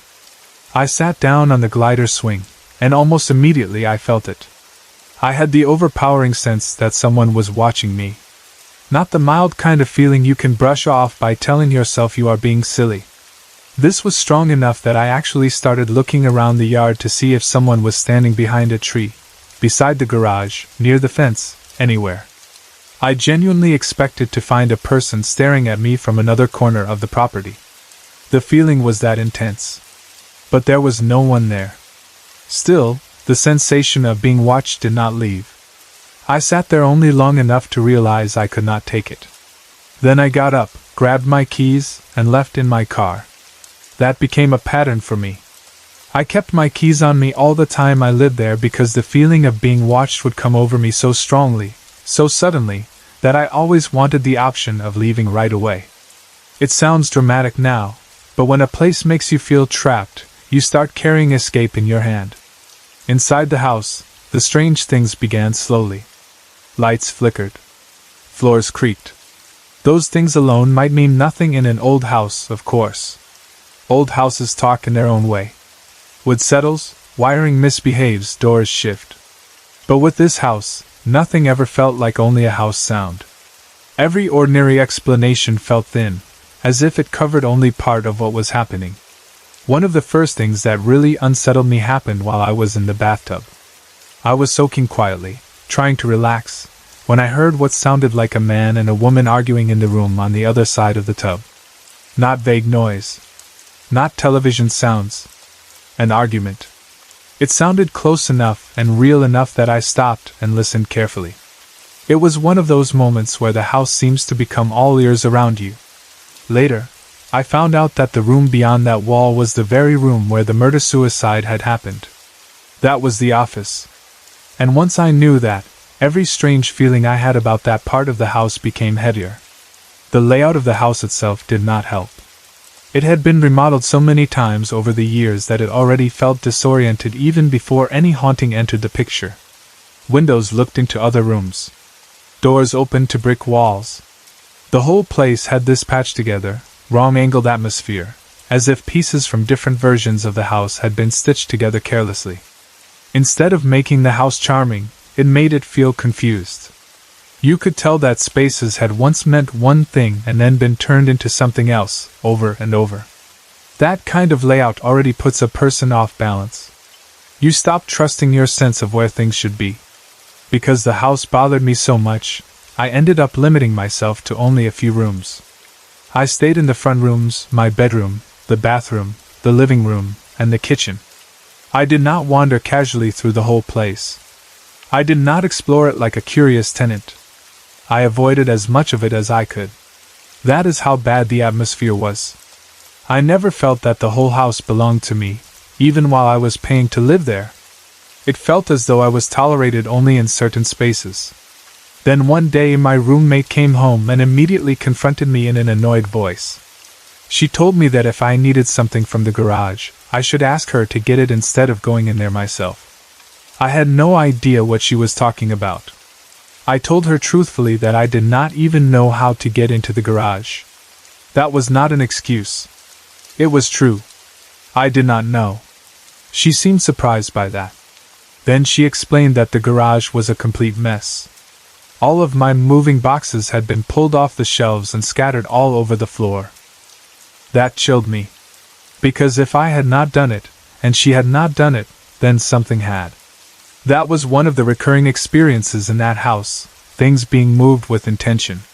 Not knocked over by accident. Not shifted a few inches. Pulled down. Scattered. Rearranged in ways that felt deliberate. It gave the place a nasty little edge, as if whatever was there wanted to make its presence known but not in a large, dramatic show. It preferred to disturb and unsettle. My roommate and I had opposite schedules. She went to school and also worked late nights. I worked days. Because of that, we did not spend much time talking deeply about the house, but before she told me about the garage, I had already been wondering what was going on in it. Since I hardly slept due to everything else happening in the house, I was often awake when her car came up the drive around 3 in the morning when she got home. One night, not long after she came in, I heard her scream. I am ashamed of what I did next, even now. I did not go to check on her. I was too afraid. To reach her room, I would have had to pass through the office, the room where, though I did not know it yet, the husband had killed his wife and then himself. Even without that knowledge, the room already terrified me. So when I heard my roommate scream, I froze. I lay there listening, telling myself that if she screamed again I would force myself to go. But if she did not, I would tell myself it had only been a nightmare. She did not scream again. The next morning, she was angry with me. She asked if I had heard her scream. I lied and said no. I did not want to admit that I had heard it and been too frightened to move. Then she told me what had happened. She said she had just gone to bed and rolled over, and there was a man with a horrible face bending over her. She screamed and kicked at him, and then he vanished. That was the moment when I finally told her what I had been feeling all along, that I thought the house was haunted and that whatever was there maybe did not want me there. It was then that she told me the truth about the house. She told me about the man who had shot his wife and then himself, and that it had happened in the office room, the very room you had to pass through to get to the master bedroom, which was her room. After that, everything I felt in the house took on a darker shape. Before, I had felt watched, threatened, unsettled. Now I knew why the house felt that way, or at least I believed I did. There had been violence there. Domestic violence, murder, suicide, and all the rage and pain that come with something like that. Suddenly the arguments I thought I heard by the bathtub made more sense. The office room made more sense. The heavy feeling made more sense. We tried to ask her mother about it, because her mother had known the family who used to live there. But she was a strict fundamentalist Christian and became angry at us for talking about ghosts at all. She would not really discuss it. As far as she was concerned, the subject should not be touched. So we were left mostly with our own experiences and the few facts my roommate already knew. The haunting continued. Lights blinked. Floors creaked. And the office door became its own little nightmare. Now and then I would work up the nerve to close the door to the office room, just so I would not have to look into it when I passed by. But I was so frightened of getting too close that I used a broom to push the door shut. That is how scared I was of that room. I did not want to touch the doorknob with my hand. Yet every time I forced myself to close it, later, when I passed by again, it would be open. Open. Waiting. And the hallway leading to that room was freezing cold. So was my bedroom. This was during a genuinely cold winter, so yes, the house in general was chilly. But there was a clear difference. The rest of the house was never as cold as that hallway and my room. In those parts of the house, the cold felt dense, invasive, and unnatural. I wore gloves and a coat indoors when I had to spend time there. I remember that clearly because it made me feel ridiculous and frightened at the same time. Imagine living in your own rented space and having to dress as if you are standing outside in winter just to endure your bedroom. One night I was alone in the house and heard keys jangling in the front door. That sound is unmistakable. It sounded exactly as if someone were outside trying to unlock the door. My roommate's dog was there with me, and he reacted immediately, which mattered because it proved I had not imagined the noise. He ran to the door barking wildly. By then I was so worn down and so angry at the whole place that instead of shrinking back, I marched over to the front door and flung it open while yelling, "Where are you?" There was no one there. No one. The house sat far enough back that there was about 1/8 of a mile from the porch to the road, and the driveway was in plain sight. No car was coming. No car was leaving. The yard was covered in leaves, knee-deep in places, and if a person had been running through it, I would have heard the crunching clearly. There was nothing. No movement. No sound. Just quiet. I called the police. Or tried to. The local police told me I was outside their jurisdiction and to call the sheriff. The sheriff's office told me the opposite. In the end, no one came. And it was probably a good thing, because there was no one there for them to find anyway. No one living, at least. After that, I was finished. Whatever stubbornness had kept me there started breaking down. I put in for a job transfer as fast as I could and left after only 4 months in that house. 4 months. That was all I could stand. During those 4 months, I do not think I slept more than 2 hours a night on average. Fear does that to a person. It robs sleep first, then energy, then reason. You start living in survival mode, always listening, always bracing, always wondering what the house will do next. There is one final thing from that house that still puzzles me more than almost anything else. About a month after I moved in, a tiny red light started appearing on the wall across from my bed. It was small, about the size of the eraser on a pencil. It would appear around 9 at night, and remain there until the first light of dawn, then disappear. At first I assumed it was some kind of reflection from the road outside. That seemed the easiest explanation. So I experimented. I adjusted the curtains. I blocked parts of the window. I tried placing different objects in front of the glass. Nothing changed it. The size and intensity of the light stayed exactly the same no matter what I did. The strangest part was this: if I put my hand over the red light, it vanished completely. Yet there was no matching reflection on my hand. No red glow. No sign of where it was coming from. Removed my hand, and the little red point returned to the wall as if nothing had happened. That light never stopped unsettling me. Maybe because it was so precise. Maybe because it had a routine. Maybe because it felt less like an accident and more like an eye. I have searched for answers to that over the years and never found anything satisfying. After I moved to Arizona, I finally packed up the living room entirely. When I moved the TV stand all the way away from the wall, I found something tucked beneath it in the corner, a little white power ball, the kind you get out of a bubblegum machine for $0.25. The second I saw it, a chill ran through me. That was exactly the kind of small white object that might explain the white thing I had seen racing along the baseboard months earlier. But it explained too little and too late. If it had been sitting there all that time, why had it moved like that? Why had I felt such overwhelming terror?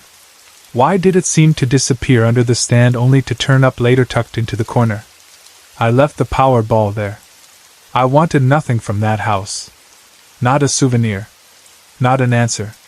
Not one last strange object to puzzle over. For a little while after I moved out, I stayed in touch with the tenants on the other floors. One woman admitted that she believed spirits were there. But I never heard that anyone else experienced the same kind of things I did. Or if they did, they never told me. Eventually, I lost contact with all of them. I still think about that house sometimes.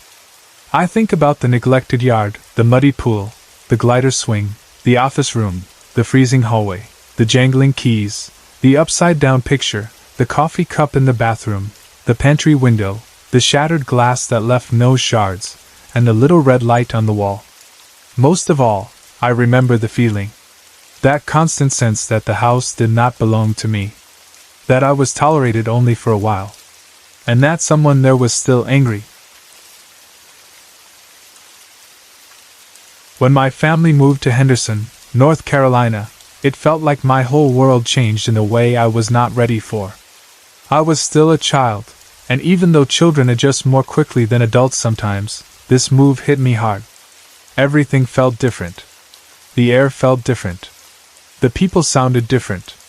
The roads, the houses, the trees, the red dirt, all of it felt unfamiliar. It was a complete culture shock to me.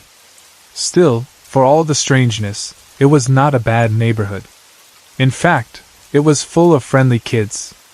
The moment people found out that my sister and I had moved in, children started showing up to play with us. That helped. It made the place feel less lonely and less threatening in the beginning. On the outside, life should have settled down into something normal. We had a decent neighborhood, my sister and I were making friends, and my mother did what mothers always do when they are trying to make a new place feel like home. But inside the house, something did not feel right. At first, I could not have explained it in words. I only knew that the atmosphere inside that house felt wrong in a way that did not match the normal stress of moving. It felt heavy. It felt charged. It felt like the house itself was quietly angry. A few weeks passed, and my dad's temper began getting worse. Now, my father had never been an easy man. He had always been short-tempered. He had always been quick to snap or throw out a curse word when something irritated him. That part was not new. But what started happening in that house went far beyond ordinary anger. It was as if his temper rose and rose until it became something else completely. He did not just seem irritated or frustrated anymore. He seemed consumed. Looking back now, I honestly believe he may have been possessed, or at least deeply affected by whatever was in that house. At the time, all I knew was that the anger in him no longer felt fully like his own. I was around 10 or 11 years old when I started having dreams about the backyard. The backyard itself had a small creek and woods behind it. In daytime, those woods did not seem especially frightening. They were simply there, a part of the land, something natural and familiar to country or small-town living. But in my dreams, that part of the yard became something else. I would dream that I was out there searching for something. I never knew exactly what it was, only that it was just beyond my vision. I would feel sure that if I could move one little bit farther, see just a little more clearly, I would finally find it. But I never did. The search itself became the dream. Then the dreams changed. I started dreaming that I was digging up bones in the backyard. Those dreams stayed with me strongly enough that one day, after waking up, my sister and I actually went outside and tried to dig. We were children, and children do that kind of thing when a dream feels real enough. Of course, we got into trouble with our mother for it. And even if we had not, we were not going to get very far. The red clay back there was thick and stubborn. I do not think I managed to dig more than about a foot down. Still, the fact that I even tried says a lot about how powerful the dreams felt. They did not seem like ordinary nonsense dreams. They felt more like instructions, or memories, or messages coming from somewhere I did not understand. Around that same time, other strange things began happening to me directly. I started having episodes while writing or doing homework. The best way I can explain them is that I would black out, though not in the sense of fainting and collapsing. It was more like my awareness would slide away. I would come to, and find that I had been writing, but not anything I intended to write. The page would be filled with black scribbles and curse words, and I would not remember doing it. That angered me so much, especially because it often happened right over my homework. I would be trying to do something ordinary, and then suddenly lose time, only to find that something ugly and destructive had come through my own hand. At first, I had no idea what it was. I only knew that it frightened me and made me feel ashamed and furious at the same time. One day, though, I felt the strange warning feeling before one of these episodes came over me. It is hard to describe that feeling now, but it was distinct enough that I recognized it. It was like a shift inside me, a pressure or dizziness that announced something bad was about to happen. This time, I fought it. I do not know exactly how, except that I tried to stay present and resist it. I could not stop it. But something was different. It was almost like I was partly still there, watching myself from inside while the episode took over. And what I felt in the room at that moment was pure evil. That is the only way I can say it. It did not feel like confusion. It did not feel like illness. It felt evil. If I could have physically gotten up and run from the room in that moment, I would have done it. But I could not. I was trapped in myself, aware enough to know something wrong was happening, but not strong enough to stop it. That experience changed the way I understood those blackouts. They no longer felt like strange mental lapses. They felt like something else was coming through me. One time, after we had gotten a cat, the same kind of episode happened while she was in the room with me. During it, she scratched me in the face. That stayed with me, because animals often know when something is wrong before people do. She reacted to whatever had changed in me, and she reacted with fear or defense. I did other things during those evil states too, but they are things I still do not like to talk about. They embarrass me. Let it be enough to say that they were not the actions of the ordinary me, and I have always believed, from deep down, that I was possessed in some way during those moments. The house affected all of us. That is another reason I never dismissed it as something only happening in my own mind. We all hated living there. Yes, we liked the neighborhood and the kids. Yes, there were normal moments. But the house itself felt wrong to every one of us.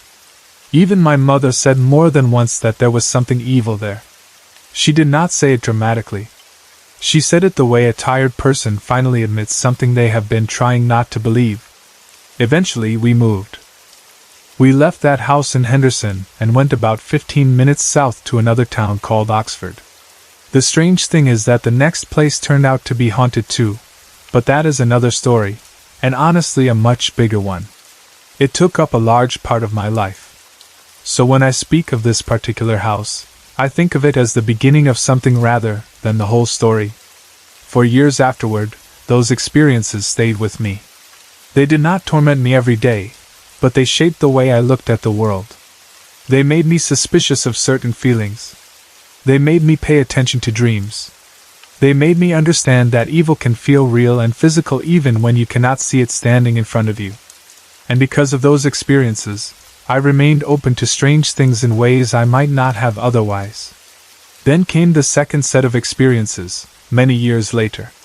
This was much more recent, in February, during the week of Valentine's Day. By then, my life had changed completely. I was no longer a child. I lived with my boyfriend in an old apartment house, and that place, too, had its own haunted feeling, though in a different way. But this time the strange experiences were not focused on evil exactly. They were sadder, stranger, more emotional. That week, I kept thinking I saw cats that had already died.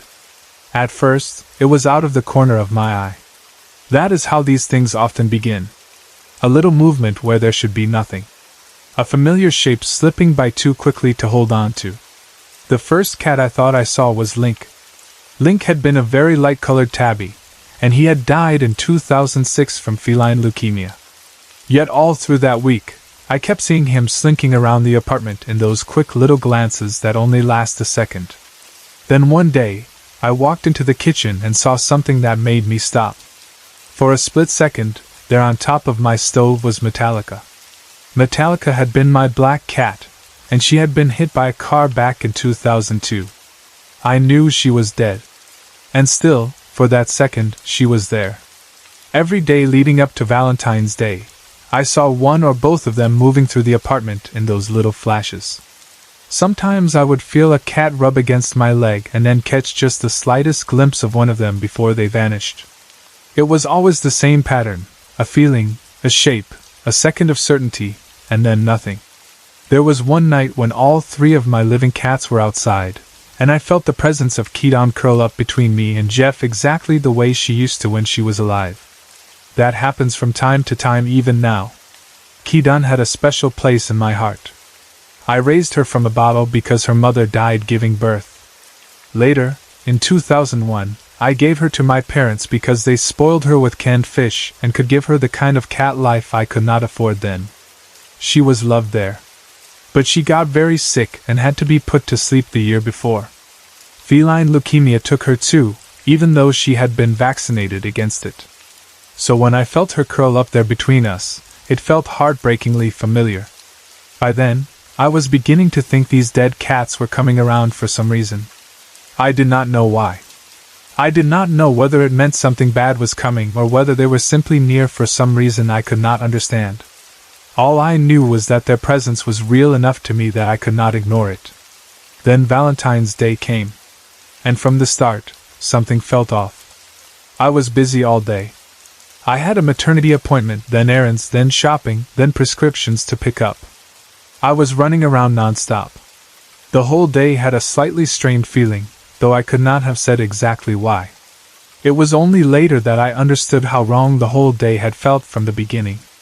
At one point, I was driving my mother's car back to her after borrowing it, and for no reason I suddenly blurted out, "No dead kitties today!"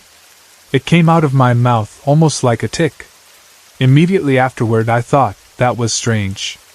Why would I say that? It felt involuntary, almost like Tourette's or like some thought bursting through me before I had the chance to stop it. I laughed it off because what else do you do with something like that? But in hindsight, that moment stands out with painful sharpness. After I returned my mother's car, my little brother helped me carry some parcels back home.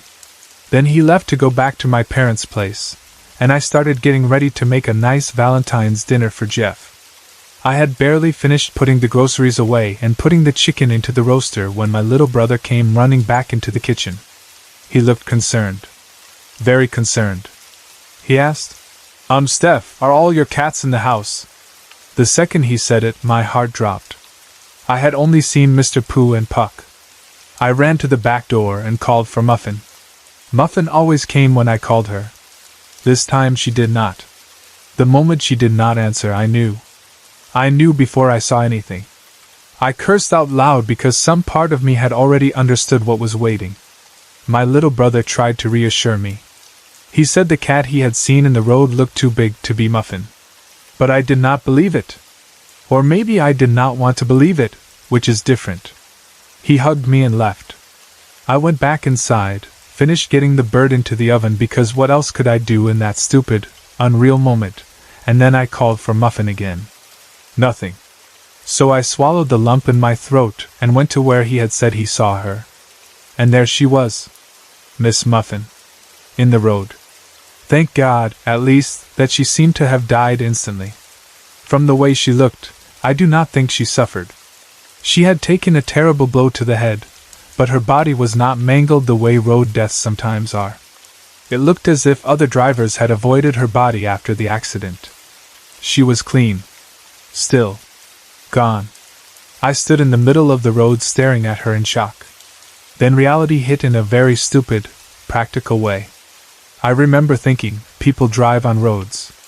I need to move. So I pulled her body out of the road and hurried back toward the house crying uncontrollably. I was already emotional because I was pregnant, and that makes everything feel bigger anyway. But even without that, my animals are family to me. They are not just cats. They are part of my heart.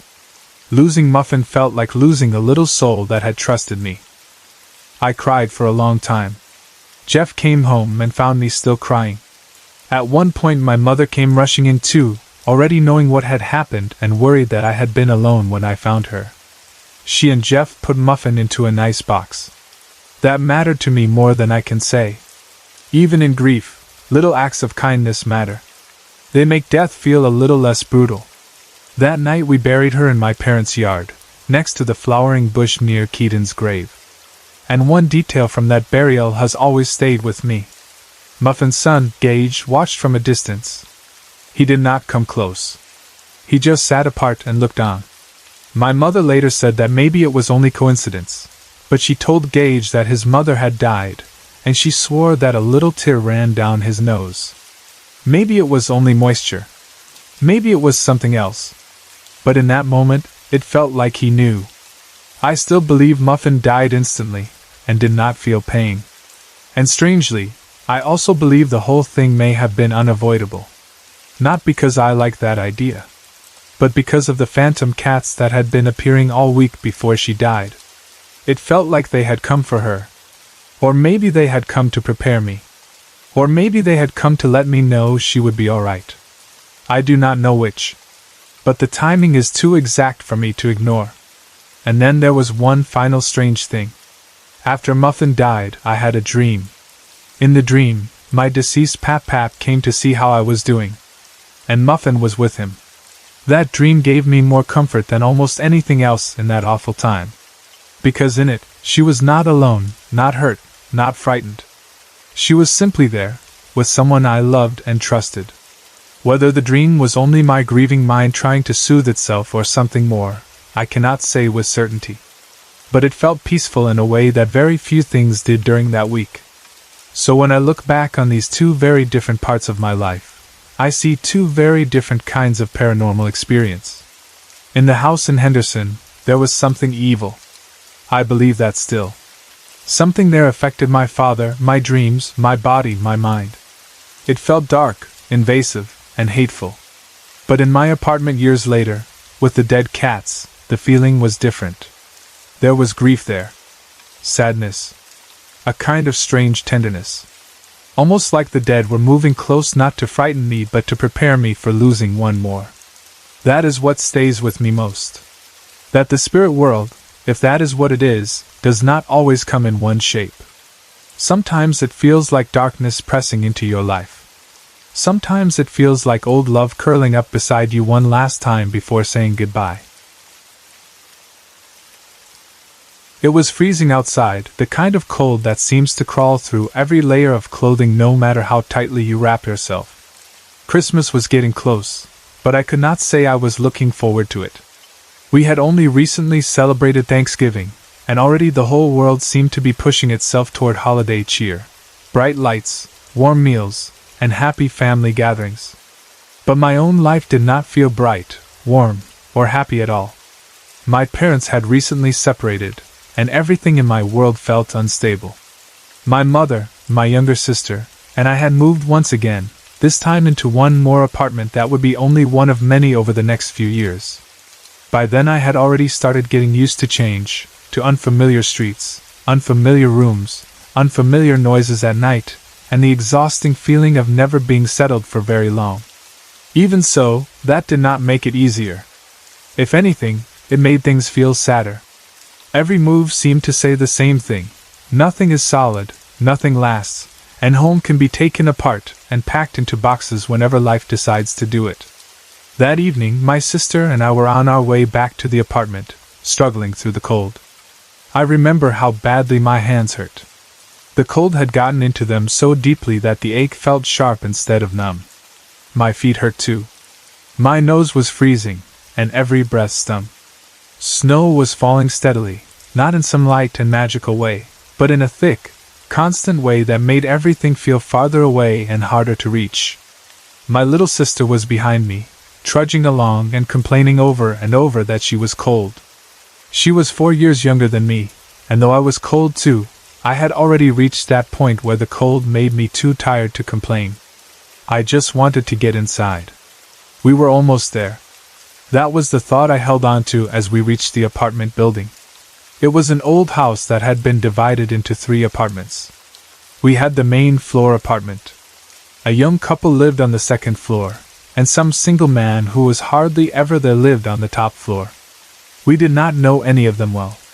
This was one of the hard things about moving so often. Even when there were people around, they were not your people. They were just strangers nearby. So even though we lived under the same roof as others, it never really felt like help was close at hand. As we reached the front area of the house, I pulled the key from my pocket to unlock the door. And then I dropped it.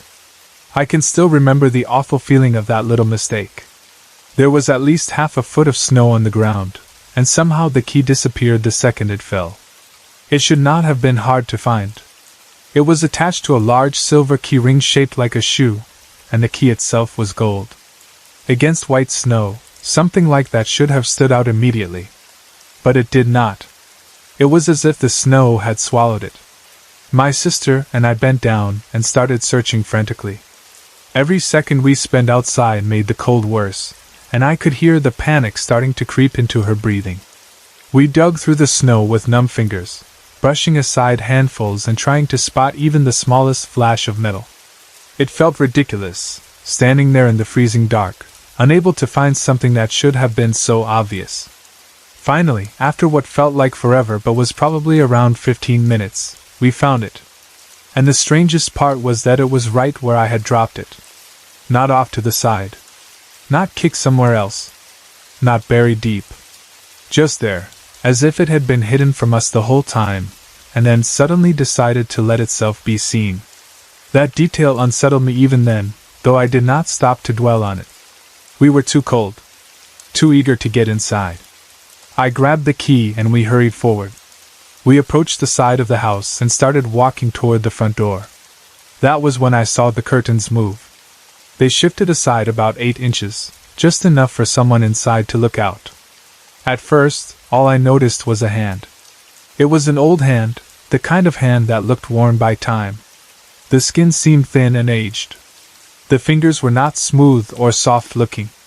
They had that dry, weathered appearance that old hands sometimes have, as if time itself had rubbed all gentleness out of them. The hand held the curtain aside, and then I looked up. There was a face at the window. The window sat high enough that the face should have been impossible. It was about 7 feet off the floor inside the apartment. I knew that because we lived there. I knew the layout, the height, the position of the rooms.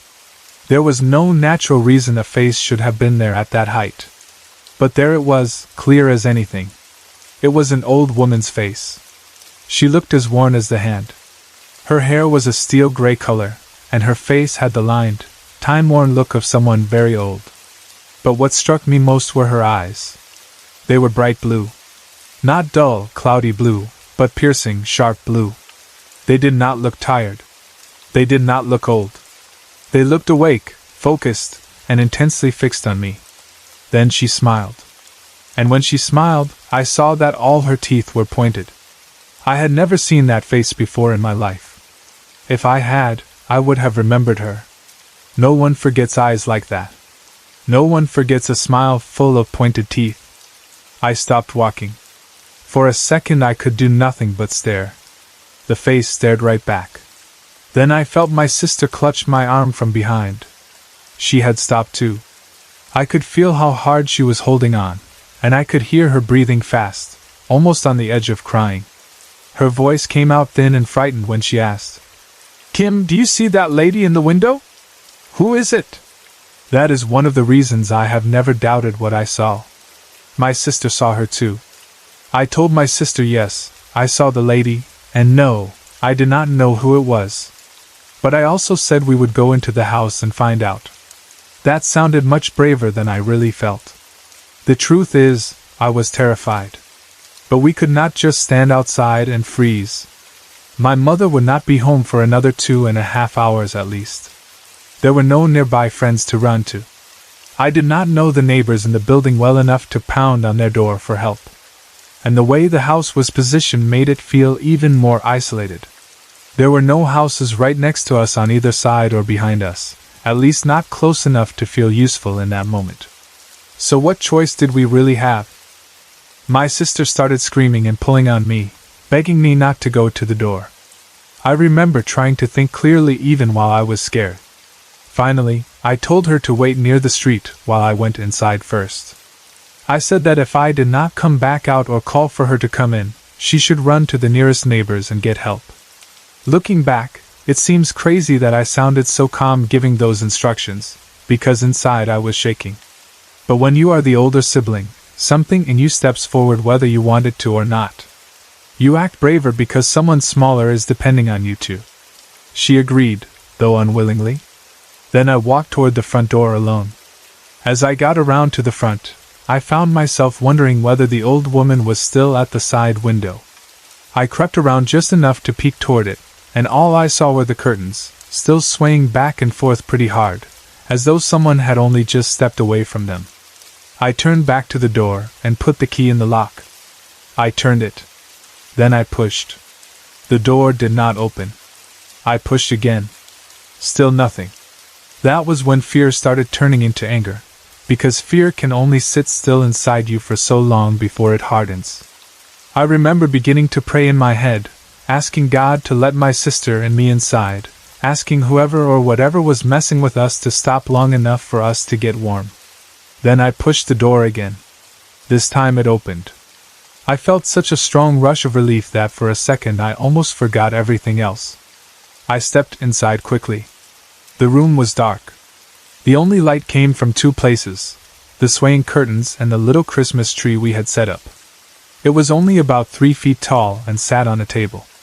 Its lights were glowing, soft and colored in the dim room. That should have looked cheerful, but in that moment it only made the apartment look stranger.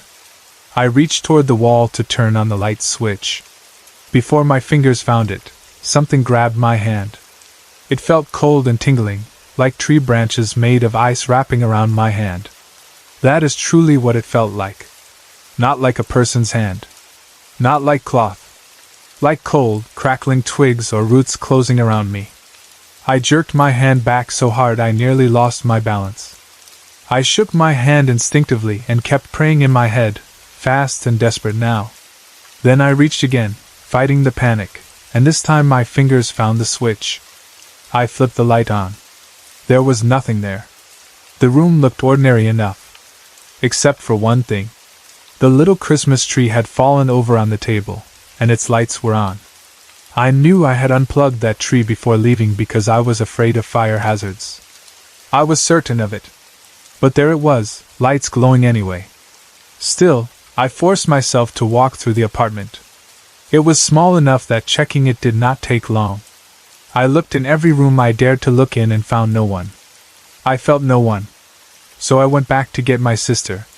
She came in, and I shut and locked the door behind us. We began taking off our winter things, coats, gloves, hats, boots, trying to get warm again. While we did that, the Christmas tree lights started turning off and on. At first I checked the plug and the fuse, thinking maybe they had come loose somehow when the tree fell. Everything looked normal. So to be safe, I unplugged the lights completely. That did not stop them. They kept turning on and off. Unplugged. I did not want my sister to get more frightened than she already was, so I distracted her by saying I would make us a snack. We went into the kitchen together. The second we stepped into the kitchen, the back door flew open. At the same time, the screen door outside it flew open too. Wind and snow rushed in at once. That detail has always bothered me deeply because I had checked that back door during my quick walk-through of the apartment. It had been dead-bolted. And it was the kind of deadbolt that needed a key on both sides to lock or unlock. We did not even have the deadbolt key for it. So the idea that it could simply swing open on its own made no sense at all. I ran to the door to stop the weather from blowing in. And as I reached it, I saw her again. The old woman was out in the back lot drifting away. Not walking. Drifting. She was moving backward, her face turned toward me the whole time. Her expression never changed. The same odd grin with the pointed teeth. The same cold, piercing blue eyes fixed on me. She floated, or glided, or drifted, I do not know what word is right, about 30 feet away from the door, and then she vanished. Just like that. Gone. That was the last part of the experience, but not the end of its effect on me. The whole thing stayed with me because it was not one isolated strange moment. It was a chain of impossible things tied together so tightly that no ordinary explanation could cover them all. The disappearing key in the snow. The hand pushing aside the curtains. The face too high in the window. My sister seeing it too. The door refusing to open and then suddenly opening. The icy branches grabbing my hand. The unplugged Christmas lights flashing on and off. The dead-bolted back door flying open. And finally, that old woman drifting backward through the snow, smiling at me with pointed teeth until she vanished. What makes it even more unforgettable is the atmosphere in which it happened. It was one of the worst times in my childhood. My parents had separated. My home life felt broken. We had moved again. I already felt cold in more ways than one. Physically, yes, because of the snow and the weather. But also emotionally. Life felt unstable, small, and sad. Then this thing happened inside all of that, almost as if the darkness already around us had taken visible shape and decided to show itself. I have often wondered who she was. I do not know if she was tied to the apartment itself, to the building, to the land, or to something else completely. I do not know why she appeared to us that day, why she watched us, why she smiled that horrible smile, or why she seemed to move between inside and outside so easily. I do not know whether she meant to harm us or only frighten us. I only know that the fear she caused was real enough that I can still feel it when I remember that winter evening. What stays with me most is not just her face, though that is unforgettable. It is the combination of the ordinary and the impossible. 2 freezing girls trying to get into their apartment. A dropped key. Snow. A Christmas tree. A kitchen door. Things that should belong to an ordinary childhood memory. And through all of that, the presence of something completely unnatural. That is what makes it so hard to forget. If it had only been the face, maybe I could have convinced myself years later that I imagined it. But my sister saw it too. If it had only been the tree lights, maybe I could have blamed wiring. But then there was the hand on my own. If it had only been the back door opening, maybe I could have blamed wind. But then there was the dead bolt, and the drifting woman outside. Everything stacked on top of everything else until doubt had nowhere left to stand. And even now, after all these years, I can still picture those bright blue eyes staring straight into me through the falling snow. My maternal grandmother was one of those rare people whose presence filled every room in the best possible way.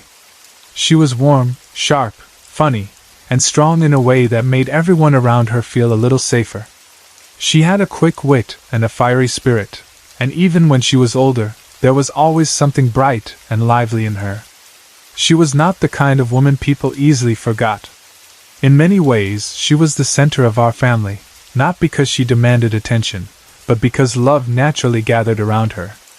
She came to the United States by herself in the 1920s to attend nursing school in Boston. That fact alone always impressed me, even when I was younger and did not fully understand how brave that really was. To leave your home country alone, travel so far, and build a completely new life for yourself took courage that many people never have to find in themselves. But that was my grandmother. She was brave in practical ways, not showy ways. She did what needed to be done and kept moving forward. She came here for school and never left. She built her life here, made her home here, and became the kind of woman whose strength quietly shaped generations after her. When I was 19 and just getting ready to leave for college, she moved in with my family. That timing is part of what makes my memories of her feel so important to me. I was old enough then to know who she really was, old enough to appreciate her not just as Grandma, but as a full person with stories, intelligence, and humor. Yet I was also just on the edge of leaving home, beginning that strange stage of life where your childhood is not fully gone, but adulthood is already reaching for you.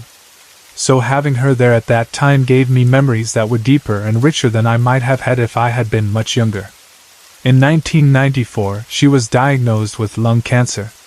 Even now, that sentence feels heavy to write. There are some moments in family life that split time into before and after, and that diagnosis was one of them. Before that, she was simply Gram, steady, vivid, and present, part of the natural shape of our days. After that, every day with her began to carry another layer underneath it, the silent awareness that time was changing and that we might not have as much of it left as we wanted. She passed away at home. All of us were there. That, at least, was a mercy. If death had to come, it came with family around her, with familiar walls, familiar voices, and the people who loved her closest. I still miss her terribly even now. Time changes grief, but it does not erase certain people. Some losses remain part of the structure of your heart forever. You learn to live around them, but you do not outgrow them. The day she died, strange things happened in the house. I remember that clearly because it felt like the moment of her passing was not only emotional, but somehow physical too, as if the energy of the house itself reacted. Light bulbs blew. The answering machine went completely haywire and never worked again after that day. The baby monitor set between Graham's room and my mother's picked up nothing but static. It was not functioning in any useful way at all. It was as if the ordinary electrical things in the house suddenly could not hold themselves together properly. My mother had been up with her during the night. At one point, Gram told her that she had been visited by family. When my mother naturally asked who, Gram said something I have never forgotten. She told her, "No one you would know." That happened only a few hours before she died. There is something about that statement that has always stayed with me. It was so simple. So matter-of-fact. Not dramatic, not confused, not wild. Just calm. As if she had seen or sensed relatives from long before, people belonging to her past, to the family she came from, the generations behind us.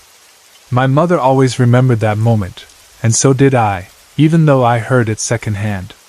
It felt like one of those little cracks in the world where the living and the dead stand closer than we usually realize. Gram was the matriarch of our family. That word fits her perfectly. She was a source of comfort and love to everyone who knew her. Not just to her children, not just to her grandchildren, but to people in general. She had a kind of presence that made things better. If she was in the room, life felt steadier. If she spoke, people listened.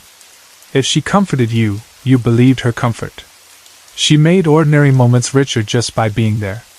When we went on family vacations, my sisters and I used to fight over who would get to share a room with her. That says more than any grand description ever could. Children know instinctively where love feels safest. We wanted to be near her because being near her was a gift. It meant stories, warmth, a little extra attention, and the quiet certainty that things were okay. Even years later, I can still feel what it meant to have someone in the family whose love felt so secure and so constant. Then life moved on the way it does. Years passed. I got older. I moved away. Flash forward to Halloween morning in 2007. By that time I had been living in Arizona for 6 years. My husband and I had made our home outside Phoenix, and by then the desert had become part of daily life for me. October there is not like October in many other places. It was still warm enough that we slept with a fan on. The air did not carry the kind of autumn chill people in other states think of when they picture Halloween. Instead, there was that desert warmth, the dry stillness, the strange mix of seasonal memory and local climate that can make holidays feel slightly unreal when you live far from where you grew up. That morning, my husband had already left for work. I was still in bed, not fully asleep and not fully awake either. It was one of those half-floating states where the body is resting but the mind has already started listening to the world again. I lay there listening to the fan. Its constant whirring had become part of the background of sleep by then, familiar enough that you only really notice it when you are between sleeping and waking. Then I heard a voice inside the sound of the fan. At first, it was not fully clear. It was like the voice was behind the noise, or inside it, trying to come through. But the more I listened, the more I realized I was hearing words. And not just random sounds or dream fragments. An actual voice saying the same thing over and over. Just wait until December. Just wait until December. It kept repeating. At first I was not sure where the familiarity I felt was coming from. It was one of those strange moments when recognition comes before understanding. I knew the voice before I placed it. I started repeating the words in my own mind, just wait until December. Just wait until December. Then, all at once, I woke fully. I opened my eyes and snapped out of that half-sleep state. I lay there still, listening hard, trying to hear it again. Nothing. So I closed my eyes and tried to settle myself back into the same in-between state, hoping I could catch the voice again. I tried several times. Every time, nothing. The words were gone. The voice was gone. But the recognition remained. I knew that voice. It was Gram's. That realization came with complete certainty. Not because I was forcing it, not because Halloween morning made me especially sentimental, not because I had been dreaming about her recently. It was simply there, clear and immediate. The voice I had heard was hers. And the message was equally clear. Just wait until December. That left me with one obvious question. Why December? What was supposed to happen in December? I remember lying there turning that over in my mind. At first, because it was Halloween morning, I wondered if maybe I had somehow created the whole thing in my subconscious. Halloween carries so many associations with death, spirits, memory, and the thinness between worlds that it would have been easy to dismiss the experience as the mind doing what minds do. But then I thought about how I had been raised. I grew up Catholic. And in that tradition, All Hallows Eve and All Souls Day carry deep meaning. They are not only costumes and candy. They are spiritually charged days, times when the dead are especially remembered, when prayers for souls are offered, and when the line between this world and the next feels more present. I had always heard that during that time, the veil between the living and the dead is thinner than usual. Whether that is literal or symbolic, I do not know. But in that moment, lying there in bed in Arizona on Halloween morning, it suddenly seemed perfectly natural that if Gram were ever going to speak to me, she might choose that time. So I did not dismiss it. Not entirely. I held on to it. And I waited. Time moved on, as it always does. The days passed. Then weeks passed. Before long, the holiday season was getting closer. Our family had been trying for a while to figure out where everyone might meet for some kind of vacation together. By then, all of us were spread across different states, and getting everyone in the same place took planning, compromise, and the kind of effort families often keep postponing because life is busy. We kept talking about it, but nothing was set. Everything was still vague. We even decided at one point to stop worrying about it until after the first of the year. Then December 2007 came and went. Nothing dramatic happened. No great revelation. No obvious event that made me suddenly say, "This is what she meant." And because of that, part of me started to wonder if I had misunderstood. Maybe the message had been less direct than I thought. Maybe it had meant something personal and quiet, something I had failed to recognize. Or maybe it was only meant to make me pay attention, not to announce some huge event. Still, I kept her words in the back of my mind. I did not forget them. Then, in January of the following year, things shifted. At last, the family started making actual plans for a vacation together. What had been talked about in vague terms for a long time suddenly became real. Dates, locations, arrangements, things began to fall into place. And not only my immediate family, but all the members of Graham's family decided they wanted to be part of it.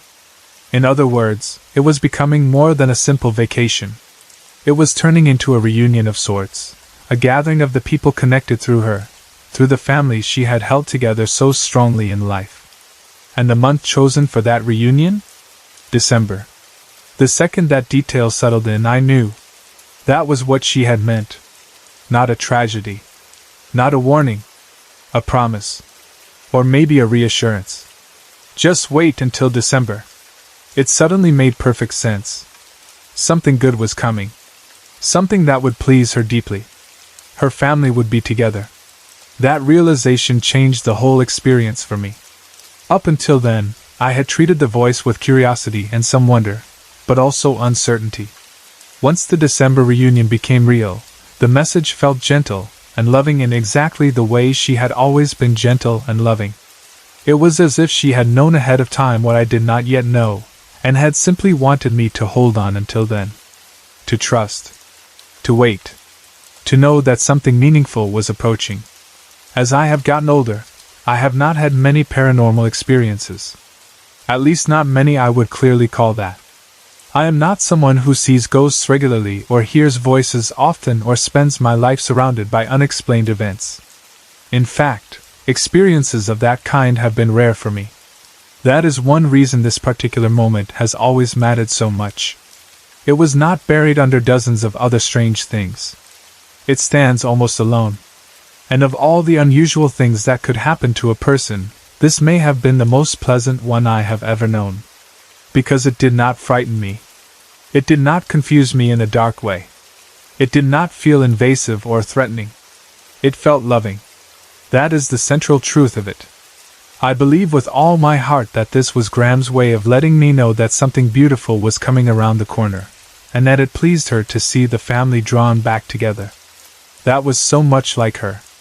Even after death, if indeed that was her, she was still thinking in the same loving, family-centered way she always had in life. That is another reason the experience feels so real to me. because the message fit her perfectly. She was the one who cared about family. She was the one who drew comfort from closeness, shared rooms, shared meals, shared time. She was the one who made all of us feel like being together mattered. So of course, if she could send a message at all, it would be something like that, not something grand or frightening, but something simple and warm. Just wait. Something good is coming. And when I think about it now, I also think back to the day she died, and the electrical strangeness in the house, the static on the baby monitor, the answering machine that never worked again, the light bulbs blowing, and the family she said had come for her in the night. If I connect that day to Halloween morning in Arizona so many years later, it forms a pattern I cannot ignore. In both moments, it feels as if she touched the world around her in small but meaningful ways. In one, while leaving it. In the other, while briefly reaching back through it. People can say what they want about such experiences. Some will say it was only half sleep, memory, longing, subconscious association with Halloween, Catholic symbolism, and family worries. I understand that. And if someone else told me the story, maybe part of me would search for those explanations too. But explanations are not always enough to erase the feel of something. This did not feel random to me. It did not feel invented. It felt placed. Chosen. Kind. And perhaps that is why I treasure it so much. Not because it proved some doctrine.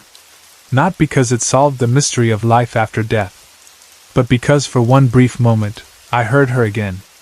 And she sounded exactly like herself. Calm. Certain. Loving. Just wait until December. In the years since, I have often thought about how little the dead may need to say if love already did most of the talking in life. She did not need to appear. She did not need to frighten me into belief. She did not need some dramatic sign. She only needed a few words, carried through the sound of a fan in that thin state between waking and sleep. And those few words were enough. Because they were hers. In 1997, I moved back into the house where I had lived as a teenager. It was on the border of Hudson and Marlborough, and at that point in my life, going back there felt strange for reasons that had nothing to do with ghosts at first. My parents were going through a divorce, and the house was up for sale. Because of insurance reasons, I was asked to stay there until it sold. So I went back, not because I wanted a fresh start there, but because someone needed to keep the place occupied. Even before anything paranormal happened, the whole situation already carried a sad and uneasy feeling. A house that once held a family was now just waiting to be sold, and I was there like a temporary caretaker, living among old memories and the remains of a life that had come apart. The land itself had always fascinated me. Long before I ever saw anything strange there, I knew that the property had history. The plot of land where the house stood had once belonged to the Goodale family.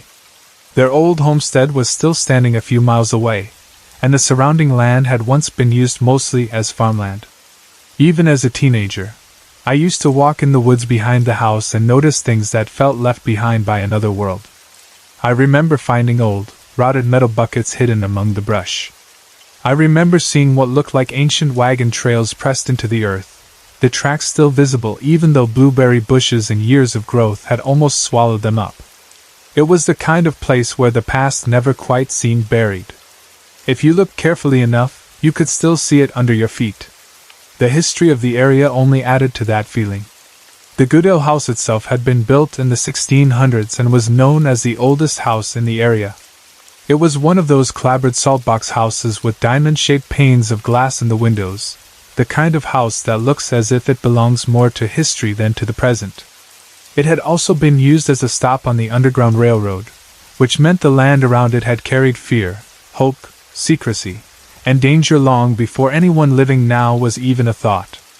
There was still a family occupying the house then, and they lived in a way said to be very much like the old Goodales had lived, without electricity and without many of the modern comforts people take for granted. The family had even been written about in a book by James Michener called Hawaii. All of that gave the place an almost mythic feeling, as if the land itself had layers and layers of story resting on top of one another. About a mile from that house was the Goodale Cemetery. I had always found it unsettling in a quiet kind of way. It was a perfectly square plot of land, enclosed by fieldstone walls and shaded by old oak and maple trees. It seemed like such an odd place for a cemetery, especially because over time the area around it had changed and developed. The burial ground had once made sense when the land was all connected to one family and one way of life, but now it sat there like a remnant from another age, as if time had moved on and forgotten to take it with it. Several generations of the Goodell family had been buried there over more than 200 years.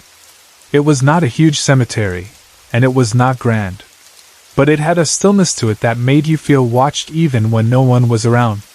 One evening in the late summer of 1997, my boyfriend at the time and I decided to go for a walk after dinner. The weather had started changing. Summer was beginning to loosen its hold, and the evenings were becoming cooler and much more pleasant for walking. It was one of those evenings where everything seems calm and ordinary. It was getting close to dusk, but there was still enough light to see clearly. We had walked toward the cemetery many times before, and nothing strange had ever happened. It was just one of the places we passed, one of those old landmarks that seem a little spooky but also familiar once you have lived near them long enough. That evening, though, something was different. As we were walking in the direction of the cemetery, something appeared inside it. To this day, the only way I can describe it is that it looked like fire. Not like a torch, not like a campfire, not like a steady light. It looked like fire moving. It moved behind the trees and then reappeared in front of the headstones. Then it slipped behind them again.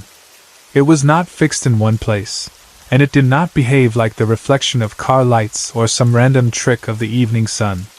It moved with a kind of intention, and it glowed in a way that immediately made both of us stop. My boyfriend actually put his arm out to stop me from walking farther. That is something I still remember very clearly, because it showed me that he had seen it too and had reacted before either of us even had time to speak. We both just stood there staring. Then I looked at him and asked, "What the heck was that?" He said he did not know. Looking back now, the sensible thing would have been to turn around and leave. But of course, that is not what we did. Curiosity can be stronger than fear in strange moments, especially when something seems impossible, and you feel that if you do not go closer right away, you may never understand what you saw. So instead of running in the opposite direction, we ran toward the cemetery. We searched all around the old headstones. There was nothing there. Nothing that could have caused that fire-like glow. We checked the area carefully, at least as carefully as you can when you are spooked and trying to look brave at the same time. Then we went back and stood in the place where we had first seen the light. We waited for a car to go by, thinking maybe somehow headlights had reflected in a strange way. But no reflection came close to matching what we had seen. It was not even close. I knew in my gut that what we had seen was not normal. I felt almost certain it was not of this world. My boyfriend, though, remained skeptical. That became a strange tension between us after that. He admitted we had seen something, yes, but he was not ready to give it a paranormal meaning. I, on the other hand, felt that there was no ordinary explanation that fit. The place, the timing, the movement of the light, all of it felt wrong in a way that ordinary things do not. We went back to the house, grabbed a camera, and returned to the cemetery. If I am being honest, I do not know what exactly I expected. Maybe I wanted proof. Maybe I wanted to catch something on film that would make the experience more real to someone else. Or maybe I just felt compelled to go back. The cemetery had already gotten under my skin, and I could not leave it alone. When we returned, I did something that feels important to me even now. Before taking any pictures, I asked out loud for permission. I did not feel any evil or negativity standing there. That is something people often assume about cemeteries. But this did not feel like a place boiling with rage or hatred. It felt old, quiet, and watchful. So I spoke into that silence and asked if I could take pictures. Then I started snapping them. When I finished, I said "thank you" out loud. Then we started walking home. At some point on the walk back, I took a picture of my boyfriend just to finish off the roll of film. It was one of those casual little decisions people make without thinking much about it. I had some exposures left, so I used one on him while we were heading home through the dark. The next day, I took the film to be developed. I remember feeling a little off the whole time, almost like I was coming down with something. At first I thought maybe I was just tired or catching a mild bug. But there was something strange in that feeling too. It was like my body was warning me before my mind had any idea why. After work, I went to pick up the photos. And there, in those developed pictures, were things I had not seen with my eyes when I took them. There were zigzagging lights in fluorescent pinks and greens. Bright, unnatural-looking lights. They had not been visible when I was standing in the cemetery. Nothing there had glowed that way while I was taking the photos. Yet there they were on film, weaving through the darkness in colors that looked completely unlike the normal atmosphere of that place. What shocked me the most, though, was the photo of my boyfriend. Behind him were little red lights that looked like flames. Not one vague glow. Not an uncertain blur. Small red flame-like lights. And behind him, in reality, there had only been woods. Nothing else. No cars, no buildings, no lamps, no reflective surface, nothing. After seeing the picture, I drove back by that exact area just to check. I wanted to see whether there was any object back there, any reflector, any piece of glass or metal or sign that might have caused the camera flash to bounce in some odd way. There was nothing. Nothing at all. That was when my uneasy feeling deepened into something more serious. That night, while getting ready for bed, I kept catching things out of the corner of my eye. I do not mean vague movement in a general sense. What I kept seeing looked almost like a tree branch moving quickly in my peripheral vision, or like a jagged bolt of dark lightning. It was not a shape that stayed still long enough to study. It would flicker at the edge of sight and vanish the moment I turned to look fully at it. If anyone else has ever seen something like that, they probably know how disturbing it is, because it feels like your world is no longer behaving properly. Your eyes start to feel unreliable, but at the same time you know you are seeing something. Then the air in the house began to change. It felt heavy. Oppressive. I have never known quite how to explain that sensation. It was not simply that the room felt stuffy or warm. It felt like the atmosphere itself had grown thick, as though the air had weight to it. It became hard to breathe comfortably. The whole house seemed to be pressing inward on me. I had never felt anything like that before. Eventually, despite all of it, I fell asleep. At 5 in the morning I woke up in the worst pain I have ever felt. My kidneys felt swollen, huge, as if they were pressing against my ribs from the inside. The pain was so intense that I woke my boyfriend up crying. He took me to the hospital immediately. There I was told I had a severe kidney infection. They gave me antibiotics 2 and 4 and sent me home. By all normal reasoning, that should have started fixing things. But after I got home, I still felt uneasy in the house. More than uneasy, really. By then I had started to believe that whatever we had stirred up at the cemetery had followed us back. The heaviness in the house remained.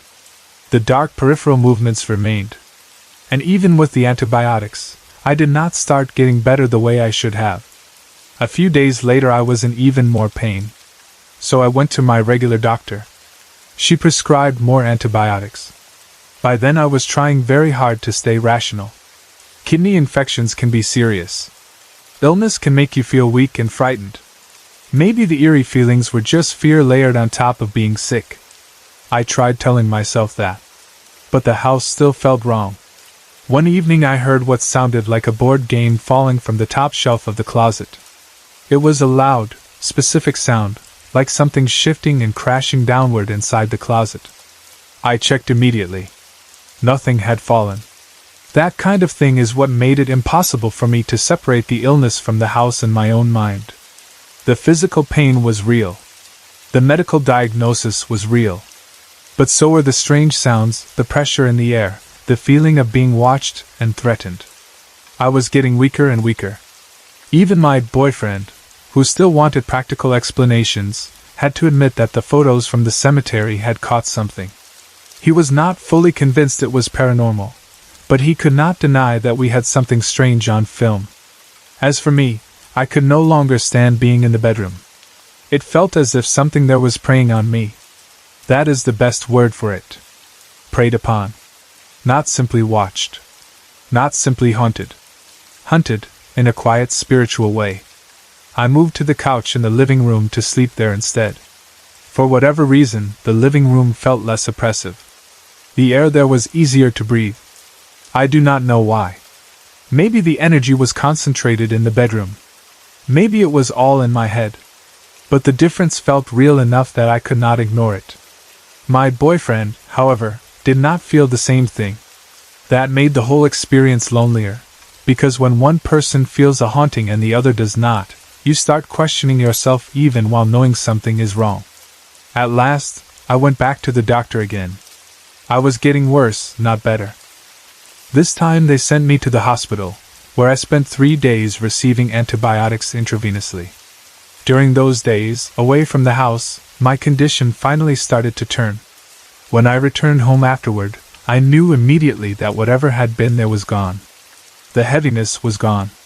The oppressive feeling was gone. The sense of being preyed upon was gone. And slowly, I began to recover. I had lost 11 pounds within just a few days. That alone shows how seriously ill I had become. Maybe it was all coincidence. Maybe the kidney infection and the cemetery photos and the air in the house and the dark flashes in my vision had nothing to do with each other. I know that is what many people would say. I know that from a strictly medical point of view, the infection explains the physical symptoms. But deep down, I cannot separate the experiences. The timing was too perfect. The feeling of being followed, too strong. The relief after treatment, too closely tied to the sudden absence of whatever had filled the house. What I do know is this: I have never gone into a cemetery to take pictures since then. That one experience cured me of that. Afterward, I posted the photos online, hoping maybe someone would explain them. I got a few responses about the fluorescent zigzagging lights, but no one could tell me for certain what the little red flame-like lights behind my boyfriend were. Someone suggested that the fluorescent lights were phosphorus escaping from the bones of the dead, and that the camera flash had made them glow. I do not know if that is scientifically true. It sounded eerie enough to fit the mood, but I cannot say whether it explained anything at all. What I do know is that I never passed that cemetery again without feeling uneasy. Even after I was physically better, even after the house no longer felt poisoned, that cemetery stayed wrong in my mind. I believe whatever we saw there is still there. Watching. Waiting. And maybe remembering us, too. When this happened, it was the late 1980s in Michigan. At that time, I was living in a rundown trailer court with my 2 young sons. Looking back now, I can honestly say I should have known from the very first night that it was no place to raise small children. But life does not always give you the luxury of choosing better places. Sometimes you put all you have into something, and once you are in, you are in. That was exactly my situation. I had already put everything I had into that trailer, and whether I liked the place or not, it was going to be our home for a while. The very first night we were there, a man shot and killed his ex-wife's boyfriend. That happened right there in the trailer court.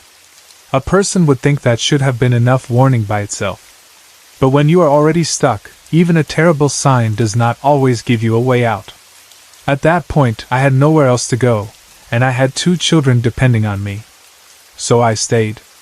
Later on, after I had been living there for some time, I did some checking and found out that this trailer court was the 3rd worst in the county out of the 10 worst trailer courts. I had no idea when I bought the place. If I had known before, maybe I would have tried harder to avoid it. But sometimes you do not know the truth about a place until you are already inside it and living with whatever comes with it. Life there was hard even when nothing supernatural was happening. It was winter when the event I am about to tell happened. Winters in Michigan are no joke, and trailer living in winter can become miserable very quickly if anything goes wrong. One morning I woke up to get my boys ready to take them to the sitter, and then get myself ready for work. I turned on the faucet and noticed there was no water coming out. None at all. At first I did not know what had happened. I asked some of the people who lived nearby what might cause that, and they explained to me about the electric heating tape under the trailer. That tape was supposed to keep the pipes from freezing. I did not have time to crawl under the trailer and deal with that before work, so I called my brother-in-law for help. He came over and checked it for me. Sure enough, the heating tape had gone bad. He replaced it with a new one, but even after that, the pipes needed time to thaw. So even though the problem was being fixed, I still had no running water right away. That meant no shower at home, and I had to get to work. The boys would be okay because they could wash up at the sitter's place, but I needed somewhere to bathe. That was when I went next door to ask my neighbor, Juanita, if I could use her shower. She said yes without any problem. She was kind that way. So I went over to her trailer. We sat down for a bit in the living room before I went to use the bathroom. Right away, though, I felt strange in there. At the time, I could not tell if it was only because I felt awkward being in someone else's home to shower, or if there was something else going on. It was just a feeling, but it was there from the start. Something about being inside her trailer made me feel uneasy. The first time I used her shower, I had the distinct feeling that someone was watching me. It was not a normal embarrassed feeling like when you are in a strange house using someone else's bathroom. It felt stronger than that. I kept feeling it while I bathed, and even after I got out, the feeling did not leave right away. Still, I did not actually see anything that time, so I told myself maybe I was only imagining things because I was uncomfortable.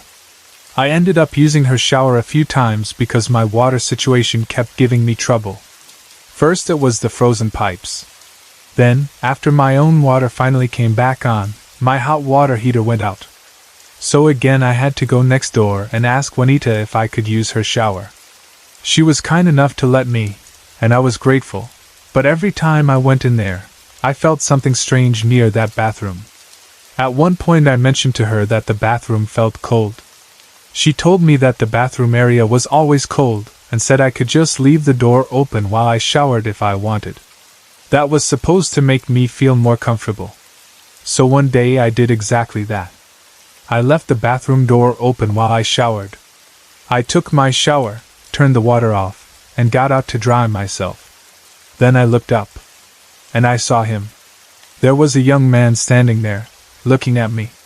He looked to be in his early 20s. The shock of it froze me in place. I remember trying to scream, but when I opened my mouth, nothing came out. I could not make a sound.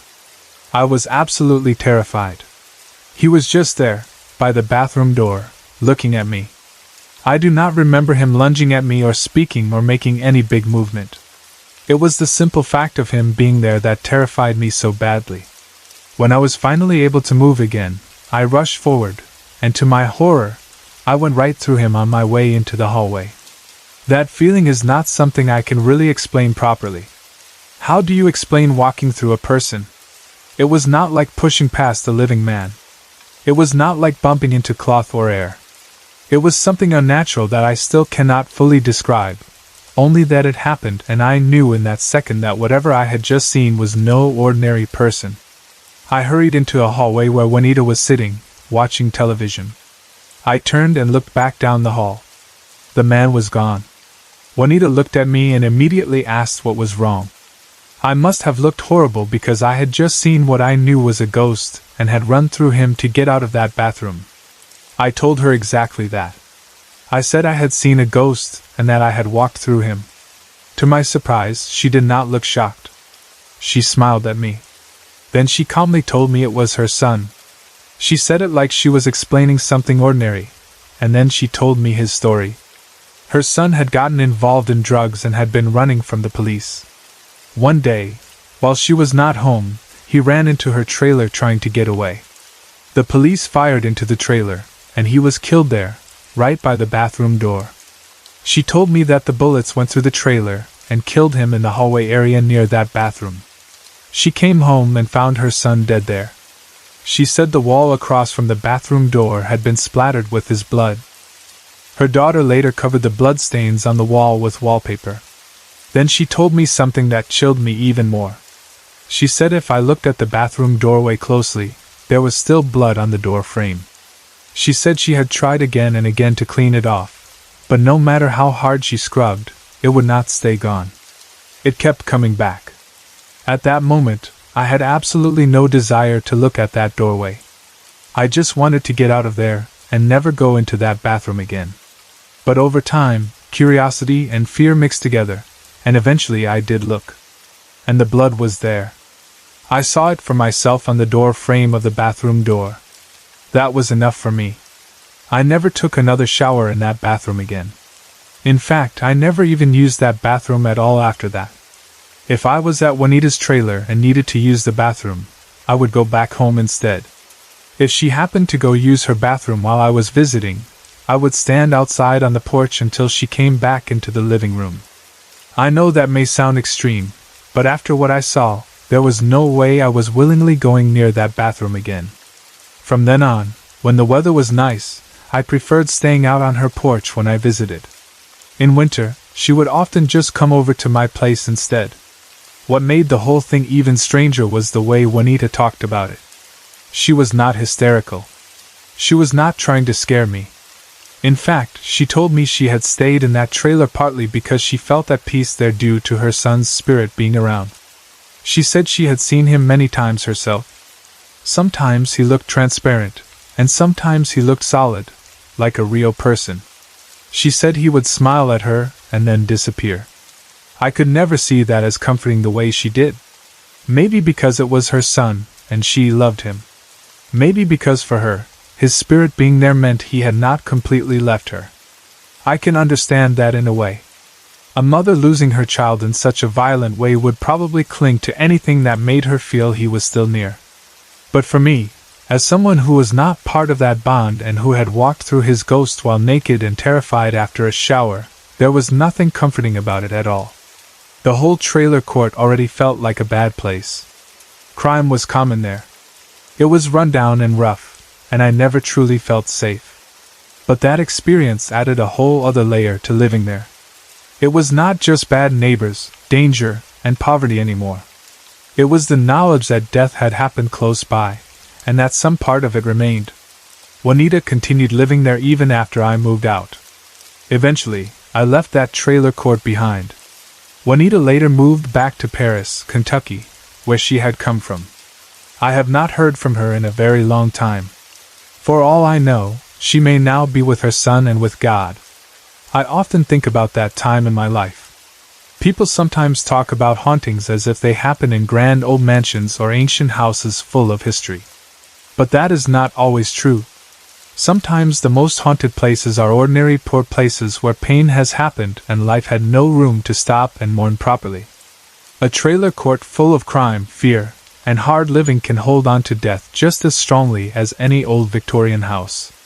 And in that little trailer, near that cold bathroom doorway, something did hold on. I know because I saw him.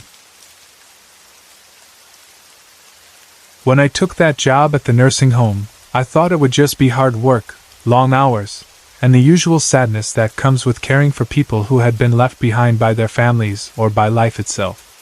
I did not know I was walking into a place that would stay in my mind for years. Even now, when I think back on it, I can still feel the cold fear that used to crawl over my skin the moment the sun went down and the halls grew quiet. It was the kind of place that looked normal enough from the outside, but once you worked there, once you listened, once you watched, you started to understand that something was deeply wrong. I had 4 people to care for most of the time. The first was Fred, an older man who used a wheelchair all the time. He could not get up out of it by himself, and that is important. Everyone who knew Fred knew that. He was not the kind of man who could stand up, walk around, or do anything on his own without help. He needed assistance with almost everything. Then there was Clara, an older woman whose children had placed her there and mostly stayed away. She was in very good health for her age, far healthier than many of the people in that place. She was sharp, aware, and still had a strong spirit in her. Then there was Candy, who was in her 20s but had the mind of a child, maybe 6 or 7 years old. She could be sweet, fearful, and confused, sometimes all in the same hour. The fourth was Bill, a man who yelled and screamed about everything. He was never happy. He was always angry, always loud, always complaining, but after a while I learned that sometimes the people who made the most noise had the most reason to do it. At first, I tried to tell myself it was just a difficult place to work because nursing homes are often sad. People cry. People get sick. People feel lonely. Many are forgotten. I told myself that if I stayed kind and did my job well, that would be enough. But it did not take long before I started hearing things from the residents that made me uneasy. Candy would often tell me that people came into her room at night and beat her up. She would say it with that frightened, childlike voice of hers, as if she was trying to explain something terrible but did not have the words for it. I knew she had nightmares, many of them, and it would have been easy to dismiss what she said. A lot of people did. They rolled their eyes, shrugged, and said it was just Candy being Candy. But sometimes when she looked at me, her fear felt too real to ignore. There was a difference between someone repeating a dream and someone remembering pain. I could never fully prove what was true and what was not, but her fear stayed with me. Clara told me something even worse. She would speak quietly, carefully, and she never sounded confused when she talked about it. She told me that people got beaten and killed in that nursing home. She said the workers got tired of certain patients, especially the difficult ones, or the ones who talked too much about what they had seen. According to Clara, those people did not last long. She said it like someone telling me the weather, not like someone making up a wild story. That calm way she spoke made it even more disturbing. Bill, between his yelling and screaming, would sometimes say that people beat him while he slept. Most of the staff ignored him. Some laughed. Others looked annoyed. Since he shouted all the time, people acted as if every word out of his mouth was nonsense. But bruises do not come from yelling. Fear in a man's eyes does not come from nowhere. Fred would say that some of his friends had simply gone missing. He would talk about them in a quiet voice, like he was trying not to draw attention to himself. He would say they were not even sick, not badly anyway, and then one day they were just gone. No proper explanation. No clear answers. Just gone. When he said it, I remember feeling a chill because there was something about the way he looked at me, as if he wanted me to understand that he was not confused. He was warning me. Not long after I started there, I met a nurse's aide named Banisu. She was kind, calm, and unlike some of the others, she still seemed to care about the people in that building. She trained me on the job, showed me the routine, taught me where everything was, and helped me learn how to care for my patients properly. I liked her right away because she did not act fake. She did not act cold. She worked hard, and she paid attention. After 2 weeks of training, I was on my own. Most of the time I worked days or afternoons, but twice a month everyone had to work the graveyard shift. I hated the idea of it before I even did it. There was something about that building at night that felt wrong. During the day, with people moving around, carts rolling, telephones ringing, and sunlight pushing through the windows, it almost felt ordinary. But at night it changed. The air felt heavier. The hall seemed longer. Shadows looked darker. Even the silence felt alive. The first night I worked the graveyard shift, I heard screaming down the hallway. It was sudden and sharp enough to make my heart jump. I stopped what I was doing and went down the hall, trying to find where it was coming from. I checked all the rooms in my area. Every single one. But everyone seemed to be asleep. No one was sitting up. No one was crying. No one looked hurt. Yet the screaming had been real. I knew I had heard it. What frightened me most was the way the sound seemed to blend into the walls themselves, as if the hallway was making the noise. I had no better way to describe it then, and I still do not now. When I returned to the desk, Audrey came back from the other end of the hallway. I told her what I had heard and what had happened. I expected surprise, concern, maybe even worry. Instead, she just told me she heard that all the time. The way she said it was so flat and casual that it bothered me more than the scream had. It was as if hearing something so terrible had become normal to her. The next time I worked the graveyard shift, the screaming was back, but that was not all. I also started seeing people walking in the hallways. At first I thought they were residents out of bed, and I moved to help them. But as I watched, they either faded into the walls or vanished completely. I stood there staring, too cold and shaky to move right away. I got goosebumps all over my arms and felt that awful crawling fear on the back of my neck. All I could think was that I never wanted to work the graveyard shift alone. I told Bonisu about what I had seen. I half expected her to laugh or tell me I was overtired. Instead, she looked at me in a serious way and said that many times in that place you would see, feel, smell, or have something touch you that you could not explain. She told me it happened during daytime hours too, not just at night. As for the screaming, she said she had never been able to figure out exactly where it came from, but she was sure it was the sound of someone being hurt. Hearing her say that made my stomach twist. She believed it. She truly believed it, and the fear in her voice told me she had reason to. The strange things did not stop. They only got worse, and mixed in with them were real signs that something terrible was happening to the people there. One day I came back to work after being off and found Bill with bruises on his face and arms. His leg was in a cast. I asked what had happened to him, and I was told he had fallen out of bed the night before. But the moment I heard that, something inside me rejected it. My gut told me it was not true. I had learned to pay attention to that feeling. Later I told Bonisu what I had been told, and I said I did not believe it. She looked at me and quietly said that Bill had not fallen out of bed. I asked her what had happened then. She paused, then told me that for my own good it was best that I did not know. That answer frightened me more than if she had told me something direct. It meant she knew enough to fear speaking it out loud. Not long after that, Candy had her 22nd birthday. She should have had many more years ahead of her. She was young. She was healthy. She was not near death. Then one day she was found dead in her bed. The same day, another person farther down the hallway, a man I did not know well because he was not on my regular side, was also found dead in his bed. 2 people, both gone, both in the same place, both suddenly. Everyone kept moving as if such things were simply part of life there, but I could feel dread taking root in me. Of all the patients, Clara became the one I felt closest to. I would take her out sometimes to eat lunch, get her hair done, and do a little shopping. Those little trips meant everything to her. She lit up when she got out of that building. She smiled more. She spoke more freely. She seemed like herself. She once told me, during one of those outings, that people who knew too much or became a burden to the workers there got beaten or killed. She said it happened often. Then she looked at me with real fear in her eyes and asked if she could live at my house. That broke my heart. I actually looked into whether she could stay with me. I was serious. But her children were her guardians, and they had to give permission, and no one could find them. That fact alone made me angry. Clara had been left there by her own children, forgotten like an unwanted package, and the one thing she wanted was the chance to be somewhere safe. I could not give it to her.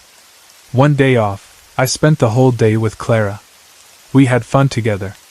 She laughed, talked, and looked so relieved just to be away from that place.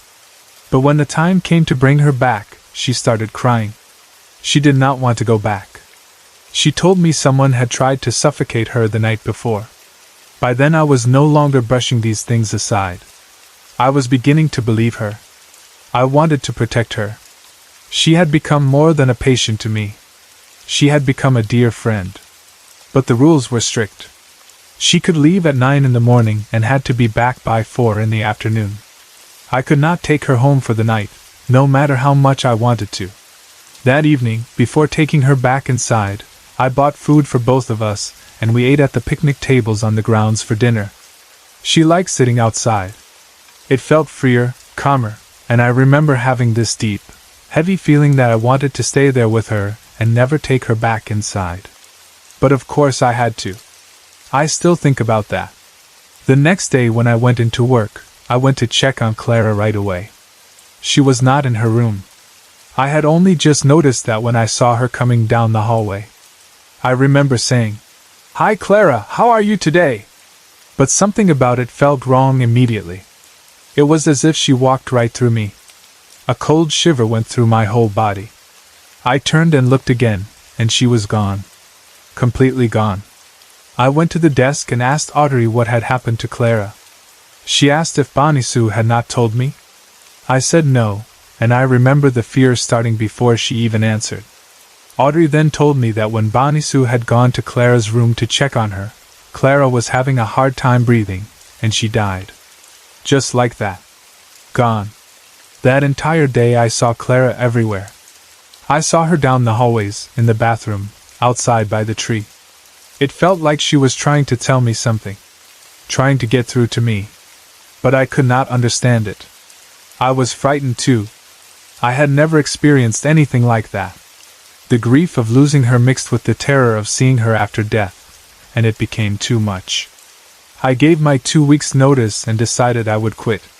Even after making that decision, things did not settle down. Not long afterward, Bonisoo called me in the middle of the night. It was not even 4 in the morning. I could hear the urgency in her voice before she even finished speaking. She told me to come to the store right away. I knew from the sound of her voice that something terrible had happened. She sounded frightened, but there was something else too, something like anger or shock. I got there as quickly as I could, and she told me what had happened. She had gone to check on her patients, and Fred was one of them along with 3 others. The others were in their beds asleep, but Fred was nowhere to be found. She asked Audrey if she had seen him, and Audrey said not that night. Then Bonisoo walked down the hallway where the screaming was always heard, into the cafeteria. She turned on the light, and there was Fred, hanging. Even now, writing or speaking that sentence feels unreal. Fred was hanging. A man who could not get out of his wheelchair by himself was somehow hanging. The moment Bonisoo told me that, I asked the same question she had asked herself. Who helped him? Because there was no possible way he had done that alone. No way. None. Bonisoo said she called the police. She had called them before too, every time someone died under strange circumstances, but they had never believed her. This time was different. If not for the simple fact that Fred could not get out of his wheelchair alone, they might have ignored her again. But this time they could not explain it away. This time the truth pushed through. After that, things finally started coming apart for that place. The nursing home was closed down. Audrey was arrested along with some of the other employees and the owners. Terrible things came out. Patients had been left in their beds for days, wet and stinking. The kitchen where food was prepared did not meet health standards. People had died mysterious deaths. Some were not even properly reported as dead while the nursing home kept collecting money for them. The cruelty, the neglect, the greed, and the violence had all been hidden behind those walls while weak, elderly, and helpless people suffered. When I learned all of that, I was horrified, but I was not surprised. Too many things had happened. Too many warnings had been given. Too many patients had spoken in fear. The strange screaming in the hallways, the figures disappearing into walls, the bruises, the sudden deaths, Clara's terror, Fred's impossible death, all of it now felt connected. Whether every ghostly thing I saw came from the spirits of the dead or from the fear and pain soaked into those halls, I cannot say for certain. But I believe that place held the suffering of everyone who had been mistreated there. I believe the walls remembered. Bonisoo went on to become a registered nurse. She ended up working in a hospital helping accident victims.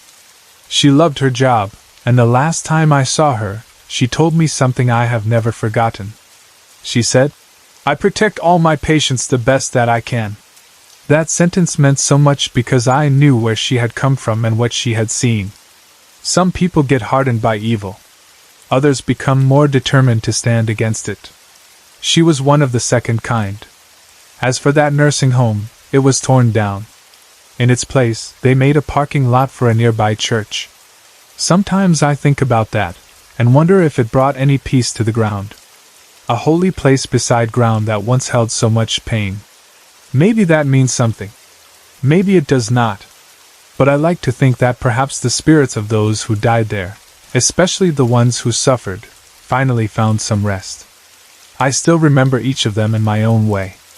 I remember Fred in his wheelchair, quiet and watchful, telling me his friends had gone missing. I remember Candy, still so young in so many ways, afraid of people coming into her room at night. I remember Bill, always yelling, always sounding impossible, yet maybe telling the truth more often than anyone wanted to admit. And most of all, I remember Clara, strong and clear-minded, wanting only to feel safe and asking if she could come home with me. I remember her laughter on our day out, her tears when she had to go back, and the cold shock of seeing her in the hallway after she was already dead. For a long time after I left that job, I kept questioning myself. I wondered if fear had made things seem worse. I wondered if exhaustion had caused me to see things. I wondered if I had somehow misunderstood parts of what happened. But every time I tried to talk myself out of it, I would remember something too clear to deny. The screaming with no source. The figures in the halls. Bill's bruises. Candy's death. Clara's fear. Fred hanging when he could not even stand. Facts are facts. And sometimes what we call haunting is not only about the dead. Sometimes it is the truth itself, refusing to stay buried. The hardest part of looking back is knowing how helpless I felt. At the time, I was trying to do my job, care for the people assigned to me, and understand what kind of place I had entered. I did not have the power to save them all. I could not take Clara home. I could not protect every patient from every worker. I could not force the police to believe what Bonisu said earlier. I carried that helplessness with me for a long time. It is not easy to accept that kindness is not always enough in a place where cruelty has already taken root. Still, I remind myself that caring did matter. Listening mattered. Treating those people like human beings mattered. Taking Clara out for lunch mattered. Believing that something was wrong mattered. Standing beside Bonisu mattered. Sometimes in dark places, even small acts of care become important because they remind the suffering that they are still seeing. I also believe that places can hold emotion. Some people may not agree, and that is fine. But there are buildings where you step inside and feel nothing unusual, and there are others where you instantly sense heaviness, fear, or sadness. That nursing home felt wrong from the inside out. The graveyard shift only made it more obvious. Maybe the spirits of those who were harmed were trapped there. Maybe the energy of their fear and pain lingered. Maybe the screaming I heard was a memory pressed into the walls. Or maybe some things happen there that do not fit neatly into anything we understand. I do not claim to have all the answers. I only know what I saw, what I heard, and what I felt. Even now, if I pass an old care home or hospital late at night and see dark windows and long quiet halls, something in me tightens. I think about how easy it is for people to be forgotten once they are placed in the care of strangers. I think about how often the weak depend entirely on the goodness of others. And I think about how terrifying it is when that trust is broken. There are many ghost stories in the world, and some are about shadows, cold spots, footsteps, and whispers. This story had those things too. But what made it truly frightening was not just the paranormal side of it. It was the human side. It was the possibility, and later the proof, that living people were hurting those who could not defend themselves. In some ways, the ghosts were easier to face than that truth. The dead may have been restless, but the living were the ones creating the suffering. When I picture that place now, I do not think first of the building itself. I think of the people inside it. I think of Candy trying to explain her fear. I think of Bill being dismissed because he was loud. I think of Clara wanting escape. I think of Fred's quiet warning. Their voices matter. Their pain matters. And if there were spirits walking those halls after dark, maybe they were there because they wanted someone to know. Maybe that is why I saw Clara after she died. Maybe that is why the screaming never seemed to come from any one room. Maybe that is why the hallway felt alive with grief. Perhaps those who suffered there were still trying to tell the truth in the only way they could. And perhaps Bonisu and I were among the few who listened. I do not know if every soul found peace after the building came down. I hope they did. I hope the ground under that parking lot is quiet now. I hope the church nearby brings some kind of blessing to what happened there. I hope Clara no longer walks the halls looking for someone to understand. I hope Fred is no longer trapped in that final terrible moment. I hope Candy is no longer afraid to sleep. I hope Bill no longer wakes in fear. I hope every person who suffered there has finally reached a place where no one can hurt them again. But I also hope their story is remembered. Because sometimes the worst thing that can happen to a person is not only to be harmed, but to be forgotten. And those people should never be forgotten. That job changed me. It made me more aware of how much evil can hide under ordinary surfaces. It made me listen more carefully when frightened people speak, even if others dismiss them. It taught me to trust that feeling in my gut when something is wrong. And it left me with a deep respect for people like Banisu, who choose to keep caring even after seeing the worst side of human behavior. If there is one thing I have learned from all of it, it is this: some places become haunted long before anyone sees a ghost. They become haunted the moment cruelty settles in and people begin to suffer behind closed doors. By the time the dead begin to whisper, the damage has often been done for years. That nursing home is gone now. The walls are gone. The rooms are gone. The hallways where I heard screaming are gone. The cafeteria where Fred was found is gone. The room where Clara cried because she did not want to stay is gone. But what happened there is not gone. Not really. It lives in memory. It lives in the stories of the people who survived it and the people who witnessed it. It lives in the truth that finally came out.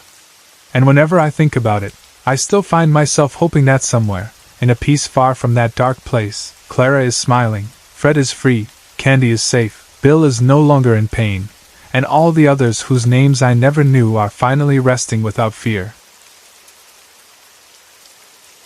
This happened in Michigan in the late 1980s, and even after all these years, it is still one of the strangest and most unsettling things I have ever experienced.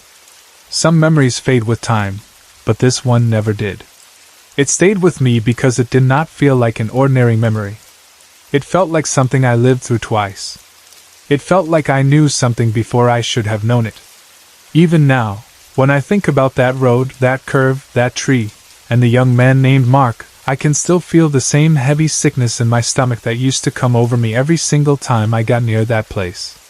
There was a road out near the country that looked harmless enough at first. In fact, it was a nice road, newly paved and smooth, the kind of road that made you think the drive would be easy and pleasant. It cut through a quiet area surrounded by farmland and open space. During the day, it looked peaceful. The land stretched out around it, and if you did not know better, you might think it was just another country road with nothing unusual about it. But there was one part of that road that always felt different to me. There was a very sharp curve in it, sharp enough that if a person was going too fast, they could easily lose control and end up off the road and out in the farmland somewhere. It was the kind of curve that needed respect, especially at night or in bad weather. My friend Cheryl and I used to drive down that road now and then because there was a fruit stand at the end of it. It was one of those places people like to go for fresh produce and small things you could not always find elsewhere. We had taken that road several times, enough for me to notice a pattern that Cheryl never seemed to notice at all. Every single time I got close to that curve, no matter whether I was driving or whether someone else was, I started to feel sick. It was not normal car sickness. It was not the kind of feeling you get from going around a bend too quickly. It would start before we even reached the curve. It was like a warning moving through me. My stomach would turn, my body would feel strange, and there would be this heavy pressure in the air, like something unseen was there. I did not know how else to explain it. One day, while Cheryl and I were driving down that road again, I told her about it. I remember looking over at her and saying that every time I got close to the curve, I felt sick. I told her it did not matter if I was the one driving or not. The feeling always came over me in the same place. Cheryl listened, but she said she had never noticed anything like that. To her, it was just a road. As we got closer to the curve that time, the feeling started building in me again. It was that same uneasy, queasy sensation, but it also came with something else, something I can only describe as a presence. I looked at Cheryl and said, "Do you feel that? Like someone is here with us?" I asked it because that was honestly how it felt. It was not just sickness. It was as if something was in the car with us, something I could not see but could somehow feel. Cheryl said no. She did not feel anything at all. To her, the road was still just a road, the curve was just a curve, and we were just driving like always. I remember feeling alone in that moment, because when you sense something strange and the person with you feels nothing, it makes you question yourself even while you know what you are feeling is real. The strange thing was that once we passed the curve and reached the end of the road, the feeling always left. Just like that. The sickness would disappear, and I would feel completely normal again. It happened so many times that I could not ignore it. The bad feeling had a beginning and an end, and both were tied to that exact place. Then came the night I could no longer tell myself it was just a weird feeling. Cheryl and I had been at a friend's house late one night. There had been a Tupperware party, and it had gone on long enough that by the time we left, it was dark and quiet outside. Everything felt still in that way country roads do late at night, when there are not many cars out, and even the air seems to be listening. Cheryl and I were driving home, and we came down that same road with the sharp curve. I already felt uneasy, though I cannot say whether that was because of what had happened to me on past trips or because there really was something in the air that night. We came to a crossroads, and the windows of the car were down. Then, out of nowhere, we heard it. It sounded exactly like a car crash. It was not a small sound. It was loud and violent, the kind of sound that makes your whole body react before your mind catches up. It was metal slamming and breaking, the kind of impact no one mistakes for anything else. The noise was so real that for one terrified second I thought another car had hit us. Cheryl heard it too. I know she did because I looked at her and asked, "Did you hear that?" And she said yes. I could see her gripping the seat tightly with both hands. She was scared too. I pulled the car over and parked right away. My heart was pounding hard. I got out with a flashlight, and Cheryl came with me, though I could tell she did not want to. We looked around, expecting to find wreckage, another car, something. But there was nothing. We had not been hit. No car was near us. No headlights. No broken glass. No smoke. No sign of any fresh accident anywhere on the road. Still, both of us had heard it. There was no question about that. It had been a car crash. We knew what we heard. After a few minutes, when we found nothing, we got back in the car and kept going. But something had changed in me. I cannot explain how to put it into neat, logical words, because I did not think it through the way you think through normal information. I just suddenly knew something. The knowledge came over me as clearly as if someone had said it aloud right next to me. I turned to Cheryl and said, "I know the person who just had the car crash. He is dead. His name is Mark." I still remember Cheryl's reaction. She looked at me like I had lost my mind. She asked me what I was talking about. She pointed out the obvious. We had not seen any crash. There was no wreck on the road. No car. No body. Nothing. What was I talking about? The truth was, I did not know what to tell her. I knew how it sounded. I knew it did not make sense. But I also knew what I had felt in that moment. It was not a guess. It was not imagination. It was knowledge, strange and sudden, but strong. I knew someone had crashed, and I knew his name was Mark. Cheryl did not understand, and I could not blame her. If I had not been the one feeling it, I might not have understood either. We drove on, and outwardly the night continued, but inwardly I could not settle down. That crash sound stayed with me. So did that name. About a week later, Cheryl and I went back down that road again. It was not something I wanted to do, but the road was part of our normal routine when we went that way. Still, I was uneasy before we even got there. As we approached the sharp curve once more, that same heavy feeling returned to me. It was stronger this time. The air felt wrong. I felt that same presence, that same sickness rising in my body, and just as we rounded the curve I saw it. I said, "Look, there is the car wreck. Mark is wrapped around the tree. We have to see if he is okay." To me, it was there as plain as day. I could see the car smashed into the tree. I could see how badly it had hit. I could see a body hanging out of the car. The sight hit me with such force that I stopped the car immediately and got out to look.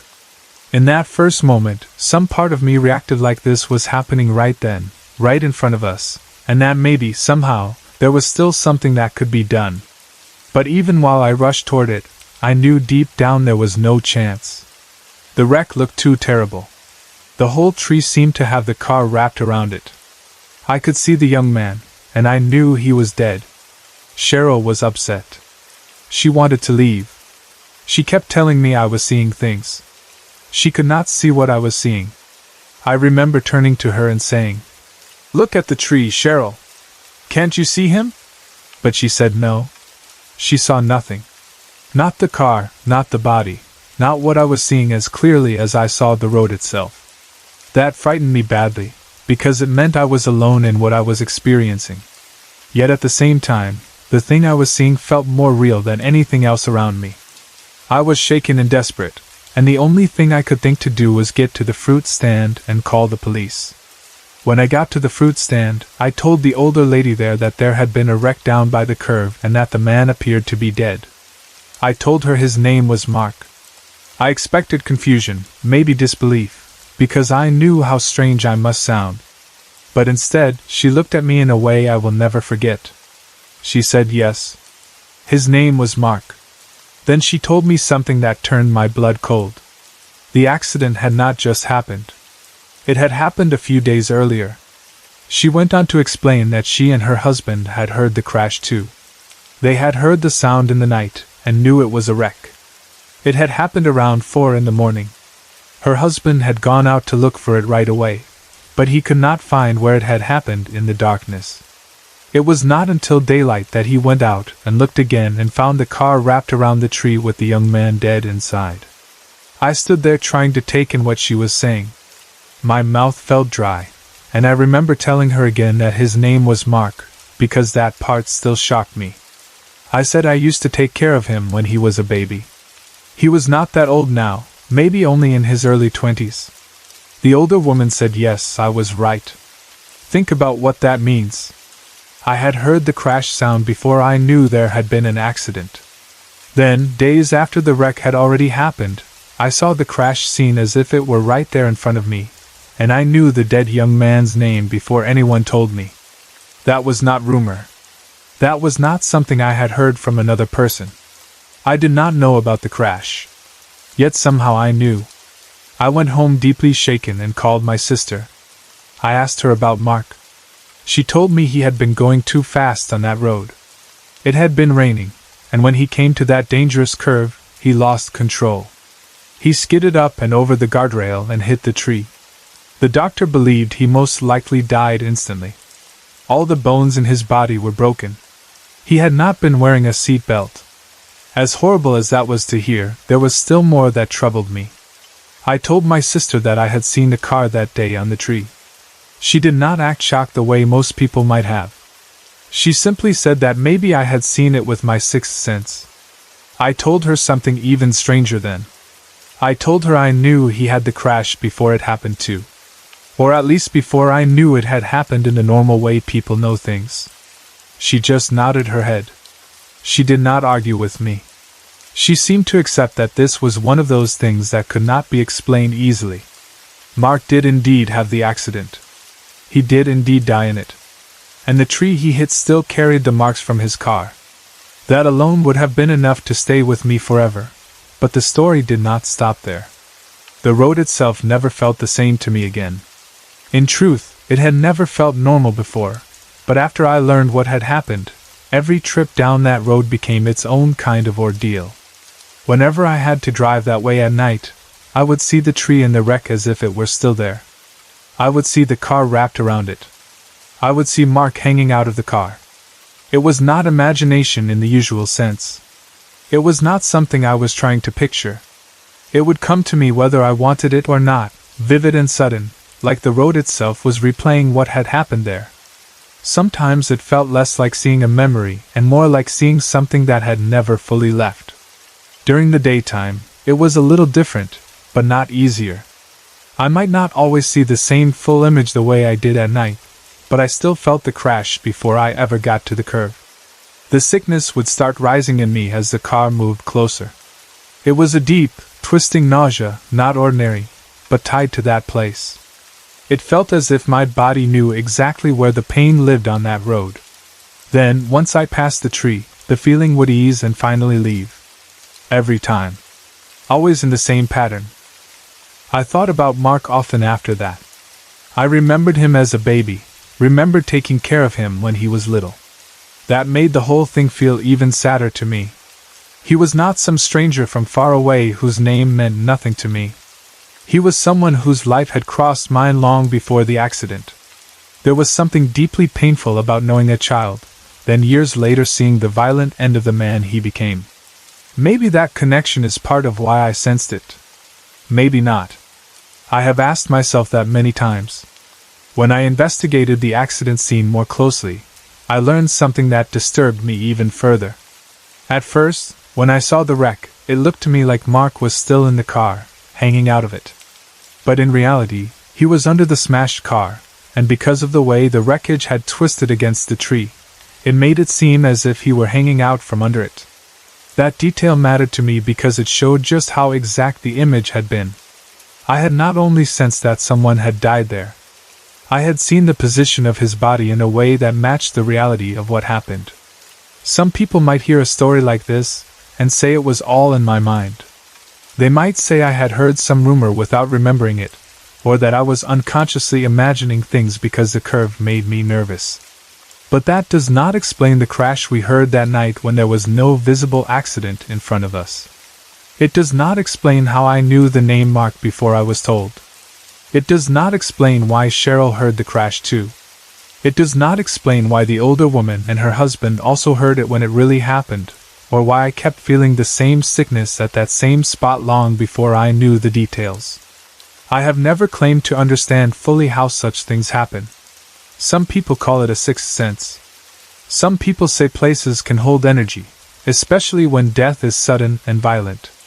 Some believe a person can leave an imprint behind, especially if their life ended too fast, too painfully, or too unexpectedly.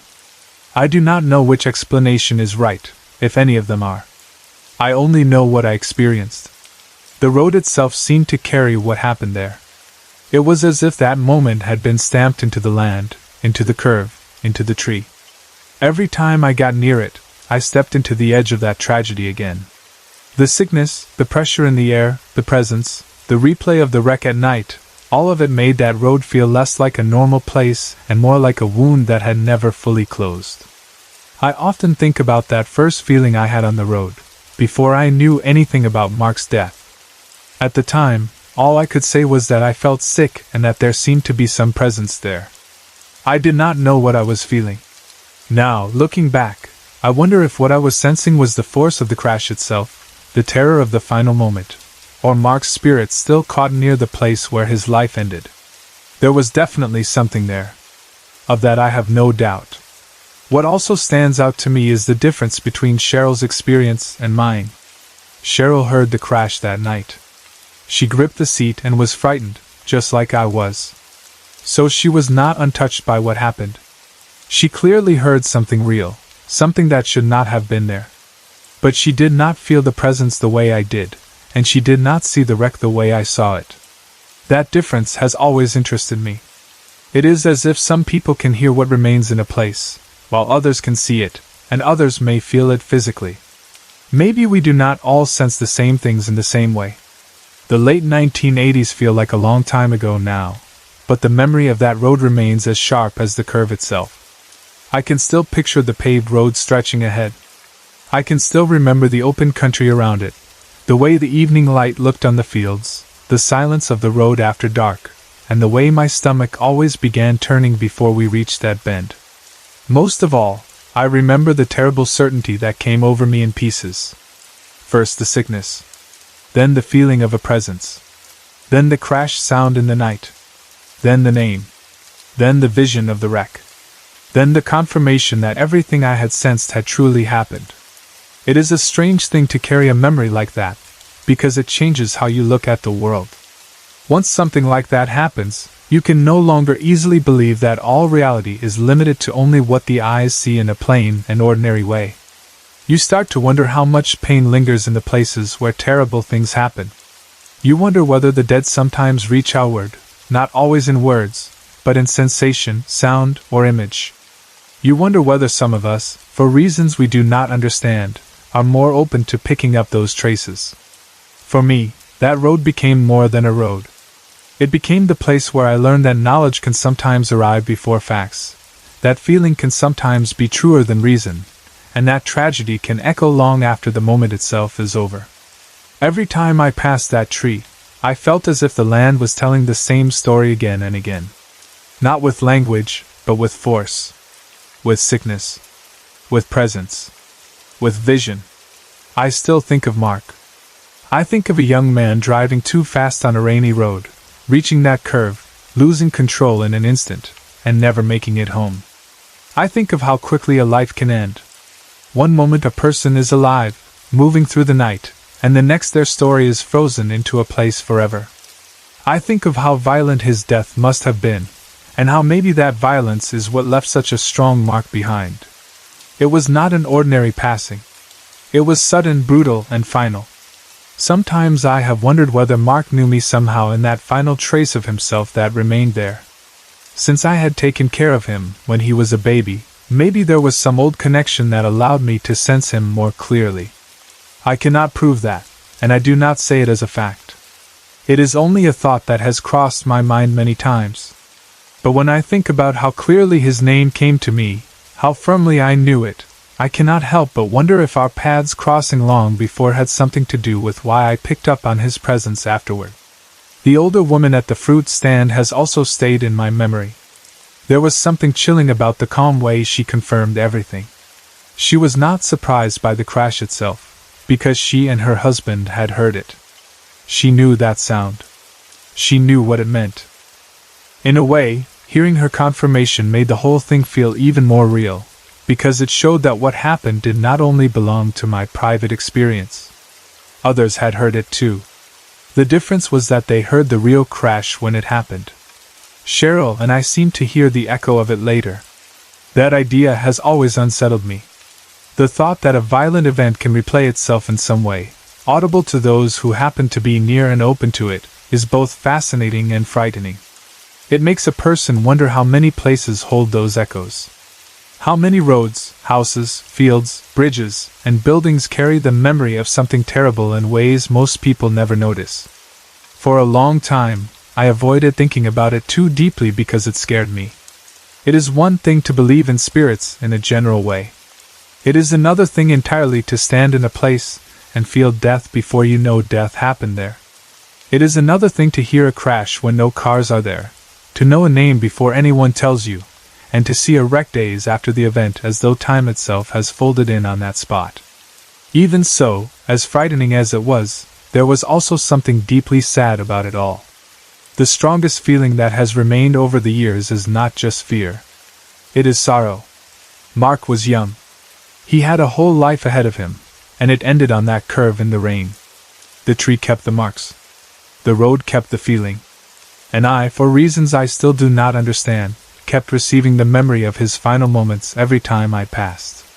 That is what made nighttime drives there the hardest. In daylight, the sickness came first and then passed.